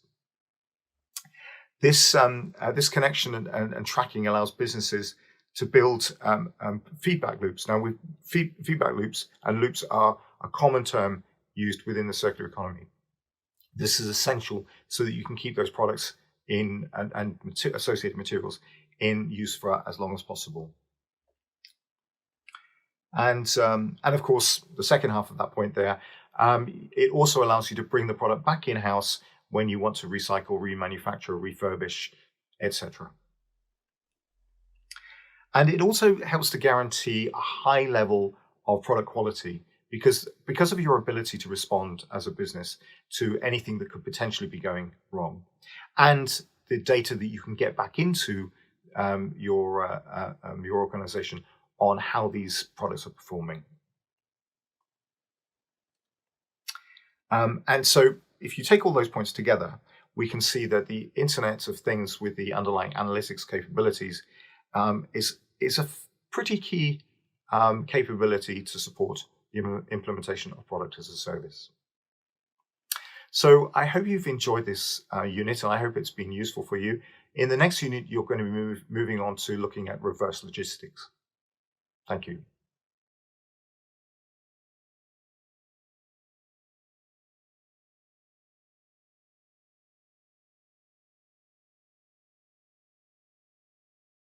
Hello and welcome to week 4, unit 3 of the openSAP course on the circular economy. My name is Darren West and I'm Business Development Director for the circular economy, but you know that already. So last unit we looked at analytics and the Internet of Things and how these powerful software tools, including digital twins, can help us build circular economy models. Now in this unit we're going to look at the technology of reverse logistics. So let me shortly recap what reverse logistics is. So it's the opposite of forward logistics. So that's where goods flow from the producer to the customer. So reverse logistics is the process of bringing those used goods back from the customer back to the producer or manufacturer, so that the producer or manufacturer can properly dispose of the products or reuse the materials and thereby recapture the value. So what we must note is that all companies that want to remanufacture, reuse, recycle, etc., need to have some way to bring their products and materials back. So they all need reverse logistics. Okay, in this unit, we will explain some of the technology that could be used in reverse logistics, and then we'll have an interview with one company, Lexmark, who uses these processes very successfully in their business model. So first, let's look at the definition of reverse logistics. Now, on the slide, this is one from the supply chain specialist Hollingsworth. What they go on to say is that some of the activities included in reverse logistics include remanufacturing, refurbishing, and redesigning. But these activities go beyond the basic processes of recycling packaging or reusing shipping containers. Additionally, reverse logistics programs for dealing with hazardous materials, recycled goods, obsolete equipment, or even recovering assets, these come into play. And all of these processes are important to enabling a circular economy. So just to mention, in the further reading slides at the end of the unit, which you can download, we'll put some links where you can download all this information from companies like Lexmark, Hollingsworth, and also UPS. Now, speaking of UPS, the company published a really useful piece of market research on the reverse logistics market back in 2019. The link to download it is shown on this slide and in the further reading section at the end of the unit.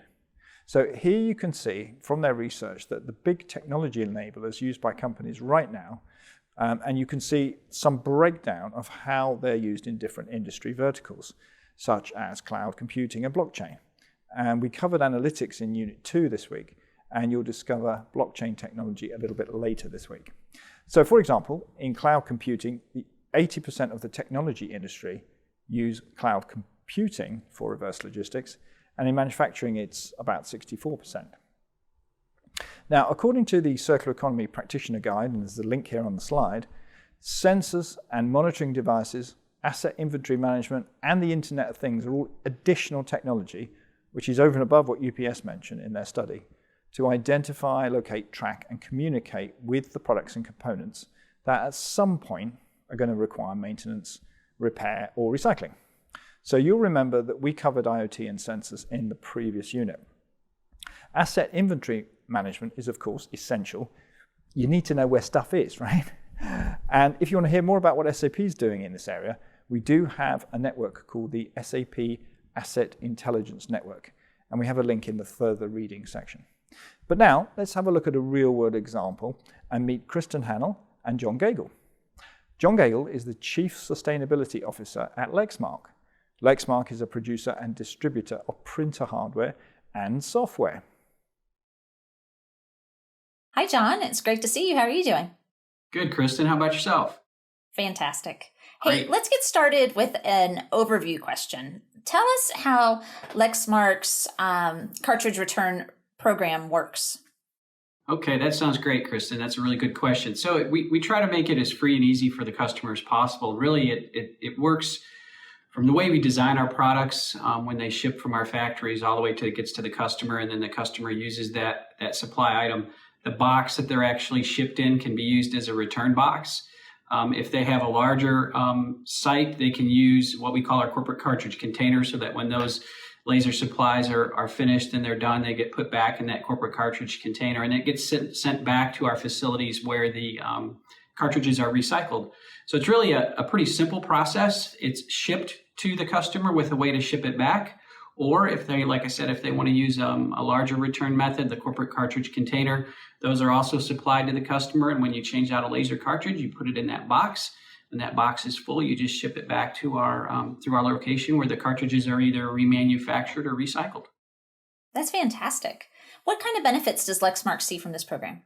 Well, you know, it's something that we've been working on for a long time, probably at least 20 years, I would say. And there's benefits for us as a company, and there's benefits for our customer. Obviously, a lot of these things we do to meet regulatory requirements. In some countries, like in Europe, we have the WE requirements, and other geos around the world, there are take-back requirements. But we were actually doing it before all those things started, because it's really part of our culture as a company to be environmentally conscious, be focused on sustainability, be focused on circular economy. I could say we were doing circular economy before circular economy was a phrase.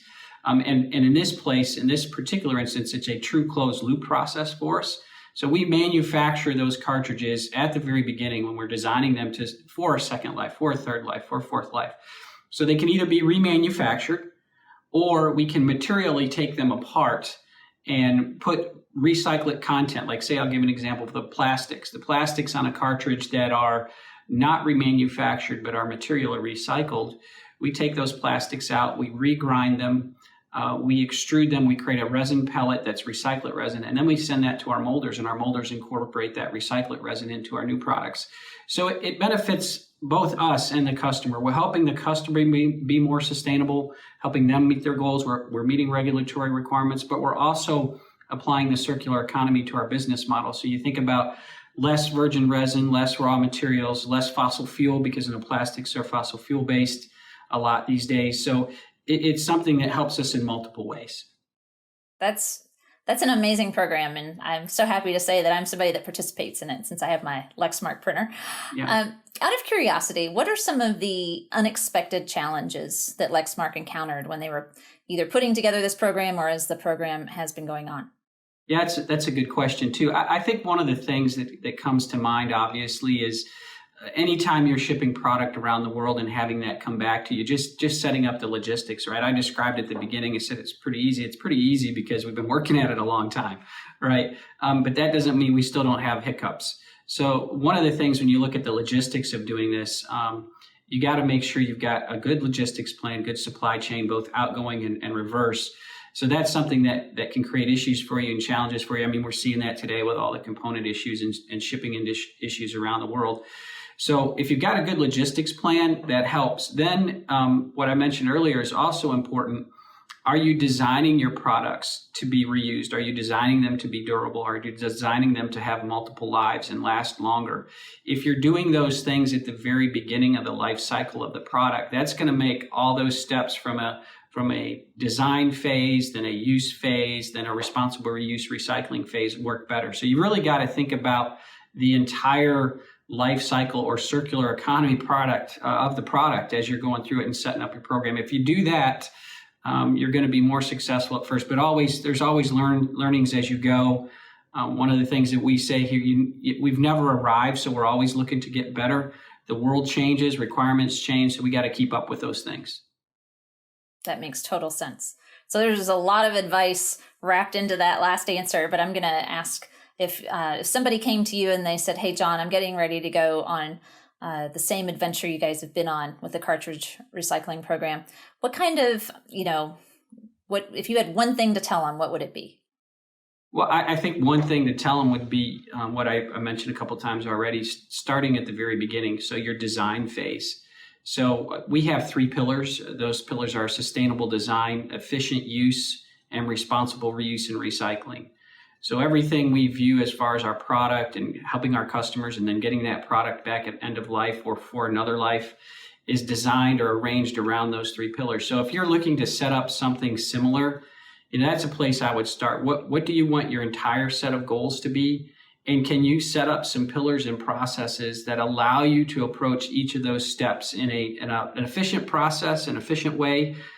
There's going to be challenges along the way, but you really have to focus starting at the design phase. If you're not designing your product to flow through a process like that, it's going to create a lot of issues for us. And I'm really actually talking about even down to a materials level, right? What are you manufacturing your product out of initially? How do you set that up so that product or that material at a material level could be reused? Can it be reused? All those questions have to be asked at the beginning. So it's really starting at the very beginning, thinking about the design, and then making sure you design it for at least multiple life cycles, right? So it can be continually reused. That makes sense. Hey, John, thank you so much for talking with us today. I really appreciate it. Awesome. Always great to talk to you, Kristen. Take care. I hope you enjoyed that interview. Now, this is the end of the unit. In the slides, you'll find a summary of the key points from the interview and a list of links and further reading.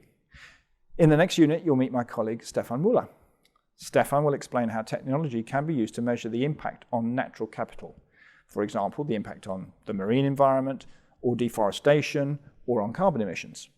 And what we're measuring there is the impact from making goods and services.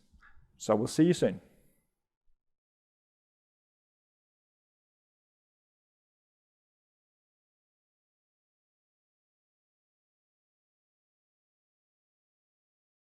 Hello and welcome to week 4, unit 4 of the openSAP course, Circular Economy. My name is Stefan Müller and I'm part of SAP's development organization looking after customer collaboration for sustainability.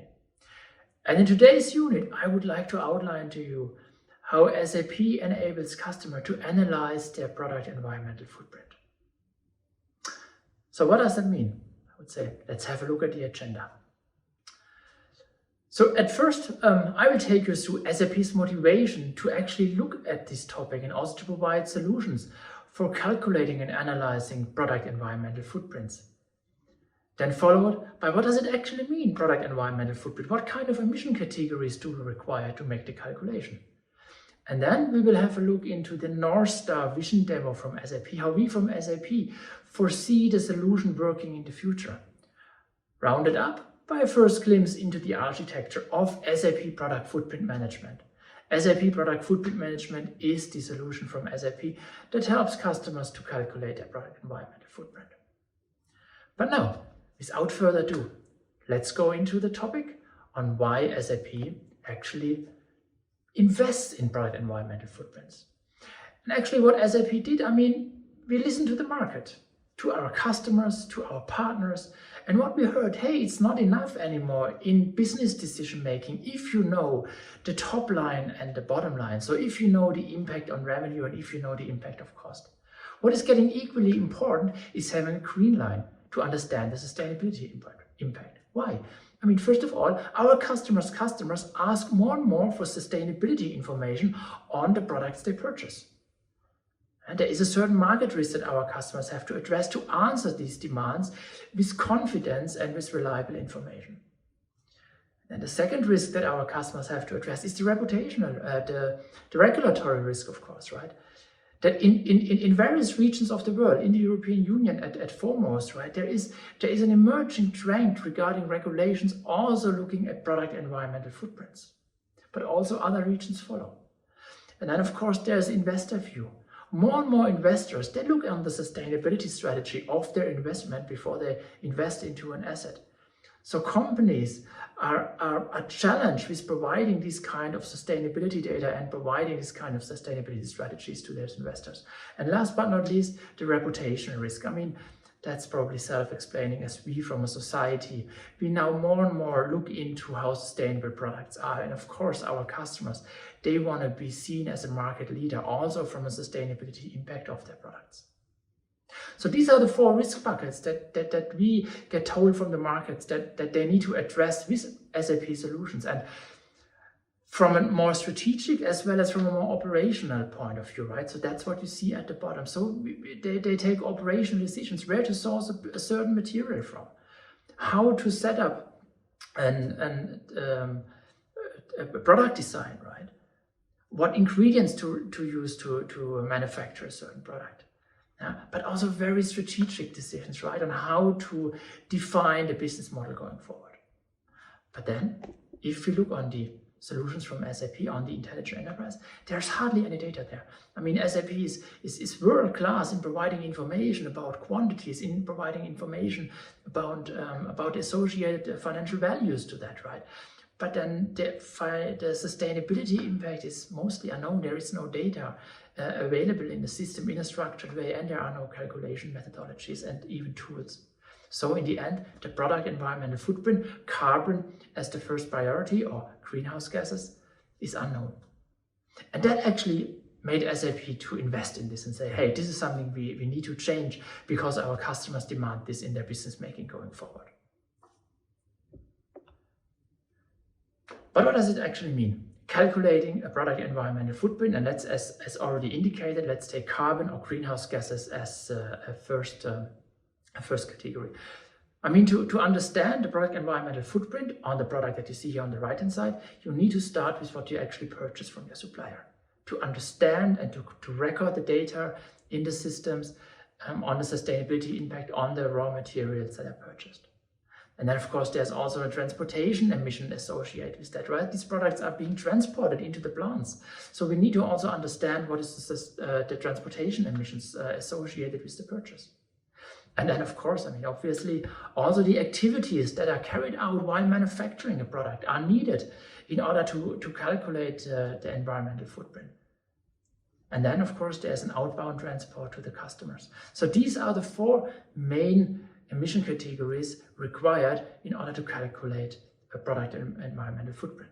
Of course, if you look in more detail, there are more, but for now, this should be sufficient to have a good go on that. And how does that look like if SAP is now offering a solution? And what you see here is our North Star vision demo, as already announced. And what you see is on the left-hand side, the purchase of a raw material. Then we have a refinery step. Then we're having 3 production lines, one in the US, one in France, and one in Germany. And in the end, the products get mixed together and then sold as Damocran. That's the name of the product. And as you might already spot it, I mean, this example value flow here is from a chemical industry as we're producing polymer products, right? And what you also see are the COGS, the cost of goods sold. So what are the COGS? Basically the costs that occur while manufacturing this product, which is in the end part of the bottom line, if you look on the top bottom line, green line dimensions. And how is this being calculated? Well, I mean, in a nutshell, first of all, what companies need for this calculation is an understanding of the cost of the raw materials they purchase. We need to understand the bill of material. So how much of these raw materials is necessary to produce semi-finished and then in the end finished materials. And then also, of course, we need to have an understanding of the activities that are being carried out while manufacturing this. In SAP terms, this is called a routing. A routing in the end brings the bill of material and the activity types together. And generations, decades of controllers have actually valued all these activities with costs. So for example, an hour of mixing cost me 20 euros or 30 US dollar. An hour of cooking cost me 40 euros or 50 US dollar. And then at the beginning of the period, this information is all rolled up and we have the so-called standard cost of a product. And the basic idea behind product footprint management is, if we not only have the if we not only have the financial cost of all these activities and products, if you also have an opportunity to record and track the sustainability impact, the greenhouse gas input, we should be able to use the similar tools to also roll up the product environmental footprint. And that's basically it. That's the basic idea. So that we enable the system to not only receive the cost of a purchase, that we also can receive the CO2 footprint from our suppliers and record that in the system. That we not only can enable the controllers to record the cost of an activity type, that we can also record how much CO2 did this or greenhouse gas did mixing emit, did cooking emit. And once we have this information in the system, right, we can then not only show it as you saw in the previous picture, on a more aggregated level, we can also then drill down to more detailed level and can for each of every step here in the value chain drill down and understand what is the associated transportation footprint, what is the associated raw material footprint, and what is the associated production footprint, etc. So we can really drill down if we would have the data on a very granular level. And that's basically the idea in a nutshell of product footprint management from SAP. So as a last step, how does that look technically, right? And what you see here on the top line, the orange bar, that's basically our S/4HANA system, right? So this is where all, for example, the whole material movements are being executed. Goods received, goods issue, stock transfer, etc. So-called business activities. And that's what we collect. We collect and transfer it over to this light green line in the middle, which is then our cloud solution for product footprint management. And in there, in this circle that you see, in there we assign on these business activities footprints. Where do we get these footprints from? Well, you see here a white box called sustainability content. This is where companies can record per supplier material period combination, for example, the associated footprints that they know from their suppliers. And then they can assign it onto the business activities. Or in case this footprint is not known because the supplier doesn't know, that's what you see then, the arrow going down to this more darker green line here. Then we can also make of lifecycle inventory database services to get average information, right? So for example, a certain material produced in a certain region at a certain point in time, on average has that kind of footprint.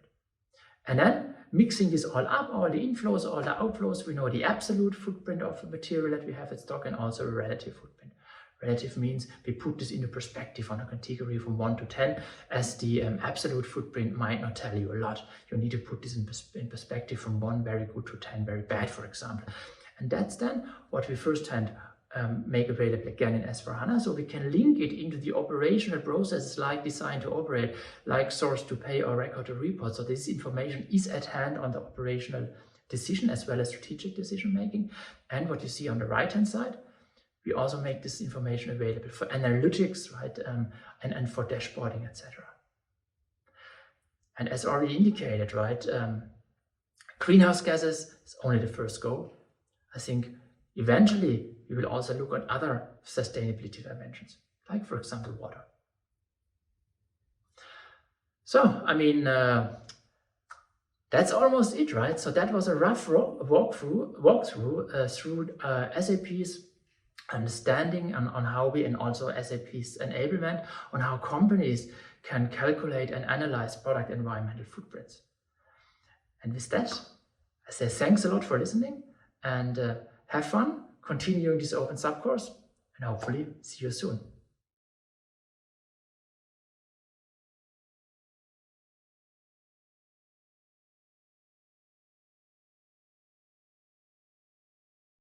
Hello and welcome back to week 4, unit 5 of the openSAP course on the circular economy. It's me again, Darren West. I am the Business Development Director for the circular economy at SAP.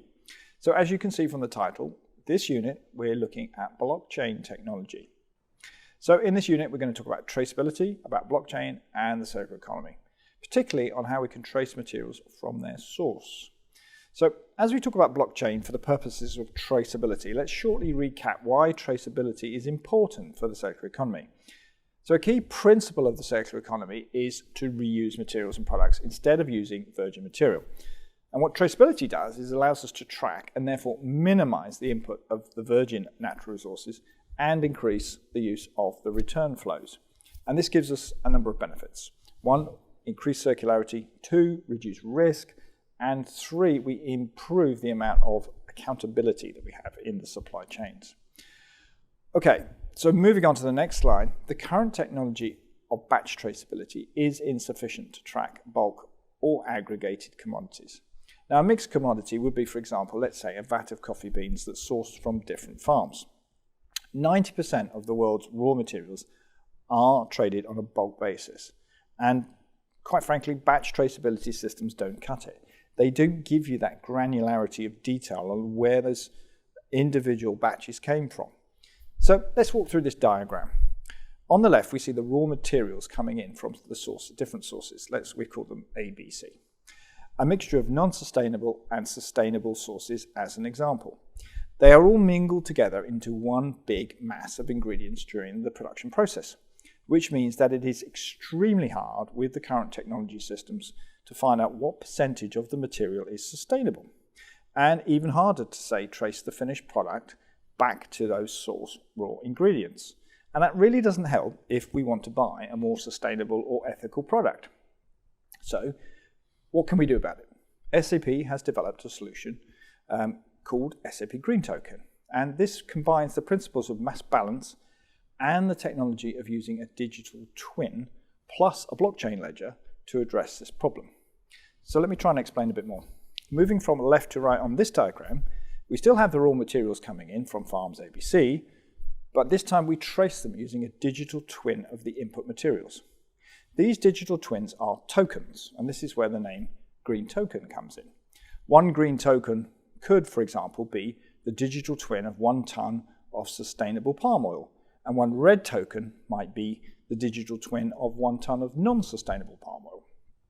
When we mix the materials together, we don't lose them in the complex production process. The tokens are written into the blockchain to provide transparency across multiple companies, so we have a network. And as they flow through this complex supply chain, it means that we can track them, which means that when we have the finished product on the right-hand side, we can trace it back to the origin and all the component parts. This might seem a little technical to you, but we are about to have a short video with James Veal. James is co-founder of SAP Green Token, who will explain this all to us. Hello everybody, it's Darren West again. I am the Circular Economy Business Development Lead. And in previous topics in this week, we've looked at technology. So this unit, we're going to look at blockchain. So that we can understand a little bit more about blockchain, I'm here with James Veal, and he's co-founder of SAP Green Token, which uses blockchain technology. Welcome to you, James. Thank you for having me, Darren. No problem. So tell me a little bit about the startup venture that you co-founded with SAP. Yes, sure. So a couple of years ago, I was leading the Agri division for SAP for APJ, based out of Singapore. And one of the big Agri products that comes out of that region, Southeast Asia, is palm oil. Now, you might know palm oil. It's in many consumer foods, crisps. It's in makeup. It's in dog food. It also gets refined into biofuels, so it ends up in biodiesel. It's a fantastic oil. However, it grows in rainforests, and what people do in developing countries is chop down rainforests and they plant palm in its place, which clearly isn't a good thing. However, there are some traditional founded palm plantations, and the quest we had was to prove that palm from sustainable, mature plantations was coming into the supply chain as opposed to unknown palm, which could have been from recently deforested areas. And that in a nutshell is what we're doing with Green Token, is giving absolute traceability to raw materials, which all look the same. And so you need a clever way to be able to prove some facts about sustainability. That's really, really interesting, James. So you mentioned a clever way to do that traceability. And I know that you use blockchain in your solution, but for the folks out there who've never heard of blockchain, could you just briefly tell us what blockchain is? Yeah, sure. So blockchain is a ledger. Now, you all know what a ledger is. A ledger is a list that grows and grows. It's like a linked list. I think one of the best examples is, I remember years ago, I used to go on holiday to hotels back in the 70s and 80s, and they weren't computer systems. When you checked in, you wrote your name in the guest book. And that was a ledger. Your name had to come after the people who checked in before you, and you could look back up through the ledger to see who had been there before. And you had the check-in date and the check-out date. And it provided an immutable record of all the guests they had at the hotel. So at its very basis, that's what a blockchain is. It's a growing list of facts in sequential time order, possibly with some link to the facts above it. Okay, well, that sounds fairly logical to me. But then one of the things that I often get asked is, why can't we just use a traditional database? Why do we need a blockchain for this?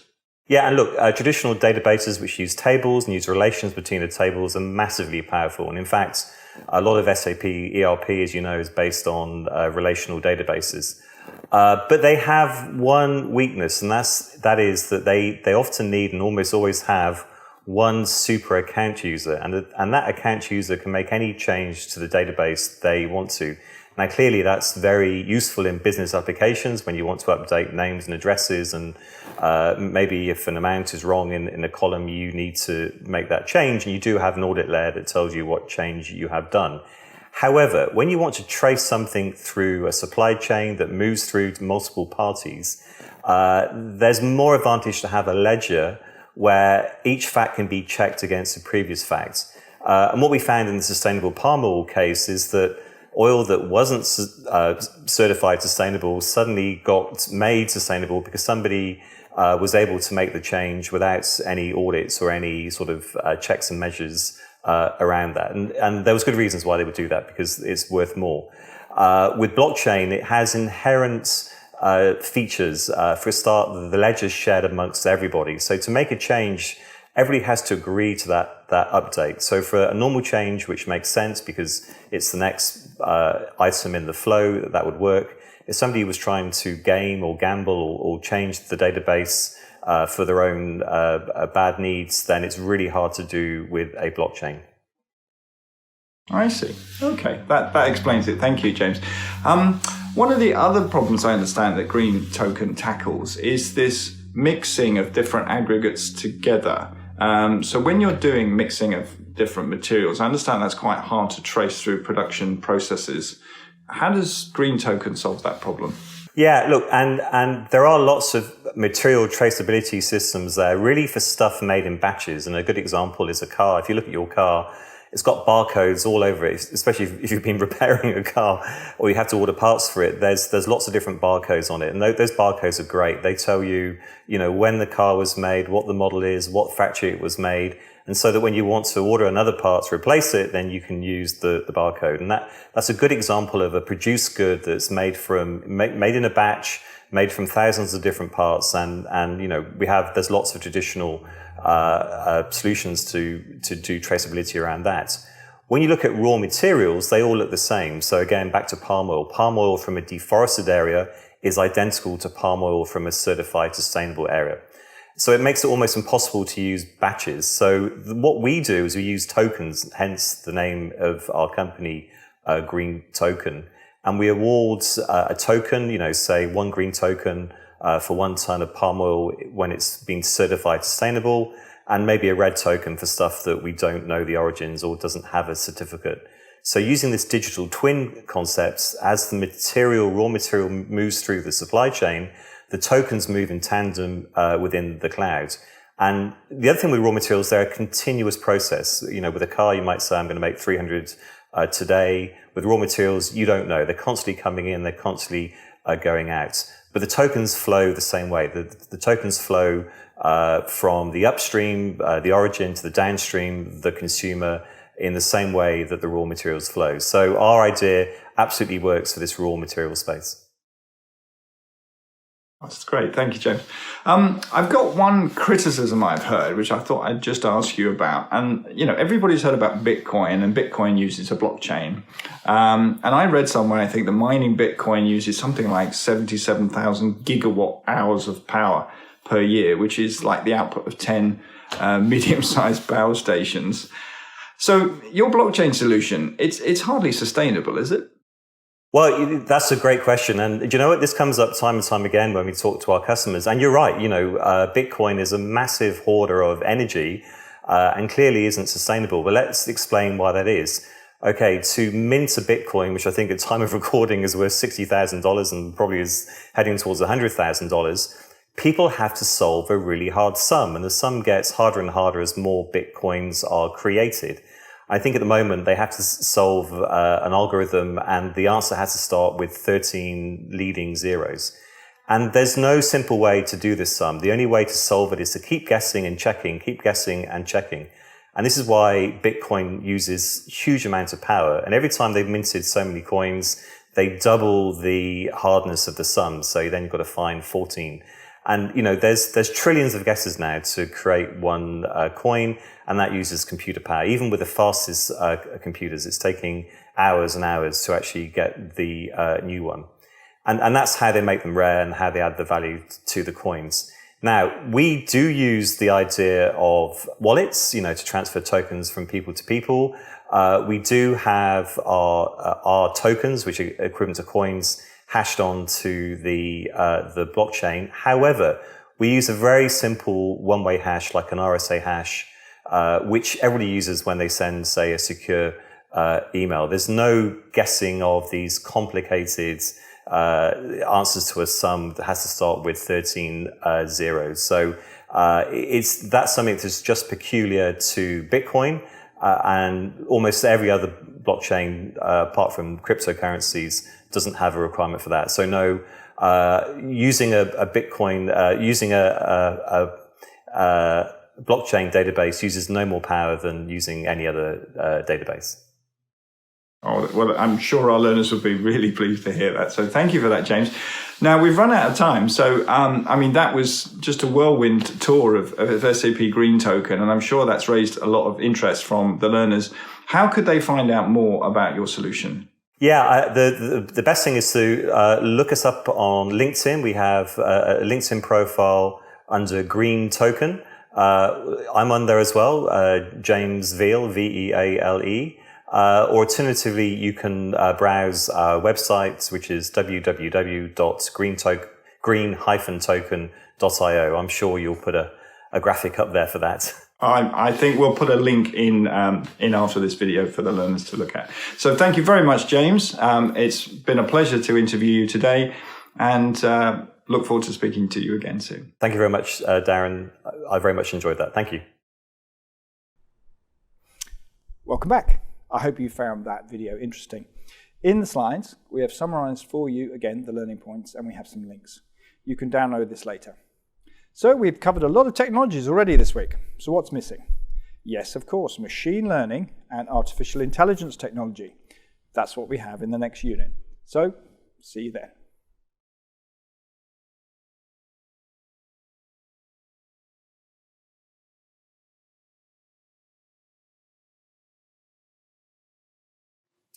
Hello and welcome to week 4, unit 6 of this openSAP course on the circular economy. My name is Mike Jordan. I'm the Global Education Portfolio Manager for Sustainability at SAP and also an SAP Academic Ambassador. You've been learning a lot about different technologies and how these technologies can support the circular economy, can help enable the circular economy. But up until now, we haven't looked at the important topic of artificial intelligence and machine learning. So we're going to spend a few minutes looking at that and how it can enable the circular economy, and then a couple of examples. So specifically, In this unit, we're going to look at a definition of machine learning and artificial intelligence. Pretty general. We're not going to go very deeply into it, but hopefully it will be useful, especially for those of you who've heard the terms but don't really quite know what it's about. We're just going to treat that quite simply. So for those of you who are deeply into the subject, you know how contested the terms are. So we're not going to have big arguments about it. We're just going to have a working definition. But more importantly, we're then going to go to how this can help implementing the circular economy. And similar to the other technologies we've talked about, we're going to talk about how AI can support the development and the implementation of circular economy principles and circular business models. And then we're going to look at just one example from a cooperative in Argentina that's using it within agriculture to reduce fertilizer use and optimize water use and those kind of good things. So first of all, what is this thing, machine learning and artificial intelligence? And first of all, typically machine learning is seen as a subset of artificial intelligence. I'll use them slightly interchangeably at the moment. If anyone's interested in having more of a discussion on it, then of course there's the forums. But for the moment, we're just going to use them fairly interchangeably because we're not going to go deep into it. But the key thing about artificial intelligence is that it can computationally simulate aspects of human intelligence to solve problems, and usually based on historic data, based on what we would call experience. And it can do this in some very specific ways and in some very general ways. I've just got a couple of very small examples here, which have a wide area of use. So we'll be talking about the areas of use afterwards. But if you look at it on your browser and you look at for other examples, you'll find many other capabilities of AI. But just a couple of examples here. For example, it can be used for computer vision. Effectively, it's simulating our ability to see, and that seeing is in order to differentiate, to be able to recognize certain things, and those sorts of capabilities. It can be used to speak and listen. In human terms, this is called natural language processing, and we have capabilities, for example, conversational artificial intelligence you may come across, which we use at SAP. And there are some very sort of generalized capabilities you can have with artificial intelligence. For example, classification, the ability to create classifications, a very human activity in the world, or clustering, things that have common characteristics. So these are just very few, very short examples of what AI can do. But the key thing about it is that AI has the ability to take historic data and on the basis of that historic data, make judgments for the future, make recommendations. Sometimes it can get those recommendations wrong, like human beings would. It can get its judgments wrong, like human beings sometimes do. But just like human beings, then it can correct the error. So if you or I make a judgment about something or someone on the basis of historic experience, and then we find that judgment was incorrect, we can take that new information to make a better judgment the next time round. And good machine learning models will do exactly the same. They take that new data, cycle it into the model, and then they improve their recommendations and their judgments and all the other things we've talked about. So this is what, for our purposes, we're going to describe AI and ML. But key for us in this course is how can it help us implement the circular economy and help enable the circular economy principles within our businesses and our lives. In 2019, the Ellen MacArthur Foundation came up with a very interesting report on AI and the circular economy. I've put a link to it in the further reading sections, and I would definitely recommend to you read it, because there's many more examples than we're going to talk about today. But this is just going to give you a little taster into what AI can do. But within that report, they identify 3 key areas where AI can help implement the circular economy. Firstly, and crucially for the circular economy, it can help design better components, products, and materials for the circular economy. AI can typically work with masses of data and simulate various outcomes and various properties in those materials that might not be possible otherwise. Given the fact that one of the key goals of the circular economy is to keep products and materials in use as long as possible without them degrading, then that is a very key and valuable characteristic of AI. It can also, in addition to that be used to operate business models. We talked about business models earlier in the course, so that's a very useful capability of AI. And it can optimize circular infrastructure, which is also very valuable within the various loops that we've been talking about for the circular economy. Let's go a little bit further into this. I'm going to talk about a particular example that SAP has been involved with in Argentina.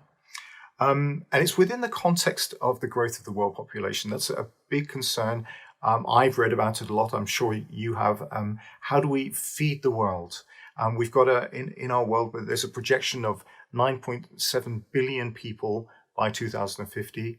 There's been a huge growth of middle class, and all those people around the world have a right to be fed, for example, fed and clothed, and have the products and services that we all enjoy in developed countries.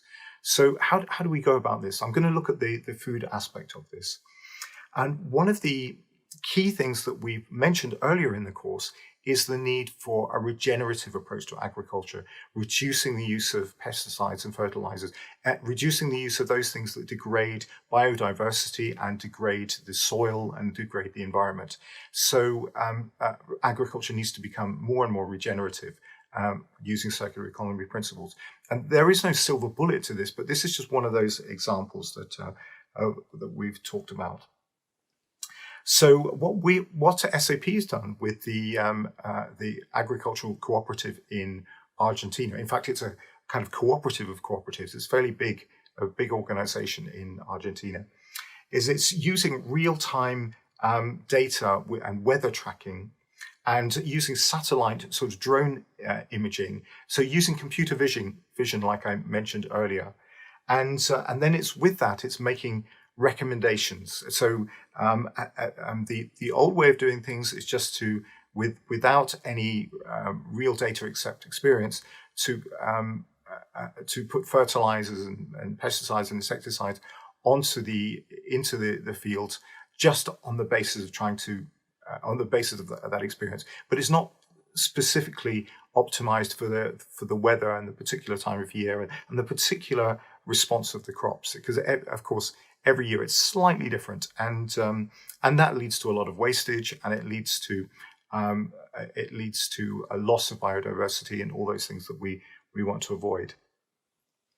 So using this machine learning algorithm, SAP has been able to help this agricultural cooperative to reduce all that the overuse of water and pesticides and fertilizers, etc. And that basically leads to lower costs, better yields, and a better environment in the process. Again, I would emphasize this is just one example, and within the circular economy, there is no silver bullet here, but lots of small initiatives to make those kinds of change are what's going to move us more and more towards a circular economy. So, in summary, AI can simulate human intelligence to carry out activities that were normally only available to human beings, and can make judgments and recommendations and predictions and all those other things that you can read about. AI has an important role to play in the circular economy in terms of product design, business model optimization, and infrastructure optimization. And AI has a powerful capability with many other technologies to optimize resource use. I hope you found this helpful, and you go away and have an opportunity to look at lots of other examples of projects for the circular economy that involve artificial intelligence.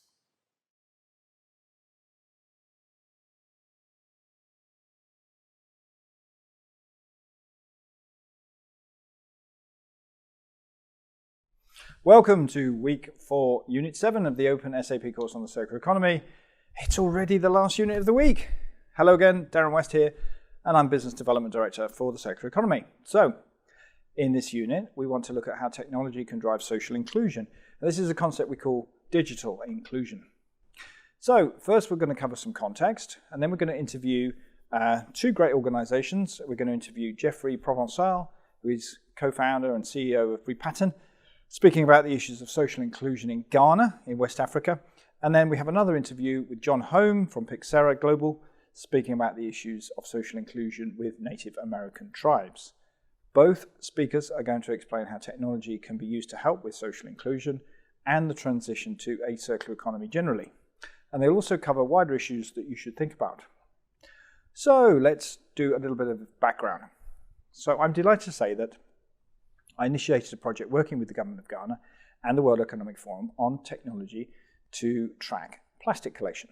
So in Ghana, over 40% of waste collected is through individual waste collectors. So this is part of the informal economy, and these individual collectors are collecting plastic for a living. These waste collectors pick materials and sell it to middlemen who aggregate that plastic and then sell it to recyclers. Now, these collectors have a shadowy existence in the sense that this is casual labor. Nobody knows who they are, nobody knows where they are, and therefore their conditions and their incomes are not monitored. And often this means that the collectors are marginalized and often exploited. What SAP is doing is to connect those pickers to the recyclers so that we can track the plastic flows, but also we can tackle the issues of plastic waste and help those individual collectors. So we have two goals. One, increase the amount of plastic recycled in Ghana and limit the amount that's going into the environment. And then secondly, to improve the lives of those plastic collectors. This is a real-life example of social inclusion enabled by technology.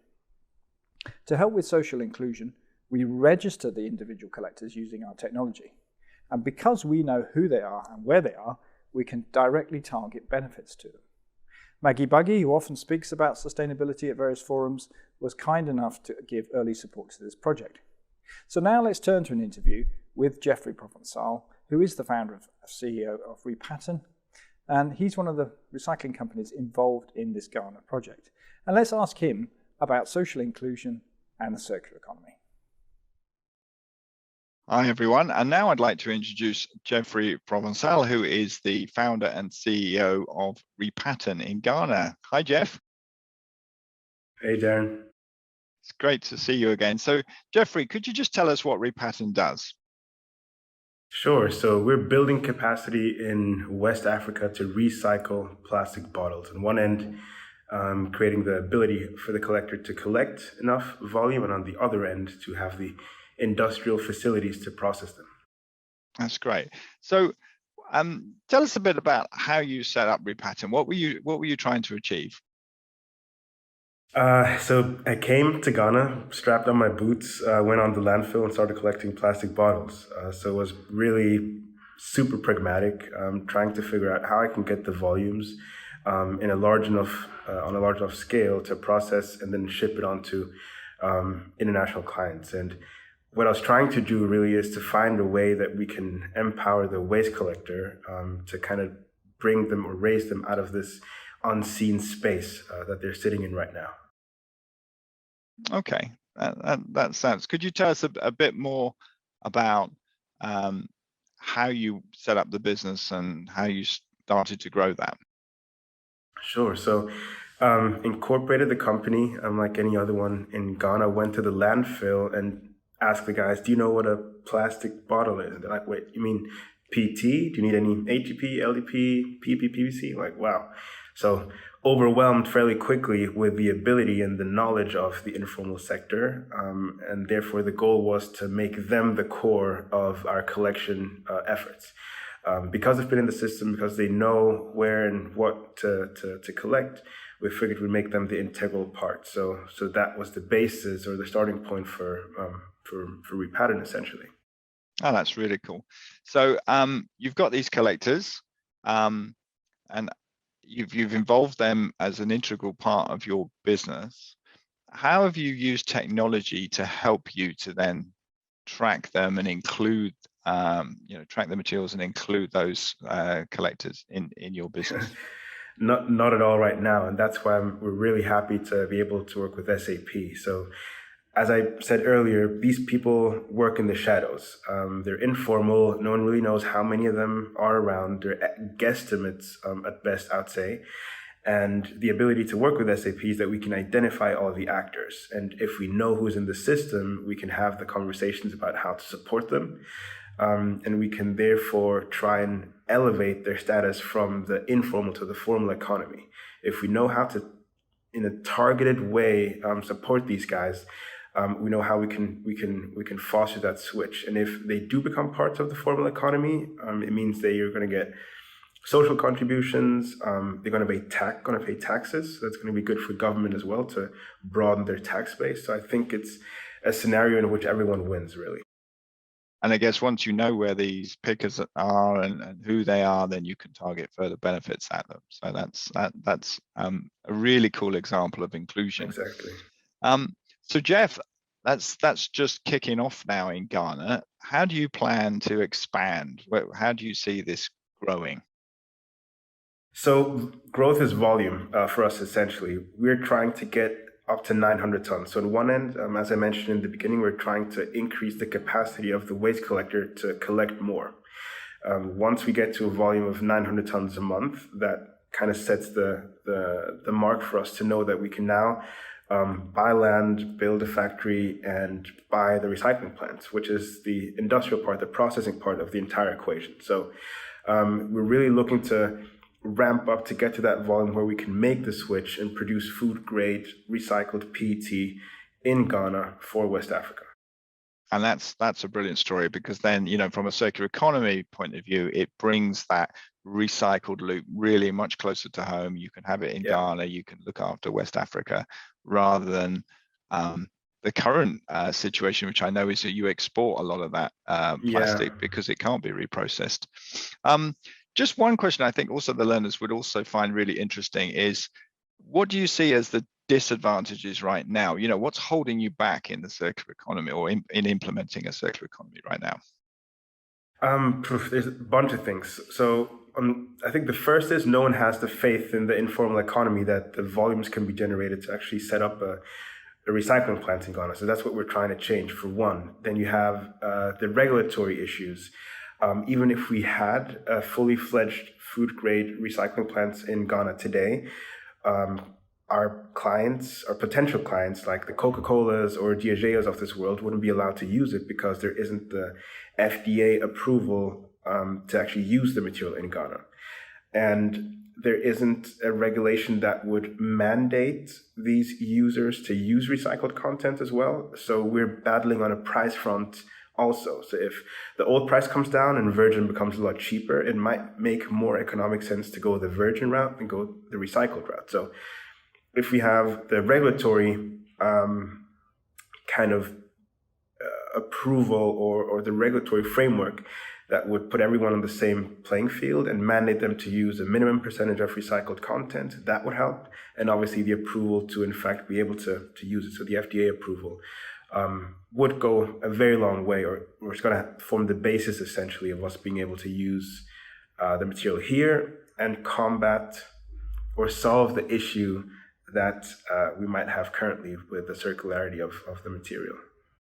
That's great. Thank you, Jeff. And I know this is only a very short interview, but even in that short amount of time, you've highlighted, issues of inclusion. You've issued some of the issues around what makes a business successful in the circular economy and what else needs to happen. So that's been really good. Thanks once again, Jeff, for joining us. And just for the learners, if you want to know more about what Jeff is doing with Repattern, there's some more information in the additional information section at the end of this unit.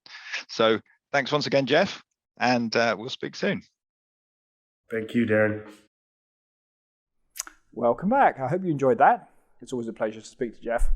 So by the way, if you ask yourself what happens to this plastic that's gathered by the collectors in Ghana, then there's a YouTube video that you'll find after this unit, and it shows how Ghana's plastic is repurposed for circular fashion. Next, we have another interview with John Home from Pixera Global. We first interviewed him at the end of week 3, where we discussed value sharing. This time, we're going to look at social inclusion. great to have John back again. So John, SAP and Pixera Global are working on some really interesting areas around the circular economy. And what I want to focus in on here, because I know you did an interview for us previously on value sharing, but what I would like to focus in on now is the topic of digital inclusion. So when we look at the circular economy and digital inclusion, can you tell us why an ecosystem approach is necessary to achieve that? Yeah, really good question, Darren.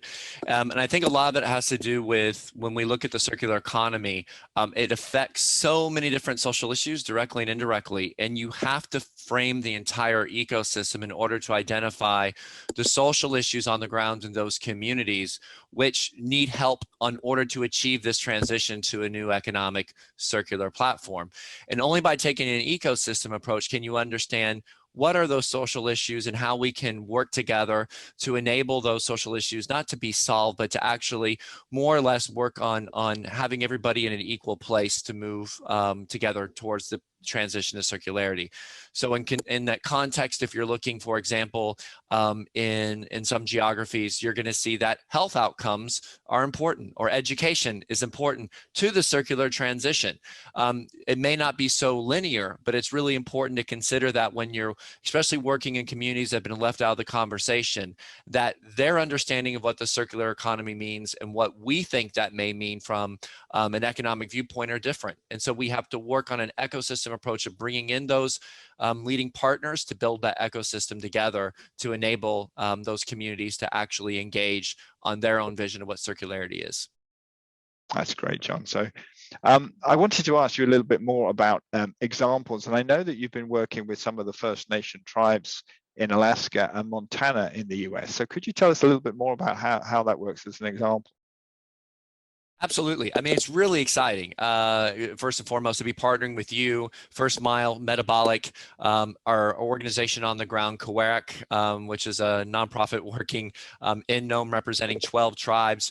Our organization with the Salishan Kootenai in Montana, working on the ground in Hatch Experience, working collectively together to really just shine the light on these communities that already have circular, the reduce, the reuse embedded in their culture.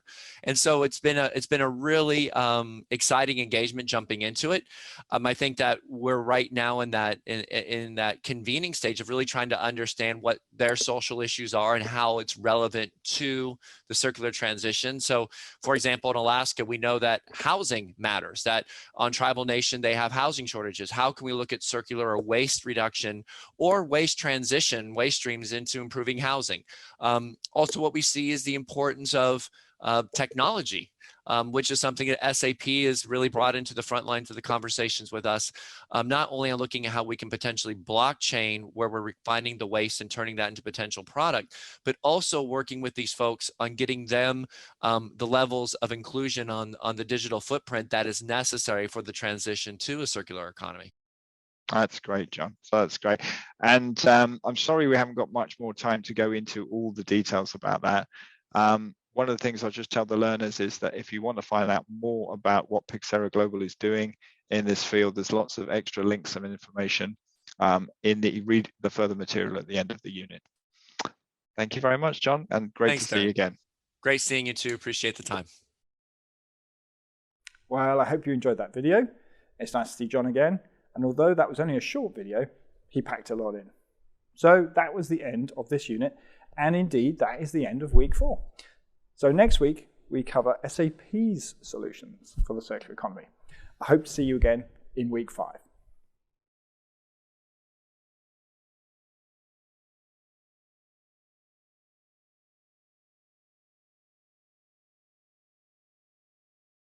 Hello and welcome to week 5 of our circular economy course at SAP. I'm Darren West and I am the Business Development Director for Circular Economy at SAP. So we've gone a long way together. We've looked at the principles of the circular economy, we've looked at business models, and we've looked at technology. So this week, we're going to look at what is SAP doing with the circular economy. So to kick off the first unit of the week, I'm going to hand over to my colleague, Stephen Jameson. Thank you, Darren, and great to be here again. So I'm Stephen Jameson, Global Head of Circular Economy Solutions at SAP. And today we're going to be covering SAP's strategy for circular economy. So we're going to overview our strategy and then look at the business drivers for a circular economy, and then really explore how we embed this into core business processes. So what are the drivers? Firstly, this is fundamentally about how we deliver on our core regulatory and compliance requirements for our customers and for businesses around the world. Extended producer responsibility, plastic taxes, other material taxes are becoming much more present and are going to become much more relevant as time goes on.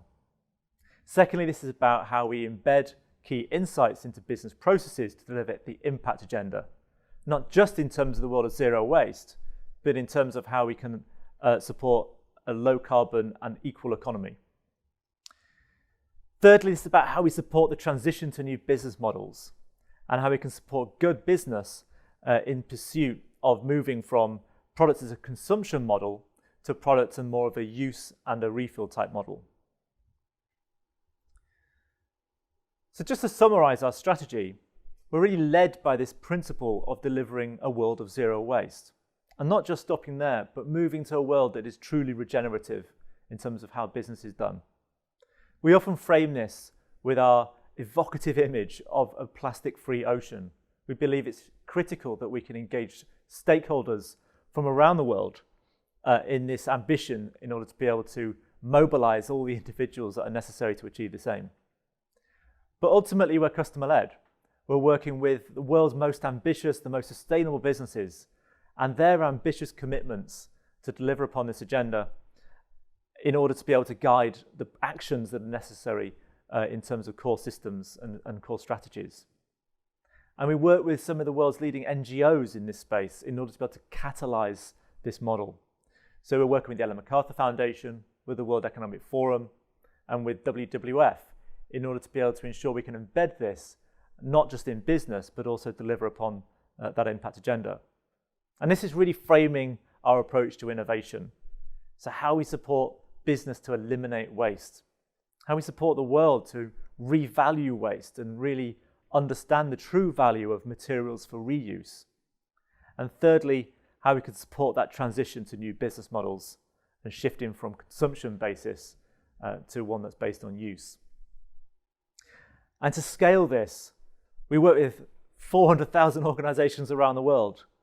We will scale this through our intelligent enterprise, our core technology and business solution architecture that can personalize this through our industry cloud into each and every organization. So drilling down a bit further, this is fundamentally about how we help sustainable business thrive in a circular economy. We're focusing on three priorities: how we empower business to eliminate waste, how we stimulate an increase in the value of materials, and how we shift from product consumption to use models. And in each one of these pillars, we have a leading product strategy. So firstly, SAP Responsible Design and Production. Released to the market in November 2021, this is something that will be enabling business to really understand the true impacts of the materials that they're selling in the marketplace.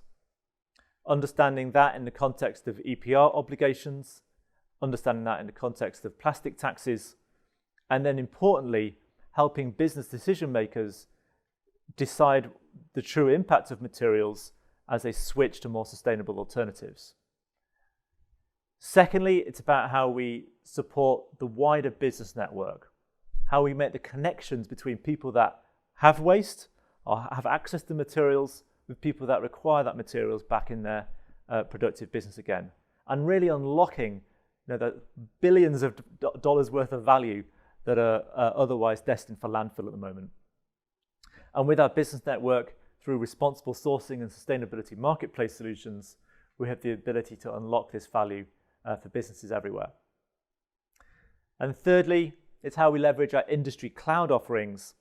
There's the new innovations that support new business processes and new business models, whether it's rental as a service, take-back schemes, deposit return, refill models, all of these different ways of doing businesses which are new and innovative and need to be transitioned to quickly with the least possible IT barrier in order to be able to make that change happen in the timescales in which the planet needs it. These are all driven by these core business drivers. The need to do good business, the need to drive offerings to people that require ultimately more sustainable solutions for their own lives, but also the need to eliminate the problematic challenges that can come from letting your brand's materials end up in the environment, and the potential negative consequences and the negative shocks that could result in future. Secondly, it's about ensuring we're staying up to date with extended producer responsibility regulations. We understand where they are going and we're able to remodel our business accordingly. And also how we deal with the emergence of plastic taxes and other material taxes. And thirdly, it's the voluntary agreements. It's the UK Plastics Pact, the US Plastics Pact, the Ellen MacArthur Foundation Global Commitment. All of these voluntary agreements, not just in the plastic space, but in many other topic areas that are really driving business leaders today to be able to deliver for their stakeholders wherever they may be. So that's the summary of overview of our strategy and approach. I'm now going to hand over to Jim Sullivan, who's going to take us through the key business processes for circular economy. Thank you, Stephen. Hello also from my side. I'm Jim Sullivan, head of the Global Circular Economy Program here at SAP. And as Stephen announced, I'll guide you through the circular business processes for zero waste. One of the things to keep in mind is that all the end-to-end business processes are necessary to achieve these global aspirations of moving towards a more circular economy, as well as the impact of that, such as zero waste towards things like the ocean and marine ecosystem. So the purpose of this unit is to give you some insight into how the business processes fit together to accelerate the journey towards these circular material flows, and how SAP, who've helped our customers successfully manage resource productivity for close to the past 50 years, can help you innovate into the future.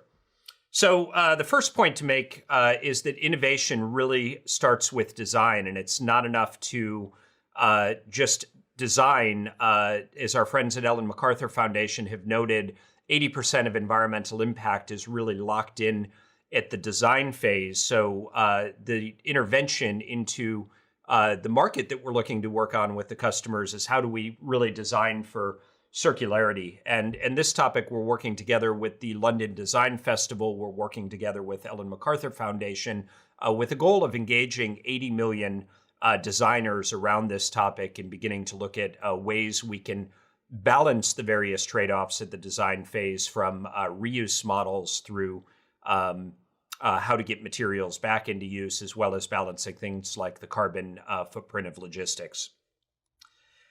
The second point is we look at sourcing. It's really around sustainable materials marketplaces and enabling re-commerce solutions around this. So at Sapphire earlier this year and our Sustainability Summit, we've talked in depth about our view of a sustainable materials marketplace. We also are innovating with many of our customers and partners around this topic. So one of our IO partners, Reaply, is looking at how capital goods and how electronics can be provided from assets into inventory to go into these re-commerce marketplaces.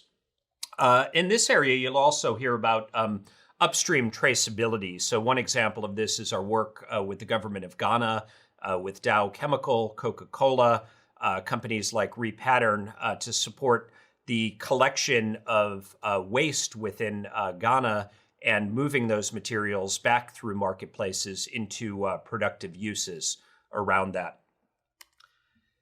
One of the main points of circularity really starts with the production phase. And of course, optimizing resource use is something we've been working on for many, many decades with customers during manufacturing, during their operations. So of course, lightweighting, manufacturing for reuse, recycling, creating closed loops within manufacturing so that waste products go right back into the manufacturing stream are the key components here. And we start with really looking at more sustainable packaging as a way to do a deep dive in that space. Continuing to move around the circle, innovative business models are vital, and I think everybody is well familiar with this at the time, moving from sales to service models, moving in ways that the service can be provided, such as lighting in the studio, as opposed to buying a light bulb. Things like you've heard from Philips that they do, and again, a broad partner ecosystem here. Companies like Eon that are providing digital identities for fashion goods, which you'll hear about, and supporting these types of models with individual tagging of items. The other thing that we really notice here is the blurring of industry lines. There were many companies that are wanting to create their own race to innovation about taking formerly waste materials and bringing that into vertical integration. So a lot of vertical integration with the waste industry, a lot of joint ventures, and companies moving into adjacent spaces around this topic. Moving to the logistics topic, it's not just about returns management now, it's needing to manage for the expected take back and reverse logistics as these materials come back into use, and also many of the more traditional topics around sustainable logistics of optimizing loads, optimizing routing, and other pieces are of course included there. And then the final piece of the puzzle, pulling it together, is how to maintain materials and products at their highest possible value for the longest time, and really support upcycling and ways to potentially increase the value with future innovations here. So we have a number of partners we're working at in this space as well. Topolytics is one of them. You've heard from. We've worked with them on a project in COP26 with the government of Scotland. We've extended that to the US, looking at what a circular city, for example, Chicago, might look like, and really ways to begin to close the loops, pull these materials back into the design process so they can go through multiple cycles and maintain. So this is the end of this unit. You now have an overview of how SAP is approaching the circular economy topic, both from a business process perspective, how the end-to-ends really link together, as well as the interventions that we're working on with our partner ecosystem, with our customers in the market to move towards the more circular models. And explained earlier in this course, all this can only become reality if businesses change their business models. And that's the topic of the next unit, which you'll be hearing from.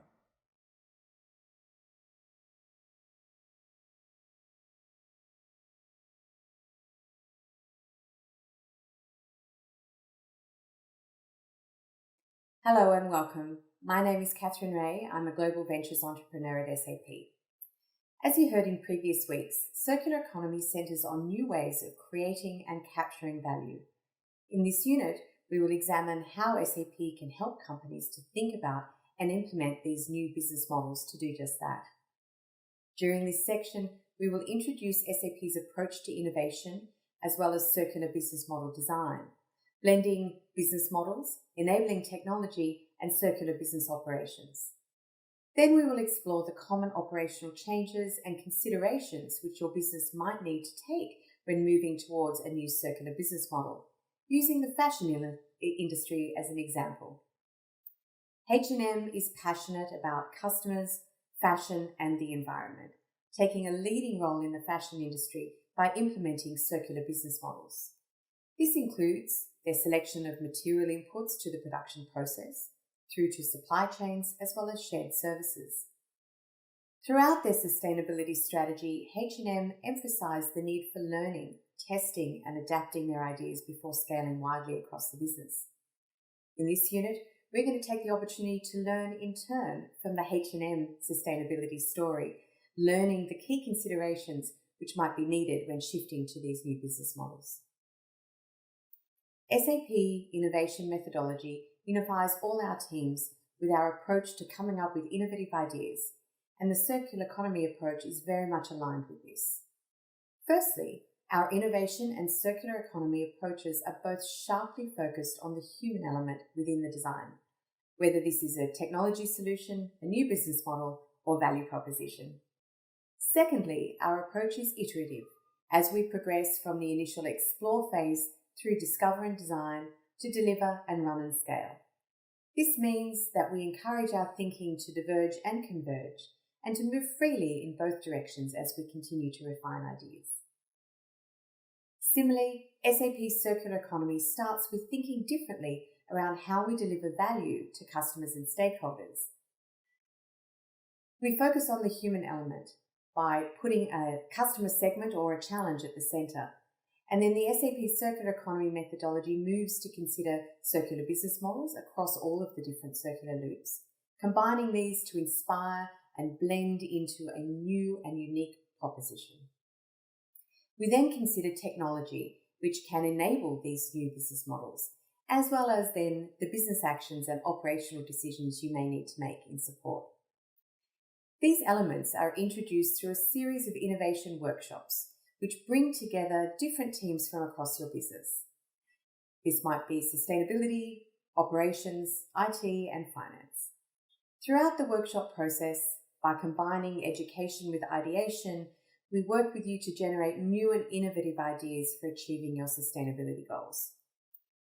During the course, you have learned about various different circular economy business models, as well as technology enablers.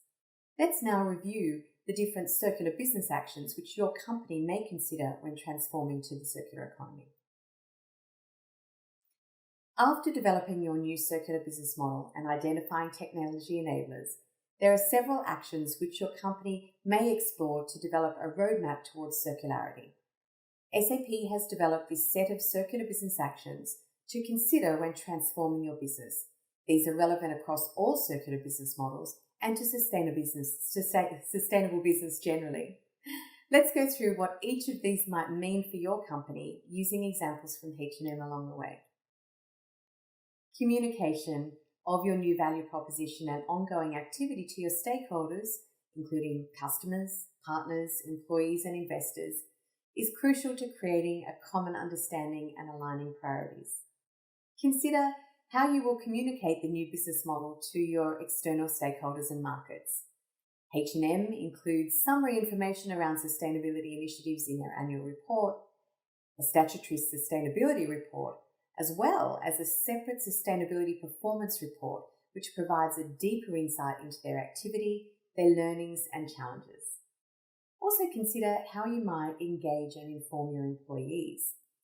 Ensuring that your team is on board with your new change is vital to operational success and can also be a great source of fresh thinking. H&M have established a change-making program which engages colleagues, partners and customers to come together with the tools that they need to drive sustainability change. The H&M team are empowered to work within their own brands to develop these unique approaches and strategies while aligning to the overall sustainability strategy. Renewables, including solar, wind, hydro, biofuels, are at the centre of the transition to our less carbon-intensive and more sustainable energy system. A shift to renewables not only improves the environment, but it also makes great economic sense to leverage these more cost-effective and emerging technologies. H&M are currently working towards a 100% goal for renewable energy through a balance of offsets, power purchasing agreements with renewable projects, as well as rooftop solar. However, beyond their own immediate operations, H&M are working with shipping company Maersk to explore carbon-neutral biofuel for shipping, as well as climate-friendly delivery vehicles for last mile. Complex circular economy practices drive the need for better collaboration across the entire business network, across the value chain, right downstream to the customer level. By identifying and connecting data flows across the ecosystem, this will assist you to improve your data analytics, as well as identify new opportunities for collaboration.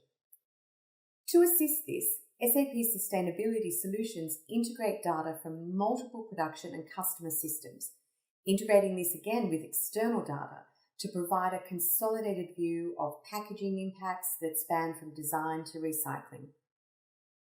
Predictive modelling is key to success in several circular business models, particularly those reliant on predictive maintenance, take-back management, or demand management. Product design decisions aim to extend the performance, durability, or efficiency of your products. There are a number of circular product design decisions which can be made to achieve these. Depending on your business model, you may choose to emphasize certain aspects. For example, a remanufacturing business operation would focus on simple disassembly and reassembly as a key product design goal.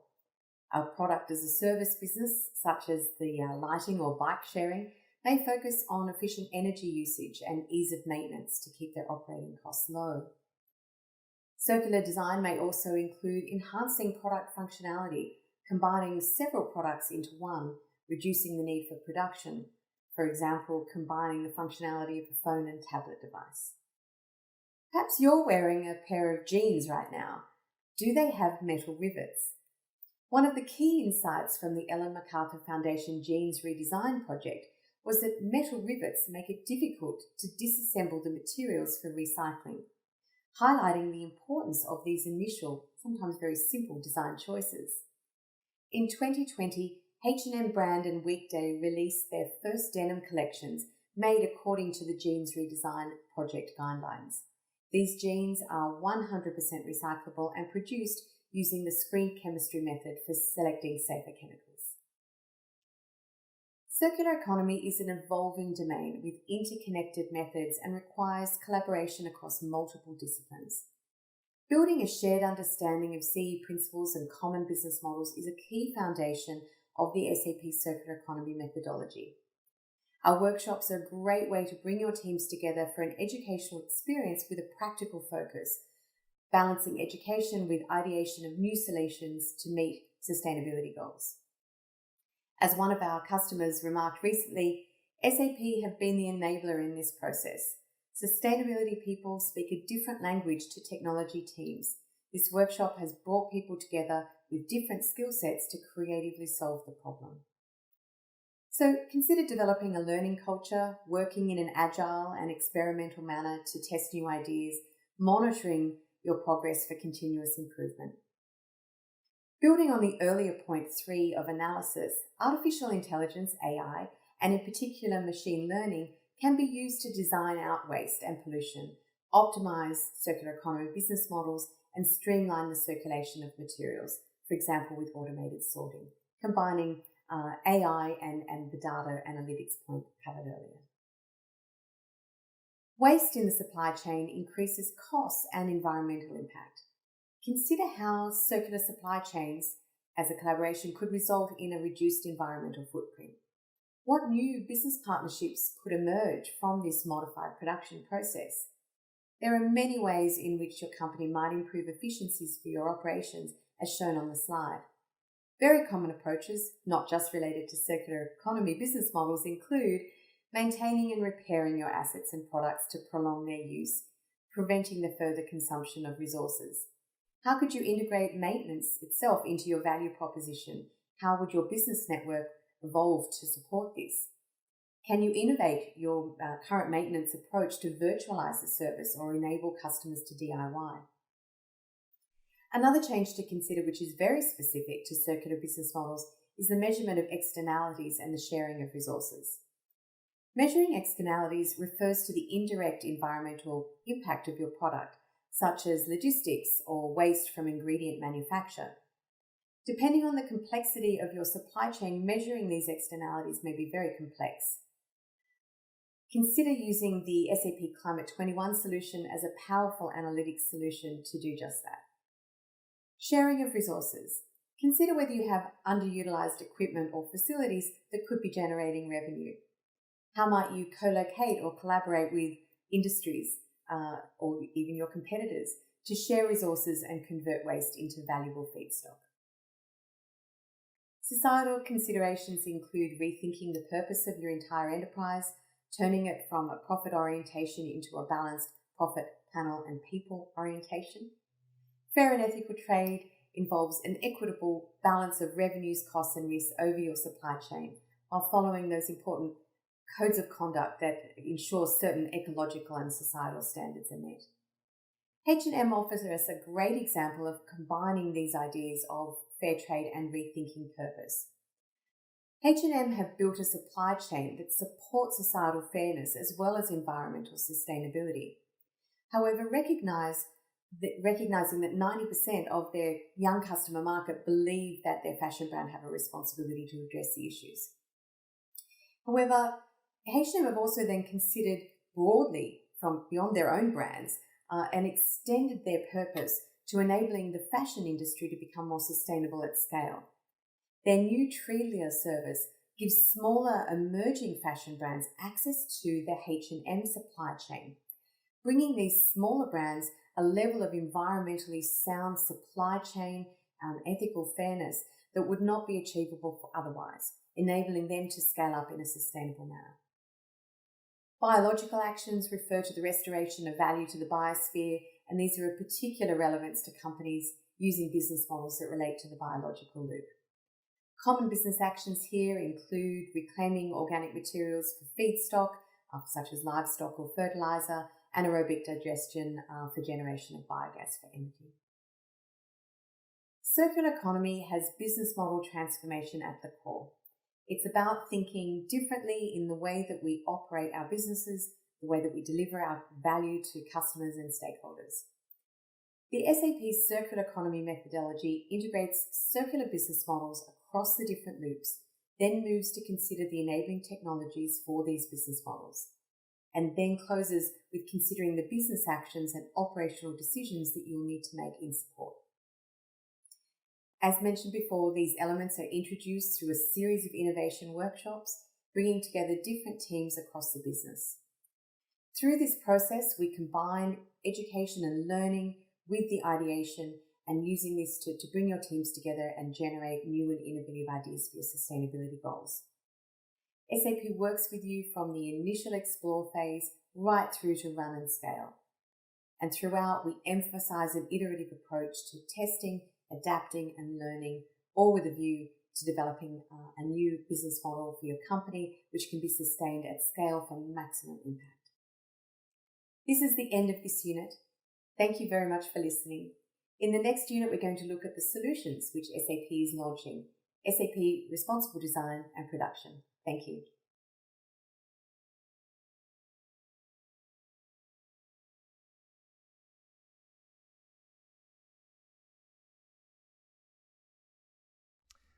Hello again, welcome to Week 5, Unit 3 of our openSAP Circular Economy course. I'm Stephen Jamieson, Global Head of Circular Economy Solutions here at SAP. Last unit we focused on shifting to new business models, and this week we're focusing on the key process steps of responsible design and production. So today we'll cover the business imperative for circular material flows, what the product itself is that we are delivering here. We'll show a short demonstration, and then how does SAP Responsible Design and Production fit with other SAP products. So you'll have seen this circular diagram once or twice now, and this really covers the core business process topics that we are looking to engage with through the Circular Economy Initiative. And this is really critical. In order to achieve a circular economy, each one of these steps need to be addressed fully and the circular interventions properly explored and innovated. And so we want to provide insight in terms of how this fits together as an overall model and concept, but then importantly, with SAP having innovated many of the core solutions that underpin these processes for the last 50 years, really explore with you how we can innovate to drive new solutions towards a circular economy in a world of zero waste. But just to frame up the challenge in terms of the why, and as I said in one of the previous units, the core principle that needs to be followed as we address this topic is how we start with this question of maintaining the core regulatory compliance and the responsibilities around that. And in the circular economy space, it's extended producer responsibility regulations that are really framing the narrative at the moment. This is a suite of regulations that are by no means new, but they've principle that is now being really focused on by regulators around the world is how to really embed the principles of polluter pays into every product that's sold in different markets around the world. And what we saw maybe 20 years ago as a clustering of a few markets, generally around Europe, we're now starting to see across many markets globally. And indeed, this is a map that only gets more colourful each month in terms of the markets that are really now beginning to embrace extended producer responsibility regulations in their own place. And this is really focusing on a couple of things. It's really how we move from a nominal subsidy of the waste management system into one where we're really reflecting the full cost of the downstream processing of each individual product and embedding that into the sale of that product, which is then payable by the producer. And the way that's implemented is it takes it on a material by material basis. So the materials that are most problematic will ultimately have the highest charge, and the ones that are least problematic will have the lowest. In addition to that, we're starting to see the advent of plastic taxes in many markets. UK, Italy, Spain, to name a few, all markets where the principle of, say, if we don't have 30% recycled content in a product, then a really significant additional taxation will be due and need to be evidenced by individual producers. So these things together create a set of circumstances where a new solution is needed in order to be able to understand this core reality of what's happening in materials and products and packaging as they are sold in individual marketplaces. So SAP Responsible Design and Production is ultimately solving that challenge. How to get to grips with that core data record of products and packages on an as-sold basis in terms of the primary architecture, each material used, the secondary packaging, the tertiary packaging, the pallets involved, and really how to understand that full scope of packaging in order to be able to firstly calculate the extended producer responsibility obligations that are due, and how to generate the core declaration that's necessary in each of those markets that have those regulations. And secondly, it's about how we bring together the insights needed in order to support the taxation process and the new plastic taxes that are also beginning to appear. Once we have that core data set, that enables a number of things to happen and really unlock a lot of opportunity in the circular economy. That enables us then to start to simulate what happens if we switch between one material and another material. What's the impact of that material in terms of the downstream process? What's likely to happen to that material? And what kind of interventions could be planned in order to be able to bring that material back in again? And furthermore, understanding that material can help inform sourcing processes in order to ensure that we're able to source the most effective materials optimal to an individual market based on what's likely to result in the most circular treatment of that material. So these are the core basics.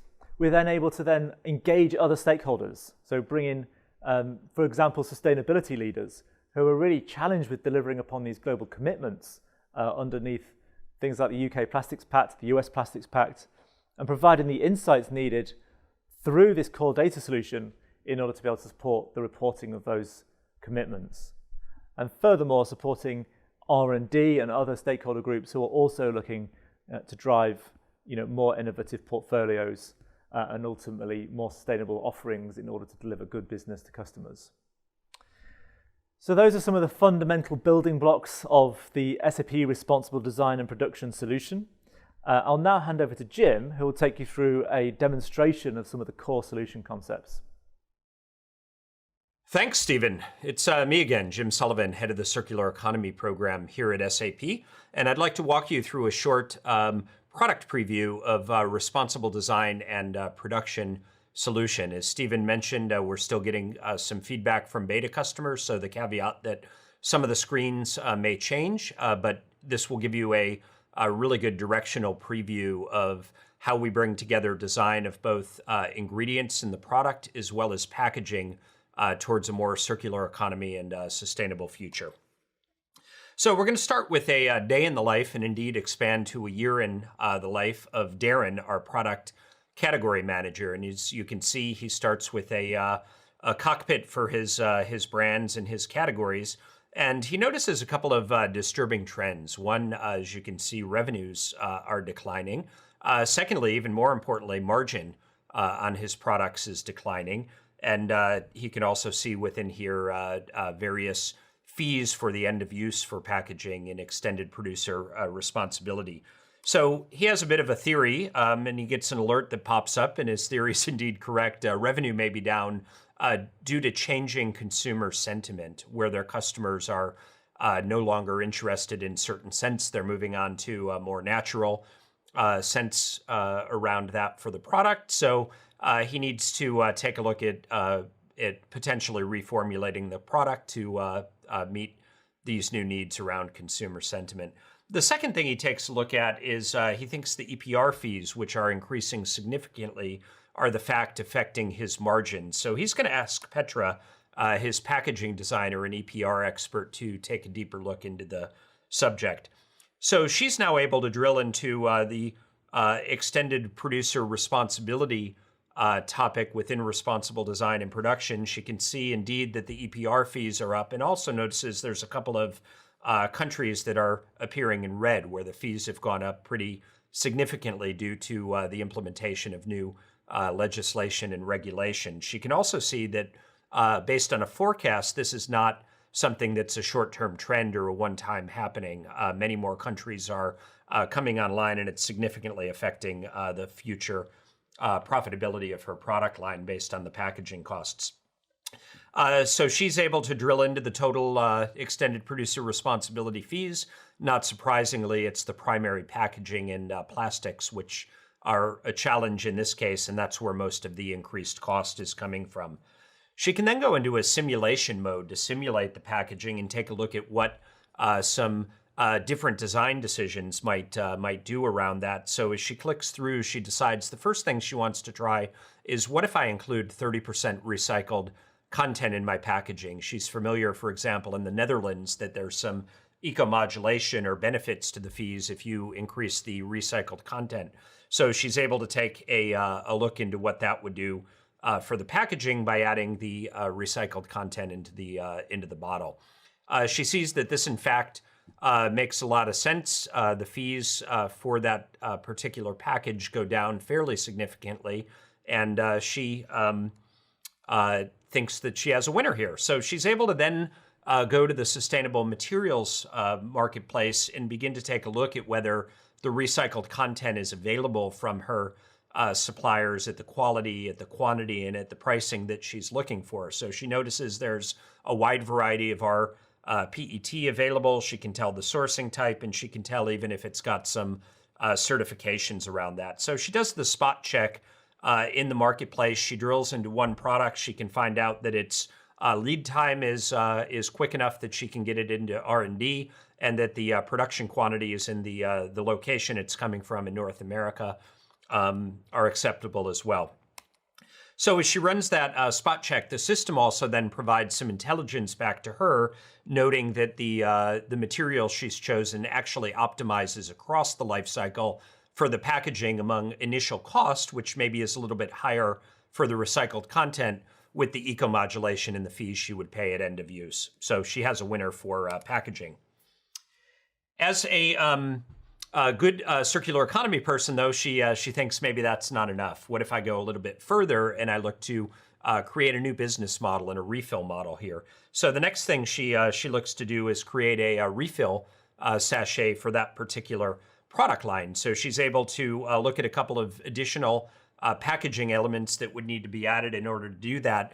And she sees in her simulation that, in fact, the expected reduction in end-of-life fees in fact goes down even more significantly. So she has something that she's able to explore here.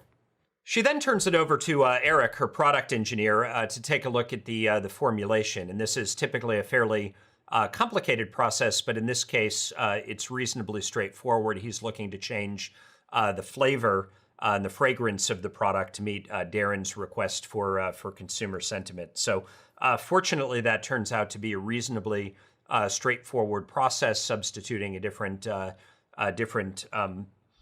flavoring into that product, and then he turns his attention to a more difficult challenge, which is creating the concentrated formulation to meet the refill model that Petra had asked him to look into. So the next step of his process would be taking a look at the concentrated formula for the new sachet they would like to create for a refill model. So he's able to go into the system within product compliance. He's able to look at marketability assessment where the reformulated product is developed. He can then run a marketability assessment to see if it's able to be sold within the countries that he's looking to sell that to. And what he finds out is, in fact, he can sell the more concentrated formula, but it triggers a alert for a particular retail and a channel partner that they do business with, in this case, Superstore. So what he would need to do in order to sell through that channel partner is go back and look at the thresholds within the concentration to make sure that he doesn't trigger any limits with that particular retailer. That problem solved, he's able to turn the marketability assessment to green for the countries where they'd like to sell the product, in the Netherlands and Germany, potentially in the UK as well. And then he turns it over as a next step to Diane, his dangerous goods expert, to make sure that they can actually get the new product to market. So she takes a look within dangerous goods management, finds out that in fact they can ship the new concentrated formula. They need to figure out some labeling for that in particular. And as she enters in the formula, she finds out in the Netherlands, for example, the first market, that domestic transport is allowed through all modes of transport. So no problems there. What she can also find out is international transport is allowed through all modes. So no problem getting the product to market. If Darren would like to expand the market over time, potentially go to the UK, you can see it's in yellow here. And what that means is she could drill in and find out that it's fine to transport the product by certain modes like road, but inland waterways, there might be some more restrictions with the concentrated formula. So now that we have our redesign, we can get our product to market. We're going to jump a year ahead in the life of Petra, our packaging and EPR expert, and this is part of the new feature functionality within responsible design and production, where she can look at the packaging not only as designed but as shipped to the certain markets, and begin to look at automating the EPR reporting for the taxes and fees to the producer responsibility organization within that market. So she's able to, from the materials use on that and as produced and as sold into the country, automatically generate the report for the EPR fees into that market.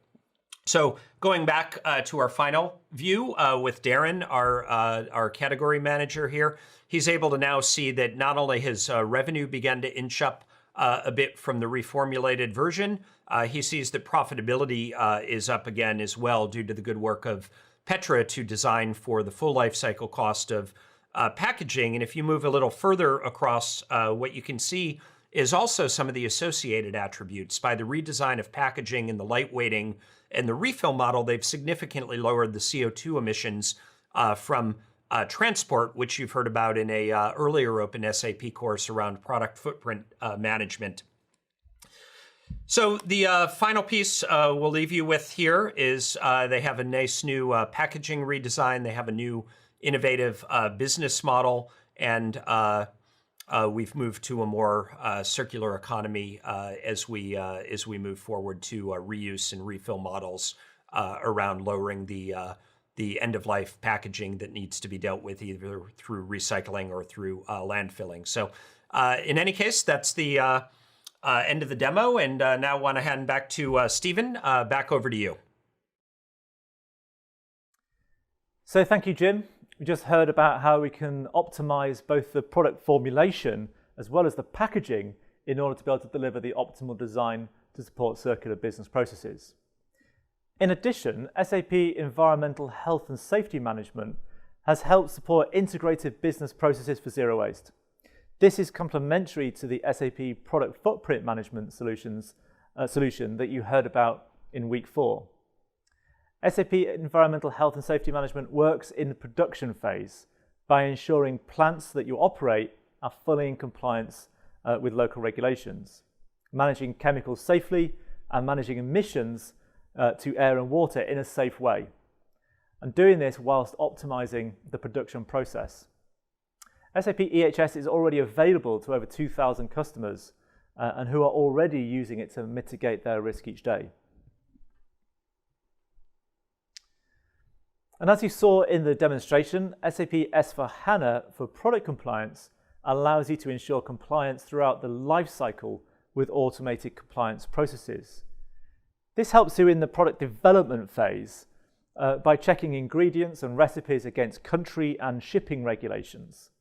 This allows you to know what you can sell and where and how you can ship it. This is available today, and thousands of customers are successfully using it to help protect and drive revenue. And finally, our upcoming solution, SAP Responsible Design and Production, will be released in November 2021. As Jim showed, it allows customers a global view of their packaging materials, where they're sold. It gives automated reporting to many different extended producer responsibility schemes throughout the world and helps to provide the insights on the pricing and those definitions. In 2022, we'll focus beyond packaging. We'll look at other material classes, other product classes, for example, batteries and electronic devices. We're also moving into how we help optimize in the design phase by allowing a full cycle view into the true costs associated with those design choices. It will give insights into more sustainable options through linking to our SAP Sustainability Marketplace. So thank you for listening. That is the end of this unit on SAP Responsible Design and Production. Another important aspect for you to consider if you produce something is the material you are using itself. How is it sourced, essentially? This is a topic that we're going to be covering in our next unit under responsible sourcing.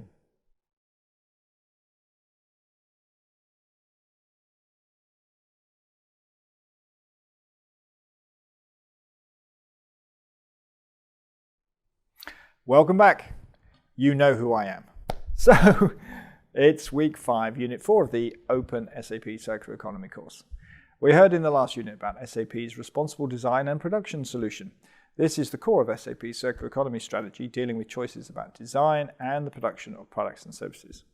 But once we've decided on design, we need to think about how we source those materials sustainably and responsibly. So in other words, we're looking for a sustainable source of materials that can take account of the impact on the people and the planet from sourcing these decisions. So in this unit, we will look at this concept of responsible sourcing and why businesses care, how SAP can help, both with the traceability and the impact of the material sourcing process. We look at the marketplace for sustainable or recycled or reused materials. We close with a look at how to get started with responsible sourcing. Let's just recap on what we mean by responsible sourcing from SAP. This covers both tracking of materials post-consumer and how they are collected. For example, via disassembly or reuse or recycling operations, and then also how they can be brought back in as new secondary materials. Also, a note when we look at supply chains in the circular economy, they are typically quite complex. They're ecosystems. They're built up of many tiers with many different organizations involved. As an example, let's take the supply chain for recycled plastic in Ghana, which you heard about in week 4. So here, for example, we have individual collectors of plastic. That might be the informal sector, but also formal systems run by, say, the city like Accra. The individual collectors are on the top left of the diagram, and they will sell to middlemen and middlewomen at a buyback center, who then sell on to recycling companies. Similarly, the city waste collectors will sell directly to the recycling companies. These companies then sort and recycle the plastics, which are then turned into flakes, then granules or pellets, which may be done by multiple companies, and then they go to a plastic manufacturer, who will then test the quality of the post-consumer plastic coming in, and then they're likely to be blending that with new, fresh, virgin plastic to create a plastic with some kind of recycled content. They then sell that to packaging converters, who then make plastic packaging, let's say a bottle, which is then sold to a consumer goods company, who fills it with product, ships it out to retailers, sells it to consumers, and round we go again. So as you can see, multiple levels in the supply chain. Now, SAP technology is able to link them all together in a business network. So let's look at why businesses care about responsible sourcing. Well, firstly, civil society and businesses themselves are increasingly asking the question whether it is ethical for businesses to make a profit on the back of the environment and social harm. So businesses care because their investors, their consumers, and their employees care and are willing to challenge them if they are not acting in sustainable ways. Firms who are not sustainable pay more for their finance, they suffer with their brand image, their sales will suffer, and they can't recruit and retain the best employees. Also, increasingly, there is regulation in this area. We heard in the last unit about EPR, and to date, you can see from the slide, there are 38 schemes live globally, and this is expanding rapidly, both in number and complexity, as we move to complex fee structures like fee modulation. And then there are supply chain laws in countries like the USA, the UK, Australia, Germany, and the wider EU that have been written to tackle human rights and environmental issues in the supply chains of businesses, with big fines for non-compliance. SAP has solutions for connecting all operators in a supply chain together, however complicated the process is. So what we're doing is connecting together all the operators in a supply flow and measuring not only the goods and the financial flows, but also the impact on CO2 and the impact on the people as well. For example, are they being paid a fair wage? So we have a few examples I can talk to, and there are further links at the end of the unit. So let's recap. In week 4, we met Jeffrey Provençal from Repattern. SAP's concept there is to offer technology to support the waste collector communities and the local recycling ecosystem. Now, that technology has been built on 5 years of experience supporting farmers in rural Africa to grow more crops and has been adapted to the challenge of recycled plastics. The technology is called SAP Rural Sourcing Management. That's cloud-based software that is secure, flexible, and scalable. We monitor all the attributes of the plastics collected at all points in the value chain, from the collectors to the reprocessing, as well as other important metrics, such as participation rates, recycling rates, gender and diversity, as well as things like access to welfare, protective equipment, training participation, and the volume of prices of different materials. So we can show what the collectors are being paid and compare this against the average so that they are not exploited. This information can then flow into our sustainability marketplace, where buyers can then make informed decisions. More on this in a short while. Other examples include the tracking of PET bottles collected in Ghana through the plastics value chain as it transforms itself from first to pellets, then into a polyester thread, which can then be woven into a fabric, which then, for example, can be used by a soccer jersey by a German Bundesliga football team. Now, the fans who buy the shirts can then trace the material all the way back to those original picker communities in Ghana. And by scanning the label, they can see how the material used was recycled plastic, and they can see where that material has come from and the positive impact that their contribution has made to the communities that collected that original plastic. We've got similar examples with palm oil to prove traceability back to sustainable plantations that are not cutting down the rainforest. So let's have a look at some of the impact metrics that we like to measure. So first of all, let's explain what do we mean by impact. SAP worked with the UN and Accenture to take the UN Sustainable Development Goals, you often hear these called the UN SDGs, and create a set of metrics that can be used by businesses to drill down into concrete measures that they can take to implement them. These are called the SDG Ambition Benchmarks, and this is a 50-page document that's published by the UN. There's some links at the end of the unit. So in SAP's responsible sourcing solutions, we've started to pick off those which we think we can implement right now, which you can see on the slide. And this shows primary data. Most companies right now are pulling in only secondary data. So let me explain what I mean by that. Primary data is where we collect the actual data from the source. For example, it might be a certificate of organic produce, or we can check that workers are being paid a fair wage or a living wage. Secondary data is where the information is collected by other parties. That might be surveys or polls, and that summary data is then given to companies. Now, the problem here is that it might be aggregated and it might be averaged. So you don't have the actual data for a transaction. So for example, I might get the average wages paid to workers in Ghana, not the wages paid to my individual cocoa farmer. Let's look at how we can record this information in our systems. So on this next slide, we show an example of a chocolate bar both the product and the packaging.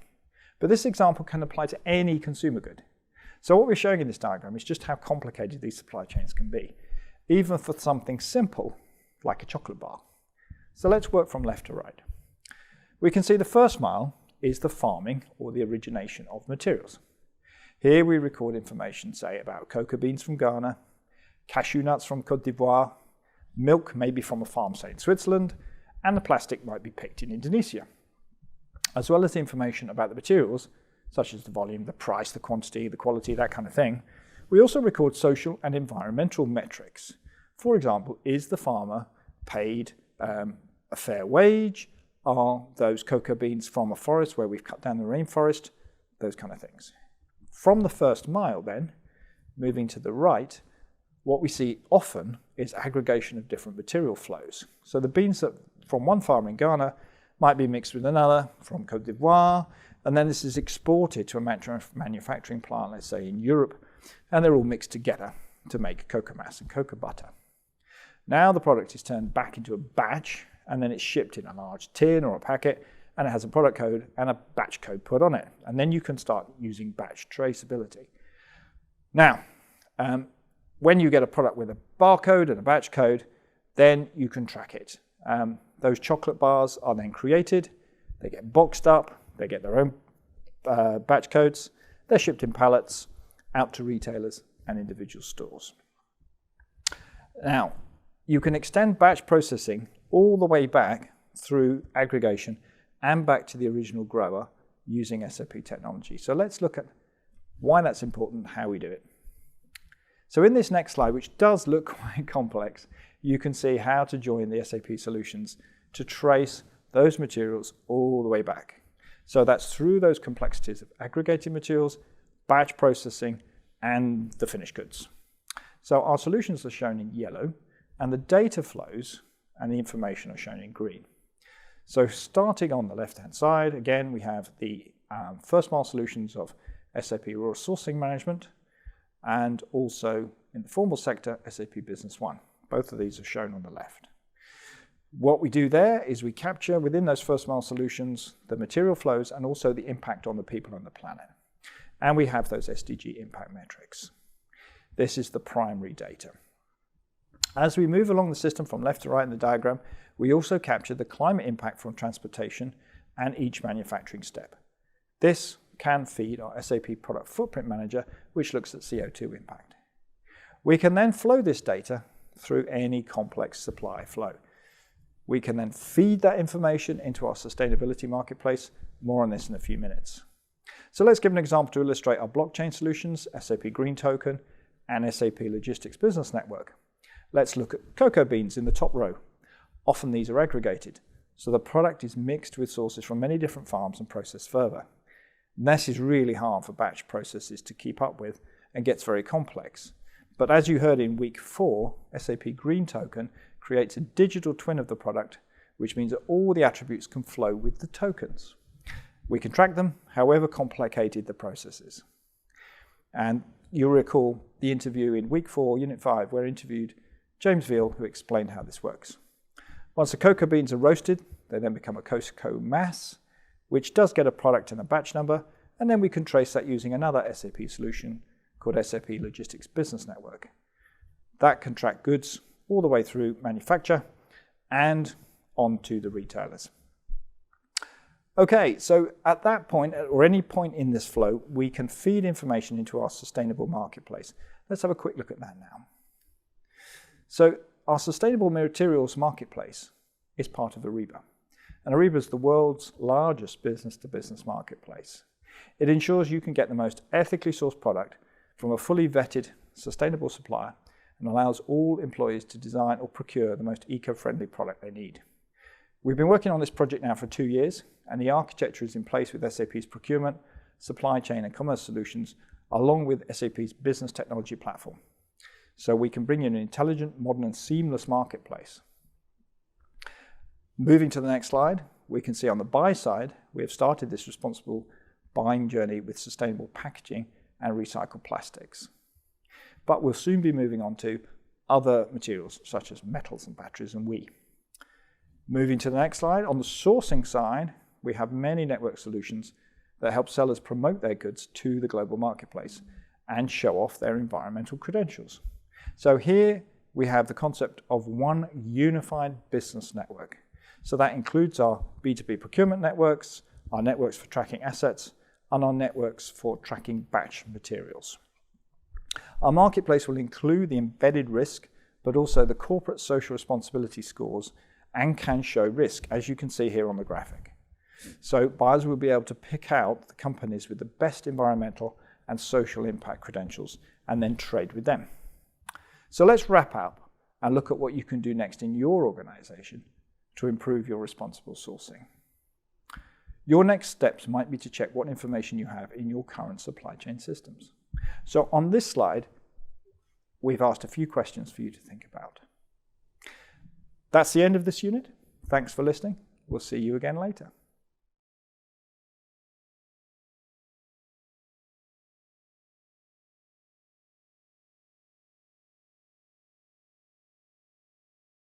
Hello and welcome. My name is Stephen Jamieson and I am Global Head of Circular Economy Solutions at SAP. Last unit, we looked at responsible sourcing and marketplace and how we can source sustainable materials. In this unit, we will look at responsible consumption models and how we track materials after consumers have used them. So today we're going to learn about three things. Learn about the main categories of resource recovery in a circular economy. We'll understand how SAP technology scenarios can support and accelerate each category, and we'll understand how SAP's ecosystem of partners can help accelerate the change. So from where we are today, there are essentially four primary models for how a circular economy can be achieved in terms of the interaction between producers, consumers, and the role of waste and reprocessing industries. Firstly, we are talking about augmenting the existing downstream model with a combination of enhanced data intelligence and policy intervention.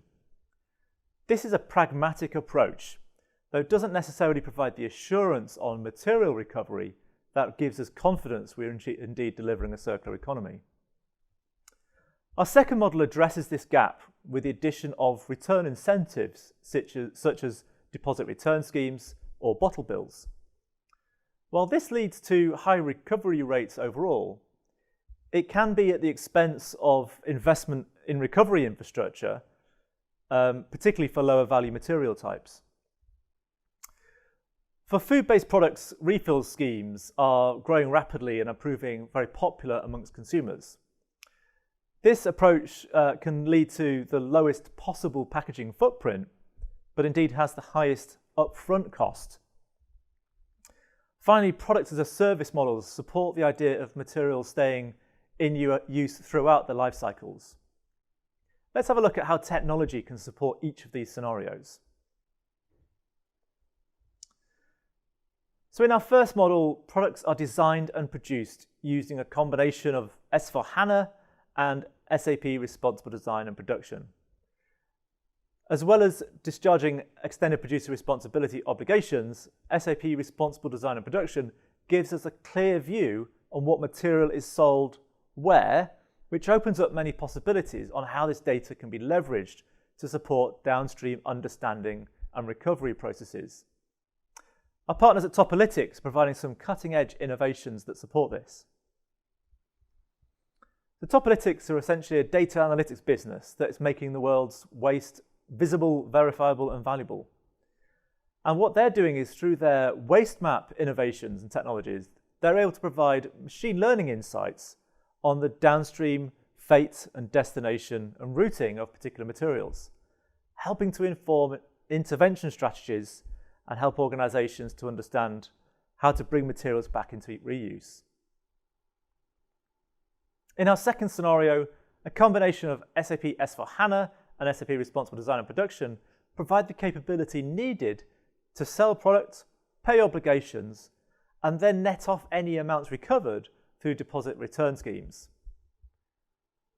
For refill scenarios, we're able to extend to a variety of partners. One great example is Algramo, who have been driving breakthrough innovations that really address the challenges of upfront infrastructure investments. So our grammar are focusing on delivering solutions that tackle both environmental and economic impact, particularly in low-income communities. They're at the forefront of making dispensing systems that are both frugal and robust in markets, particularly where single-use sachets are the most prominent form of packaging, and therefore designing them out where they have the biggest impact. When it comes to products as a service models, the key challenge is how to lower the cost of reprocessing an item in order to increase the economic viability of its next use. Our partners at E.ON Group have been developing breakthrough innovations that leverage IoT technologies to track the composition of items of clothing in a simple way in order to support the reprocessing of materials. So they developed a leading IoT platform for creating and managing digital identities that help connect products. They call this circularity protocol. And this is really helping establish the critical data items around materials in order to identify and manage products throughout a circular economy. These insights can be used to support circular business models on selling services versus products, and really bringing transparency and accountability across the whole product life cycle. So today we have looked into a few different topics. We've looked at how a variety of policy, business and technology strategies are needed to embed material loops and transition from a linear economy. Platforms that orchestrate global business processes in combination with localized innovations can accelerate scale and viability. Many existing capabilities are available today to drive impact. So that is the end of this unit and the content for week 5. In the next unit, we will wrap up and tell you what is next.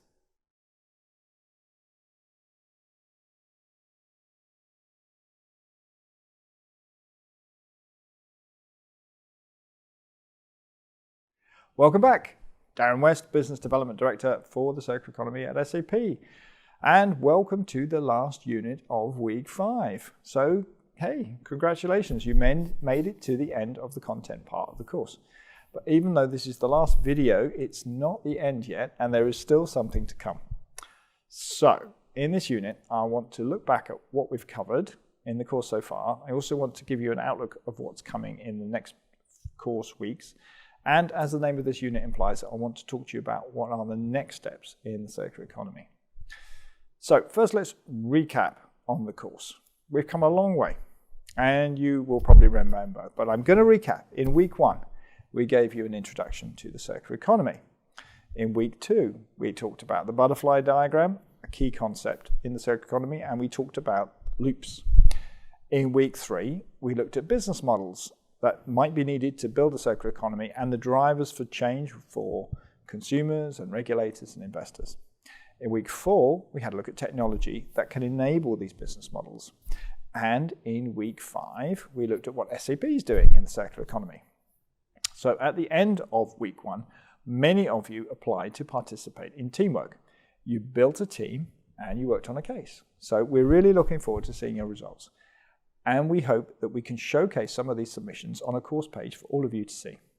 We also enjoyed meeting you in the forums and learning from your discussions, questions and opinions. So what is coming in the next few weeks from weeks 6 to 8?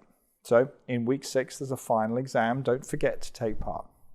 And if you did participate in the teamwork, your team has 1 more week for summarizing and finalizing your work. Then one teammate will submit it. So in week 7, you work individually. You evaluate the work of 3 other teams while others assess the work of your team. And in week 8, you can see the results of this peer assessment. So let's have a quick look in the next slide at the points. So for those of you interested in earning a record of achievement, on this slide, here is a reminder of how the course points are composed. The maximum number of points in the course is 300 points. If you have earned at least 150 points, you get that record of achievement. So how can you collect the points? So just to recap, you can earn 150 points on the 5 weekly assignments and another 150 on the final exam. And if you participate in the teamwork, you can earn an additional 150 bonus points. So these bonus points can be used to fill gaps. That means if you lost points in a weekly assignment, then you can use those bonus points to compensate for this. You could even decide not to participate in the final exam at all and instead just use the points that you earned with the teamwork. But if you do participate in the teamwork, please keep the following in mind. You only earn the points if one of your teammates submits the work on time and if you evaluate at least 3 other submissions on time. The system assigns you the submissions to be evaluated, and the important bit is this is an individual task, not a team task. Everything is explained in the teamwork section of the course. If you have questions, just pop them into the discussion forum. We do wish you the best of luck. So, to wrap up, the circular economy is not a ready-made concept. We're all learners on a journey and can only win together. We need many, many good ideas. And only when many contribute can these ideas mature and ultimately take shape. So what can you do after this course has ended? Well, if you worked in a team, stay in touch with your teammates, exchange your contact details and motivate each other. And please continue to stay in touch with us here at SAP via the SAP community pages, Twitter and LinkedIn, and to get the latest updates, ask questions and learn about what's coming. Also, if you have a great idea, please contact us at www.sap.io, which is our technology incubator organization. We contribute funding and we contribute development and advice to startups. And don't forget the most important part. Talk about what you've learned, your aha moments, and pass on your knowledge. Use it to give to others and spread those new ideas and perspectives. Use your knowledge in your daily life and in your community and in your company. So propose changes and seek supporters. And with this, I'd like to say thank you in the name of the entire course team. There have been a team of many, many people, both internally and externally in SAP, putting this course together. It's been literally months of work. We hope you have enjoyed the course so far, and we definitely did. So we are still here for a few more weeks, and we're looking forward to chatting with you. Thank you.